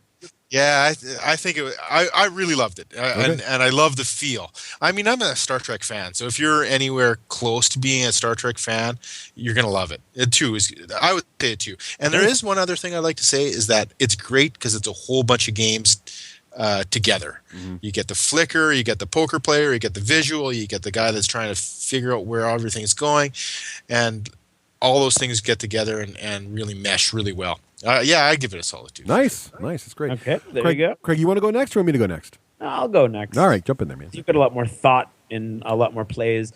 I enjoyed it. There are things that I would threaten to walk out if I had to get shifted to certain stations, just because of the thing. I can't stand Robo Rally, so the helm is not anything I'll ever be good at or enjoy. On the other hand, I would love to try my hand as the captain and the tractor beam guy, but you don't want me there. Trust me. My memory stinks for stuff like that. So I think they did a really great job of capturing the essence of this crisis mode where everybody's trying to work together, but at the same time, you're sort of working against each other in a way that you need the energy. So there's that social element where you're trying to make your case very quickly for the energy that you need, but at the same time, it's a very, you're all trying to work together towards a common goal. So it's not so much that you want to win, because you either all win or you all lose. So it's more of a case of, well, I think my thing's important, which is always fun when you watch gamers do that. Nice. Like I said, and like I thought, I was disappointed, a little disappointed in the components. I don't know how the game is going to stand up to multiple plays if it's really popular with your group. I notice a little bit of white wear and tear on Russ's copies already, and not a lot. And I mean, it's fine. It's beautiful and it's glossy and it's neat, which is almost part of the shame, because literally you just fit a different kind of cardboard into that machine there. I'm sure I'm oversimplifying. I'm sure Stephen will tell me that I'm oversimplifying. Right. But you'll get an email tomorrow. But yeah, it is beautiful in every way. The graphic design is awesome. The way it clearly states at each station what you're trying to do. Each station is its own thing, and yet at the same time they all kind of go together. The engineering was great. I had a blast with engineering. I would love to do that again. I would love to try weapons again. I actually, when we played with the playtest version that he brought to Gen Con a couple of years ago, I rocked the sensor station. There you go. I'll just say that. You are Sensor's material. On the other hand, those were plastic little pieces right out of what was the game? But Fitz. anyway, I think it was Fitz, actually. No, it wasn't Fitz, because Fitz wasn't around then. It was that other game that's a flat surface, and I can't remember. It's something. Anyway, I have it in the next room, and I'm not going to go look. Because I asked. I was like, are these from this? Yes, they are. Anyway, so I really enjoyed it. I'm going to say it is. I'm going to give it a 3+. But I'm also going to say, if you are looking for a party game kind of thing, like Teras is saying, like you like to knock back a few while you're playing, this is an awesome game to play in that kind of environment. And I would say if you're looking for a game for that kind of environment, it's definitely a +1. So it's a 2+ if you're looking for a fun, light game where you're going to be drinking a little bit and just having like a dinner party kind of atmosphere. This is an awesome game for that. So that's what I'll say. Great. That's a good rating. And I should point out, too, that I've played it both with 3 players, with 5 players, and with 6 players, and it plays just fine in those other modes. What just happens is you have 2 of those 30-second frantic rounds where 1 minute you're working the shields, and then the next 30 seconds you're working the weapons, because you're doing 2 different things. Yeah. But it's still cool, and it doesn't really take anything away. And actually, I think we did better in those games because Craig was mentioning you've got to coordinate, and when there's less people, it's easier sort of to sync up, right? So when there's 6 of you, you've got 6 people with different ideas of what to do, so it gets a little crazier, which is more fun, especially if you're in that mode of like, we're just doing crazy fun time. I think what impresses me most about this game, if I can get just meta for just a second, I'm getting a little meta here now. Most co-op games, most people that don't like co-op games don't like them for the same reason, and that is there's always that guy that feels the need to take control of the game. G. Right. So like you're playing Pandemic, and there's that guy saying, okay, so what you want to do here is you want to do this. Do you have that card? Yeah, play that now and do this. Okay, now Craig, it's your turn. So Craig, what you want to do is this, and then that's and it's not really a co-op game. It's that guy playing the whole game. Like Russell Crowe singing? Yes, it does. I can do a very good Russell Crowe singing, but I'm not going to do it now. So that's the problem with that guy. The alpha gamer sort of taking control, as Tom Vassell mentioned in his show when he talked about this. He said there's this alpha game that takes control. What's nice about Space Cadets, that's gone. In fact, there is a guy doing that, but it's his role. He's called the captain. So if you got that guy, stick him in the captain's chair because that's his job. But the thing is, during that 30 seconds, no one can touch what you're doing because they're busy doing their stuff. You get to play the game yourself, but you're truly cooperative, and everybody's depending on you, and that feeling is just sort of like so cool, and it gives that true co-op flavor. And at the same time, the board's mechanics are simple enough for the bad guys, but good enough where you don't feel like you're playing against some mindless robot. You actually feel like you're fighting bad guy ships. Yeah. Love how everything syncs up. It's awesome. It can be light and silly. I think it shines in a light and silly sort of relaxed environment. But also, there's enough depth here to really get serious about trying to beat this darn Mission 3 or whatever you want to do on hard, for God's sakes, because we practice enough times that we're going to do it. It's there, too. One thing we didn't mention at all, my absolute favorite damage card in this game is called Shift Change. Yeah. When a Shift Change card comes up, you must change stations with at least 2 people. 2 people must change shifts. So now, and you can do it volunteers, but the captain gets to pick in the end. And what we did, which was a lot of fun, I even think of this, it just sort of happened. We were trying to make sure we had a 6-player game, so we invited a bunch of friends over. We ended up with 8 folks. And when shift change happened, we started making people leave the game and another guy shift in. That's awesome. So we actually had 8 players, but everybody was engaged. The guys that weren't in the game weren't like just wandering around. They were actually watching and cheering along and helping out. Oh, I was nervous when 8 people showed up. And it was fantastic. I felt like some people were going to feel left out.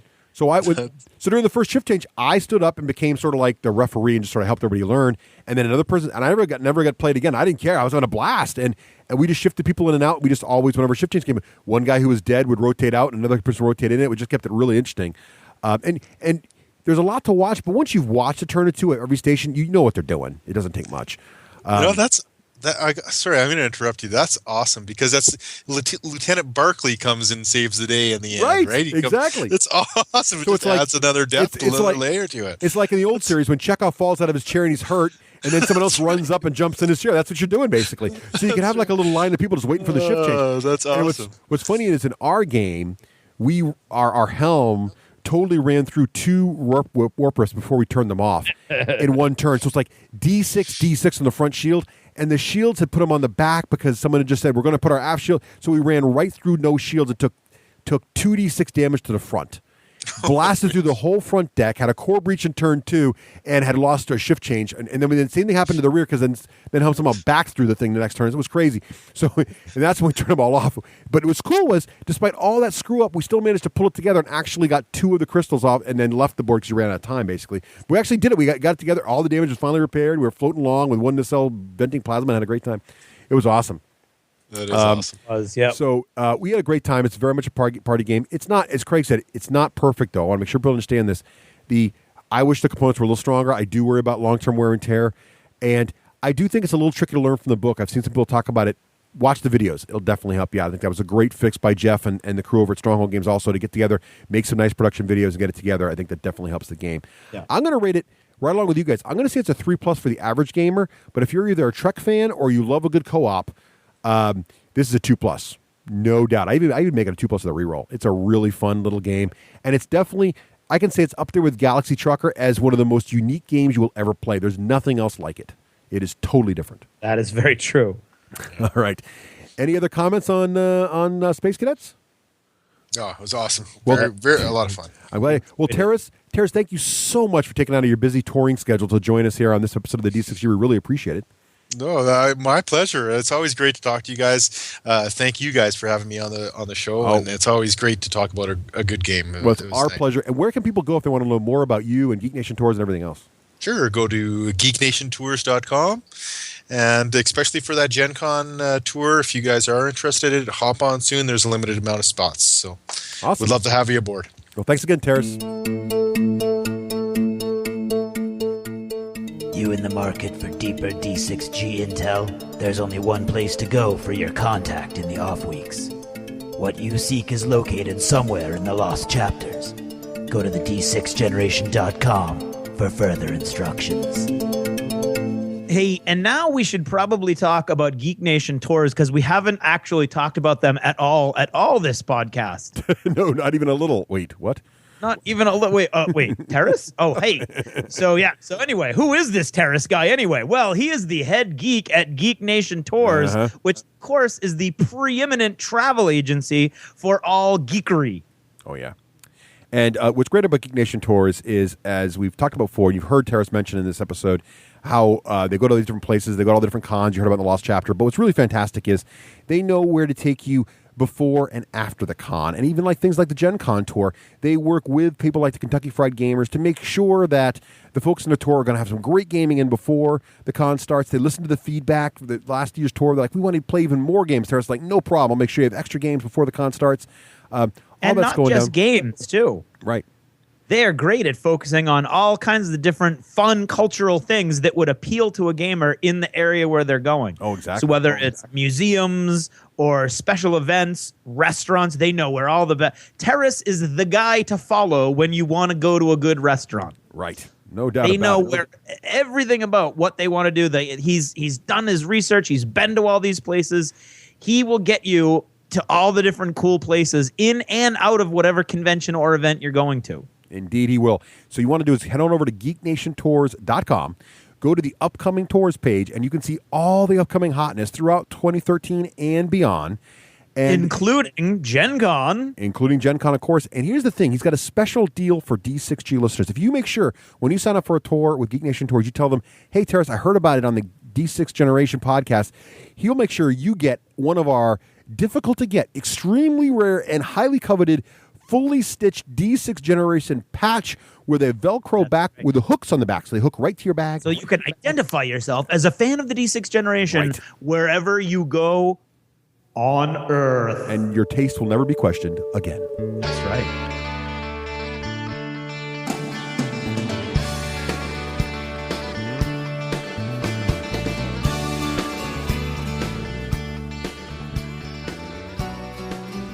This Jebber Notice is brought to you by Fiore. Beyond the Gates of Antares. Hard science fiction, realistic models, inspiring background, innovative rules. Help make it all it can be on Kickstarter. Does sound cool. Go check it out for sure. Did you ever notice how angry some people can be?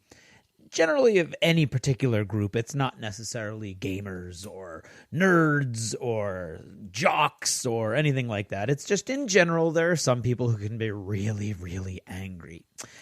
And have you noticed recently that I've used the term nerd rage a lot over the past few months? I gotta say that of all the types of rage, I mean, you got steroid rage and you got road rage. nerd rage to me is the most intriguing. It almost always happens online, although I've seen it in person. I did see somebody throw a tape measure across the room once at a tournament. In fact, I believe we've talked about it on the podcast. I myself have gently placed a tape measure down on the table once or twice so as to knock down a model or two. But in general, you see it online. And I thought I might want to today define nerd rage, or at least give you my definition of nerd rage, and maybe talk about it for a second. In general, I think when I'm using the term nerd rage, first of all, there's the rage. There's some sort of anger. And for me, it is out of all proportion to what the anger is focused on.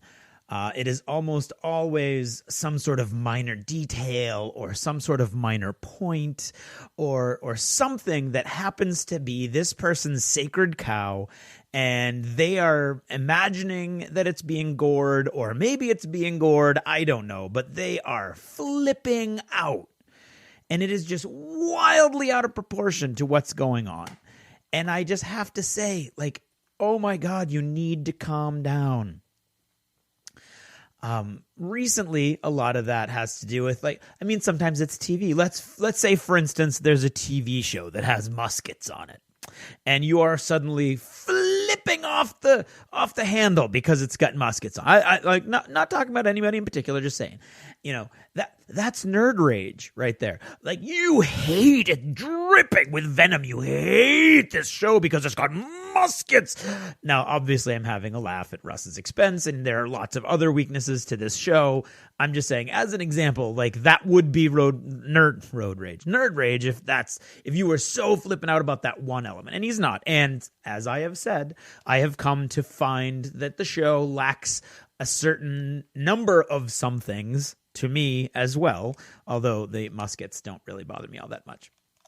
And so basically, when I'm talking about nerd rage, I'm talking about this discourse that happens online, and then all of a sudden there's just righteous indignation focused on somebody or something that is just, I know a certain element is, it's always going to seem that way when you don't care, but it's not your sacred cow. So who cares that, that one show got that one detail wrong, or let's say that one podcast review got that one detail wrong on that one game.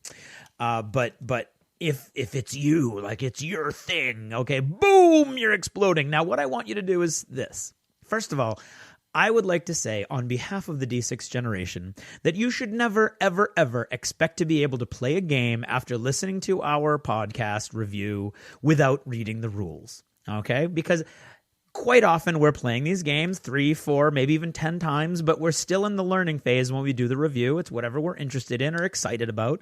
We want to give you the playing experience. We want to give you that excitement that we feel.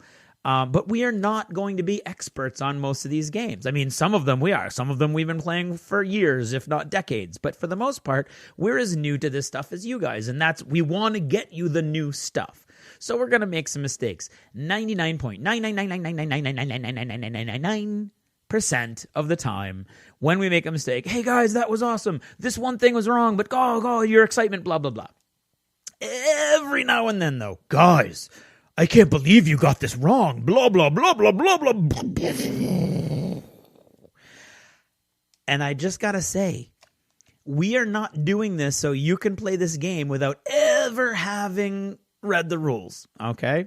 And the more complicated the rules are, the more we're more than likely going to get some things wrong. And we're probably not going to do any sort of New York Times retraction. Not that they're famous for their retractions either, by the way. Because we're constantly moving on to the next thing, or we bore the heck out of you guys and that's it. So that's just one example. When we're doing this stuff, take it with a grain of salt. Take the experience, take it in a vacuum. What does it sound interesting? And then go check it out for yourself. And don't get mad at individual people, especially like guests that we have on, okay? Because all of these guys are taking their time out of their busy schedules, and every one of them has a busy schedule, and they come on. The last thing they need is to get grief after they appear on the show. Like, I know, well, let's just not mention any names, but recently we had someone on, and they were doing their best, and we were joking about the fact that they're an expert when they're not, and they know that they're not an expert.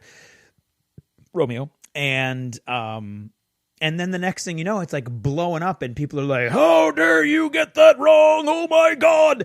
We didn't cost the game any players by getting the details wrong. And that particular, I will go on the record as saying that the infinity bullet points that Russ wrote up are the best bullet points he's done in years, because he did an awesome job of getting the flavor of the game without getting bogged down in literally the countless different special rules and the interaction of the special rules, and which in my opinion is where that game kind of falls down, is all these different special rules that all have different variations, and then they interact with each other in such a way that you need to go online and look at the forums. And we're not going to do that. We're not going to get bogged down, because although there may be 2 or 3% of you that love Infinity and you really, really, really, you just love it so much and you want everything right, most of the people listening to the podcast haven't played before. They really want the flavor of it. They want to get an idea of what the game's like, and that's what we're doing.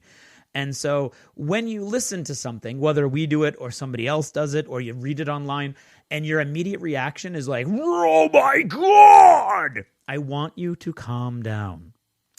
I want you to relax. I want you to put this particular moment on in your mind.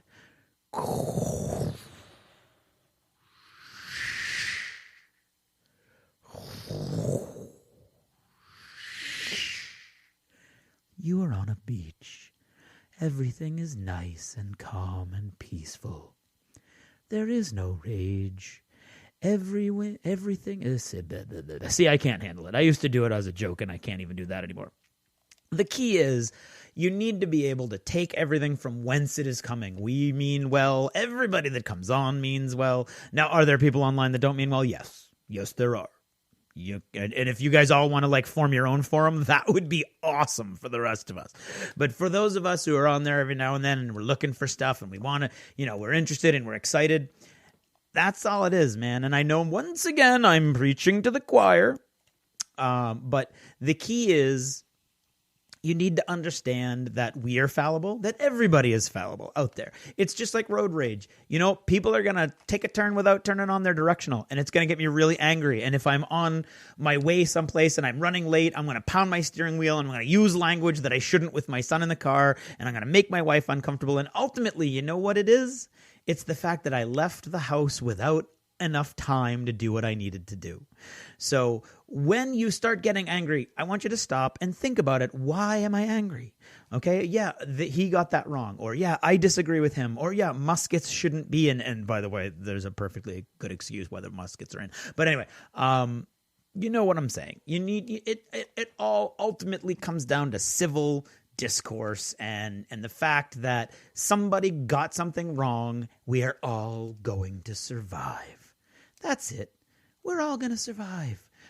Can't we all just get along? I feel like I've done this before, but recently it's been a little bit hectic out there on the interwebs, and I was motivated to speak. I'm just as guilty as the next guy. I get all angry and wrapped up in all kinds of stuff, but as a teacher, what I've learned is when I get that email that really, really gets me upset, I immediately turn off my email and I go and I do something else and I don't respond until I've calmed down. And then I go back and I reread it and I try to control my visceral reaction. Do that. Take that opportunity to think it through. And I think you'll find that once again, my life philosophy comes down to 3 or 4 key components, and this is one of them. You catch more flies with honey than with vinegar. So even if you're really upset at something somebody's done, approach it from a more positive perspective, and you get a better result in return. And that's really all it comes down to, and that's all I have to say about that. So thanks for listening, and good night.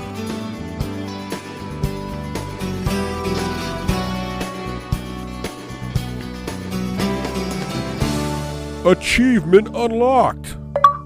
You've made it to the end of another D6 Generation episode, the podcast whose humor has universally been acclaimed as not too horrible. Please let us know what you thought of the show by either emailing us at info@the d6generation.com or by posting in our official D6G episode thread at the top of the DACA discussions forum on DACA.com. If for some inexplicable reason you actually enjoyed this show, you can help others find out about it by leaving positive reviews on iTunes. See you in 2 weeks. Thanks for listening, and happy gaming. The theme from Total Fangirl comes from the soundtrack of The Last Night on Earth, the zombie game, courtesy of Flying Frog Productions, and is a composition of Mary Beth Magalanes. Craig, why don't you give me some noise there? Give me some noise up in here. Okay, that's good. Teras, how about some volume there, buddy? Hey, hey, hey! Ooh, nice. All right, excellent. Hey, we're good. I think we've got good sound. Look at that. On try 2, Teras has got a whole new machine, and it's working great. That's pretty exciting. Excellent.